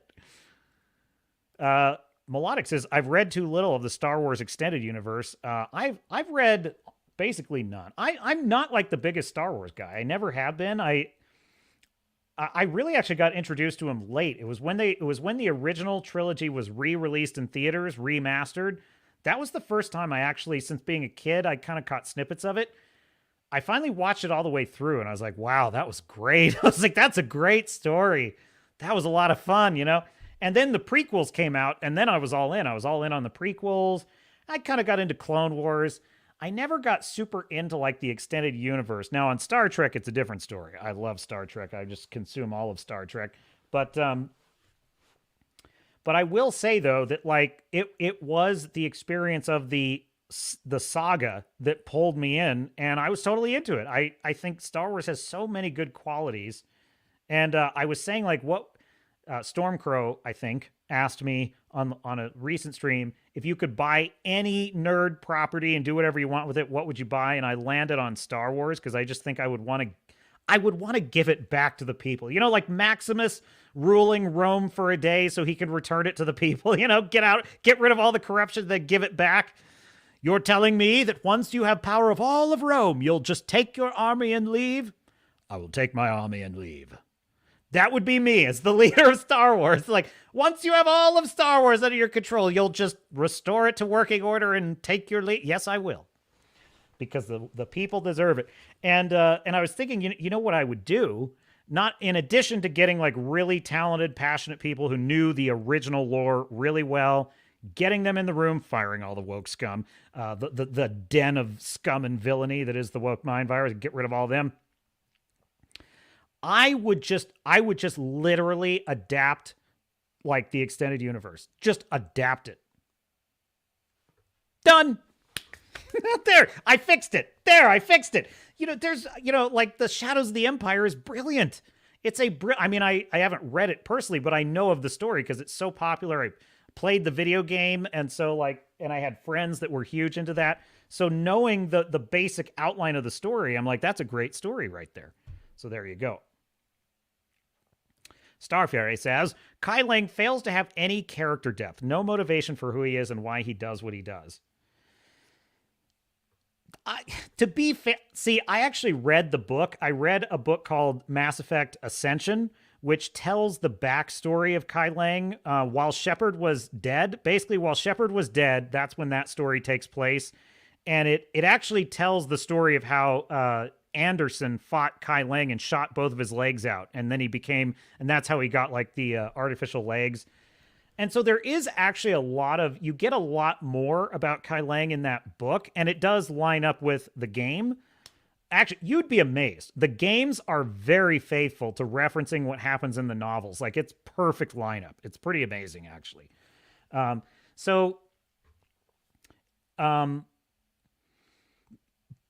It's a little bit unfair for me to say this based on that, since I've read the book, because just based on the game, I would tend to agree with you. But if you know the book, basically what he was is, like Shepard, he was an N7 operative. And he was a very promising, he had a bright future in the N7 program. He was one of the best. But he fought dirty. But then fighting dirty turned out to be, it wasn't just that he was kind of like an ends justifies the means guy. It was that, like, he had issues. Like, he had serious issues deep down, and he started just killing people for the fun of it. And so the Alliance threw him out. First, he got thrown in prison for murdering a Krogan in pure cold blood for no good reason. And they threw him in prison. And the idea was, like, he was a disgrace. He was dishonorably discharged. He was a bad guy. And he was a stain on the Alliance's reputation, because the N7 they're like Navy SEAL Team 6. They are the face of the Alliance military in that sense of, like, reputation. And so the Alliance was, like, very, very big mad at Kai Lang. Well, the elusive man, where one man's trash is an elusive man's treasure. And so he went and he got Kai Lang released from jail and said, I can mold and shape him and he'll do what I say. That's basically what the elusive man wanted. He wanted a dog that would do what he said. And so he basically manipulated Kai Lang's kind of sadistic side and just aimed it at the enemies of Cerberus. And by the way, Kai Lang was an operative while Shepard was doing his thing against the collectors, but the elusive man just kept him hidden from view. Because really, Kai Lang he's a bag man. He's basically there to just do the dirty work that's not fit for public consumption. And so in that sense, he makes sense because that's all he was ever supposed to be. And really, based on that, when you play the game, it's clear to me that when you see the elusive man kind of like needling Kai Lang, I'm surprised you let Shepard get the best of you, Lang. Well, if you've read the novel, you know that why he's doing that. He's doing that because the elusive man knows that Kai Lang he's not as good as Shepard. He knows that. But he's manipulating Lang. He's getting him tuned up. He's just using him. He's just using him to get under his skin because he knows that'll wind Lang up. So anyway, which is frankly that, you know, he doesn't need that much shilling. I'm just telling you what I know. Okay.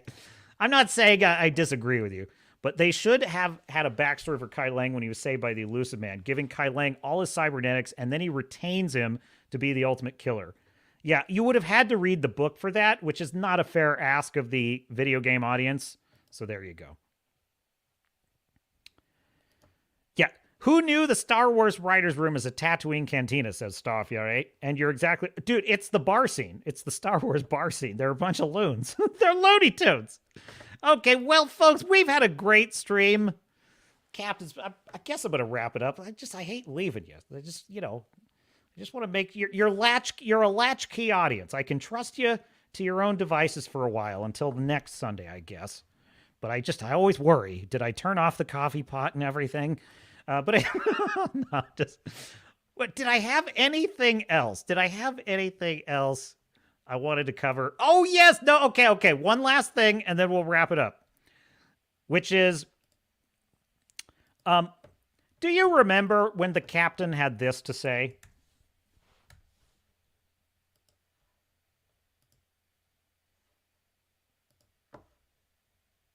Where is it? Oh, shit. I thought I had it by the time code. I didn't. Okay, what was the time code? What was the time code? Yeah, 140. Okay, here we go. This was on a stream. This is well before Argylle came out. They're like, are they friend or foe? And then the beam comes down, and they just showed that scene of destruction. I don't want to see that.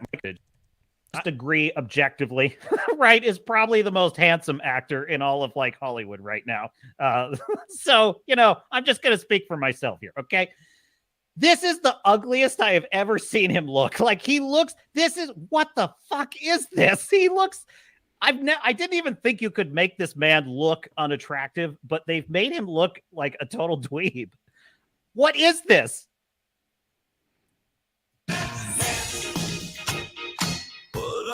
I can't do the audio because they'll totally block the stream if I do that.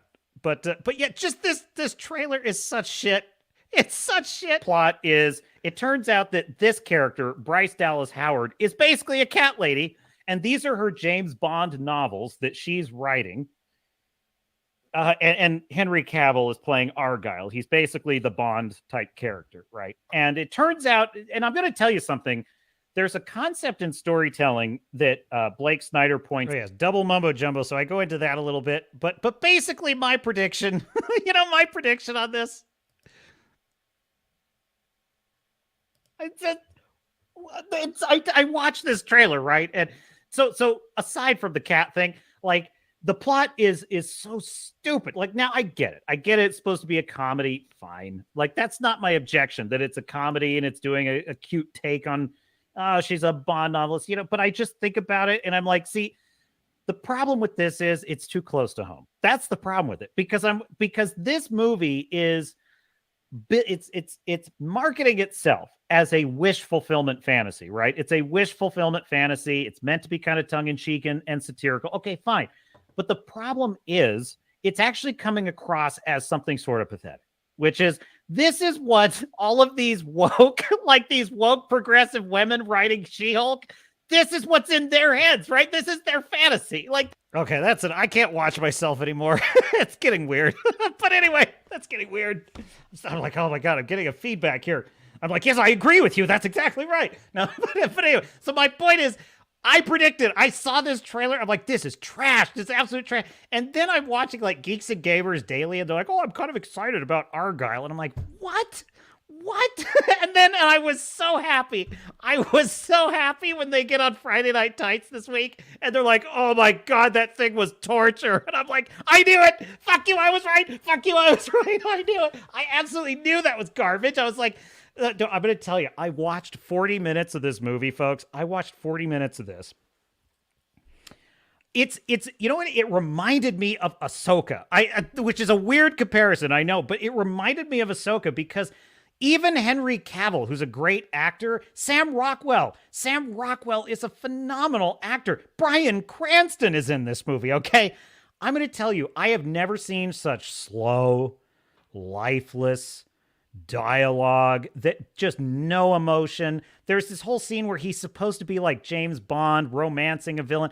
And dude, they have a chase scene in this that I swear to God, it's almost like a Toyota commercial. It's so fake. It's like they're all going through the volume. It's all generic. This is like a Chat GPT AI generated movie of like AI, give me an action movie. And it just gives you a bland garbage. It's one of the most cringe, pathetic. The fight scenes are awful. They're slow. They're sluggish. Now, you've heard all this before. We've been through the year 2023 together. You know kind of where we're at in this. But the reason I bring it up is because a thought occurred to me as I'm watching Argylle, right? I'm like, what is it about this? I mean, yeah, there's all of that. But what's really bothering me about this? And then it hit me. It hit me, folks. I thought back to the original concept of James Bond. Let's wind the clock back to the 60s, to James Bond, the Cold War, Ian Fleming, the original author. What was the purpose of a character like James Bond? Now, we kind of tend to think of James Bond as, it's Bond, James Bond. I'll have a vodka martini, shaken, not stirred. You know, we think of his cute little applause lines when he kills a bad guy, right? And that's kind of the popular image of Bond, and that's part of it. Flashy cars, cool gadgets, whatever. But if you really get to the root of what James Bond is, he is an adventurer who, through the lens of the world of spies, through the lens of the Cold War era, because think about it, during the Cold War, we could not risk a real war. So espionage was the order of the day, right? The era of taming the Wild West, that is the Western hero, is gone. The era of the explorer in the 16 and 1700s, wandering the seas, that's gone, right? We've already circumnavigated the globe. The medieval knight errant going out into the countryside and righting wrongs, that's gone. So the modern hero monomyth of a adventurer going through the ordinary world, but experiencing extraordinary adventures by exploring strange lands and all that, the method that Ian Fleming chose for that, essentially, is the spy world. So in other words, James Bond is meant to allow us to identify with a character who is getting to see other countries we've never seen, interact with people that we've never experienced, survive dangers that we could only imagine. In other words, James Bond is showing us something we could never otherwise see. Just as the medieval knight errant was showing the peasant watching the play a world they could never see, just as the Marco Polo coming back with Tales of the Orient, is telling the people something they could never see. That is what the James Bond archetype represents. The Wild West hero returning from the frontier to tell people about all of his battles out there with outlaws and what he would call Indians, right? Cowboys and they're hearing tales from the West, right? So James Bond is a modern kind of archetype of that. He is meant to come back from his adventures and tell us about all the fascinating, crazy, weird things he's seen. because there's a whole world out there that most of us will never see. So what is my point? My point is that even though James Bond is an outlandish character in that sense, he represents a vehicle to show us the real world. The real world. What's really out there? What kind of dangers do the Russians really pose? If you could look under the rock, if you could pry up the rock of state secrets, what would you see? That's what James Bond represents, okay? Now, the reason I'm bringing that up is because to tell that story requires creativity. It requires actually understanding the world and actually understanding geopolitics, actually, like really, what is the danger of the KGB? What would they do if they had, if they had some kind of evil plan for something? What would an evil businessman in Hungary do if he had a death ray? But in the, the extraordinary placed in the world of the ordinary, right? Then that becomes a cultural meme because now we get familiar with it. Oh, I'm James Bond, James Bond. Oh, and we get used to the fact that, like, that's what he does. He goes to exotic places, sees exotic, he meets and beds exotic women, and he beats exotic villains. And this is all very exciting. Then that becomes a style of storytelling. And now Hollywood movies like, let's make a new James Bond story. Let's do the James Bond meets whatever. And then it becomes a version of a version. See what I'm saying? It's like movies of the 90s and the 2000s cloned what was an original concept in the 60s and the 70s. Now, we live in the age of institutionalized mediocrity. The writers of Argylle are not cloning Ian Fleming's character of James Bond.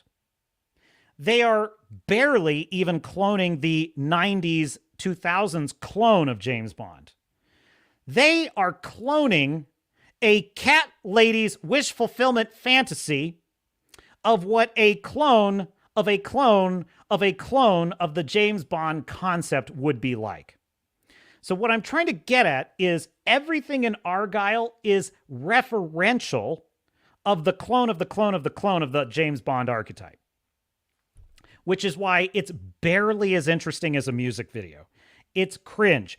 I swear to God, it's like the weird marketing video that plays on a Best Buy TV when you go in the store and it's just trying to sell you on the HD TV. It's that fake. It's fake. It's phony. It's saccharine. Nothing that, like, literally, it's literally just, it's a cover band of a cover band of a cover band. It's not that they're not showing you anything new. There's nothing exotic in this. There's no adventure to be had. Everything is in a volume. Everything is green screen. Everything is lines we've heard 1,000 times in 1,000 better stories.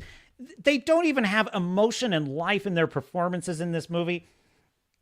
And it hit me. This is what Star Wars is now. Star Wars is not about a man on a farm goes on an adventure to stop an evil empire. It's about, oh my God, there's a red lightsaber, and we've seen red lightsabers before. Oh my God, there's Ventress. We've seen Ventress before. Oh my God, it's Ahsoka. She's in live action now. We've seen her before. It's self-referential. It's Ouroboros. It's the snake that's eating its own tail. It's not even showing us a world we couldn't see otherwise. It's rehashing a rehash of a world we've already seen.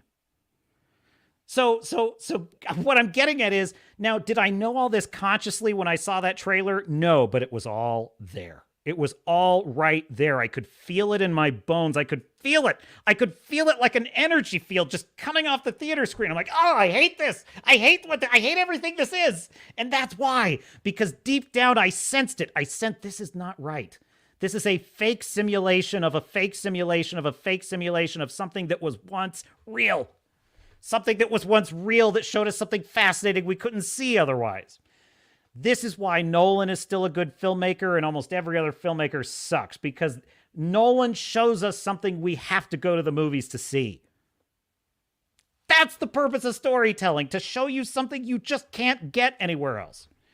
This is why every woke idiot that's running all these, they're idiots. They're stupid people, folks. They don't know anything about, like, actual spycraft. They don't do Secret Invasion. A show about a spy master who does no spying, has no gadget. He does nothing. He doesn't even investigate anything. He doesn't even theorize about it. He gets drunk in bars and gets lectured about what a bad friend he is.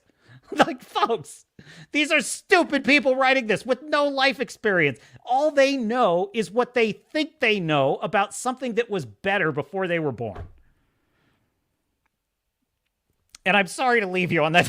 That's just depressing. But the good news is I was correct. Yes, the captain was correct in his prediction that Argylle was a giant piece of trash. Dude. 2 hours and 40 minutes. Like, folks. Oh my God.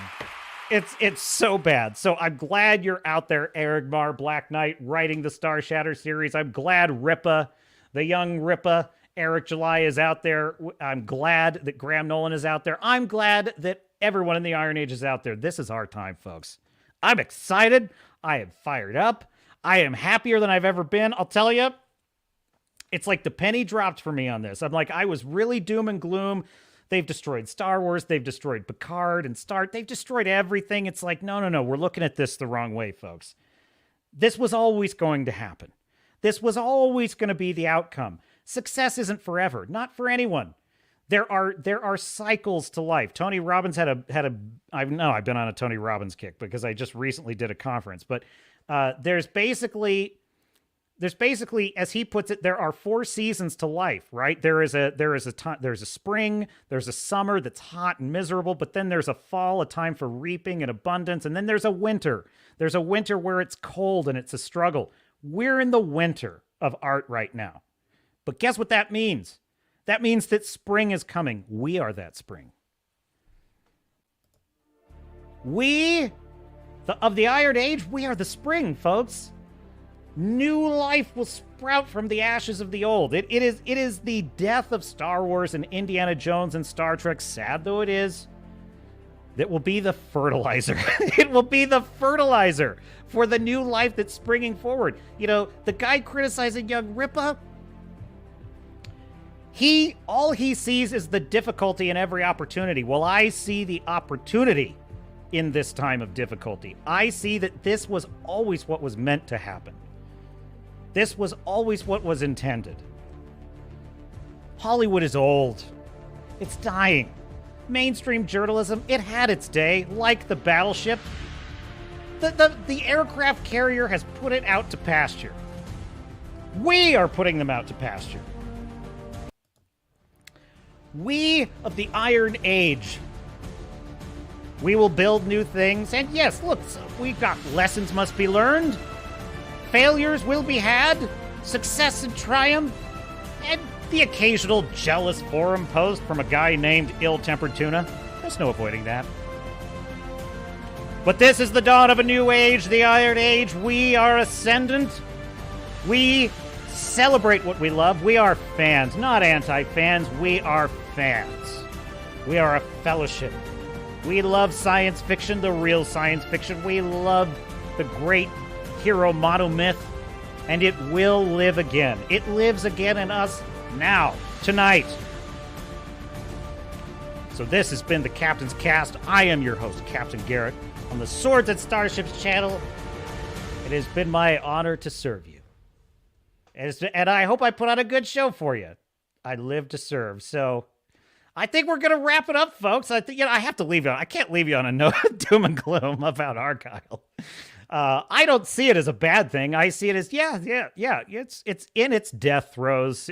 Hollywood is on its deathbed. It's okay. We'll hold its hand. We'll say it's okay. You can let go. You can let go, Hollywood. The kids are going to be fine. You just go on your way. They won't give up the ghost, folks. But that's okay. We can have compassion. We can have compassion for that. By the way, the woke movement it's in the same situation. It's had its day. It's reached the end of its steam. And, this one, we're not going to hold its hand. We're going to push it right off that cliff. Goodbye. We don't need you. I'll be the Zane. Say la vie.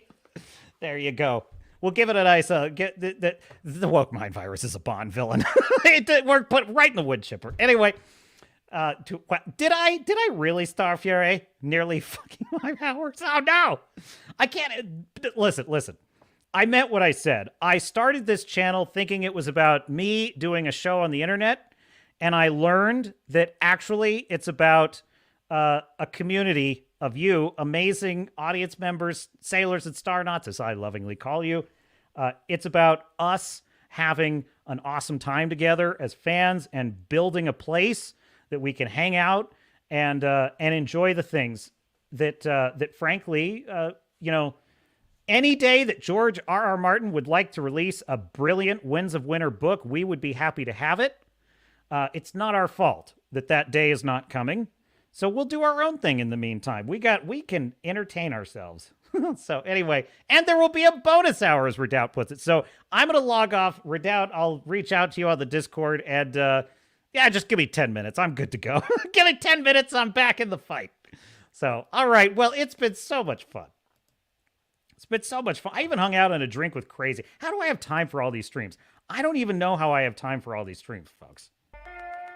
I hang out with, a drink with Crazy, which is where I met a lot of you. I hang out Friday Night Tights. Just get inspired, man. I see Ripiverse, I see all of his success. I'm like, dude, that's the path. That's the path. There is plenty of room for all of us. There is room for all of us.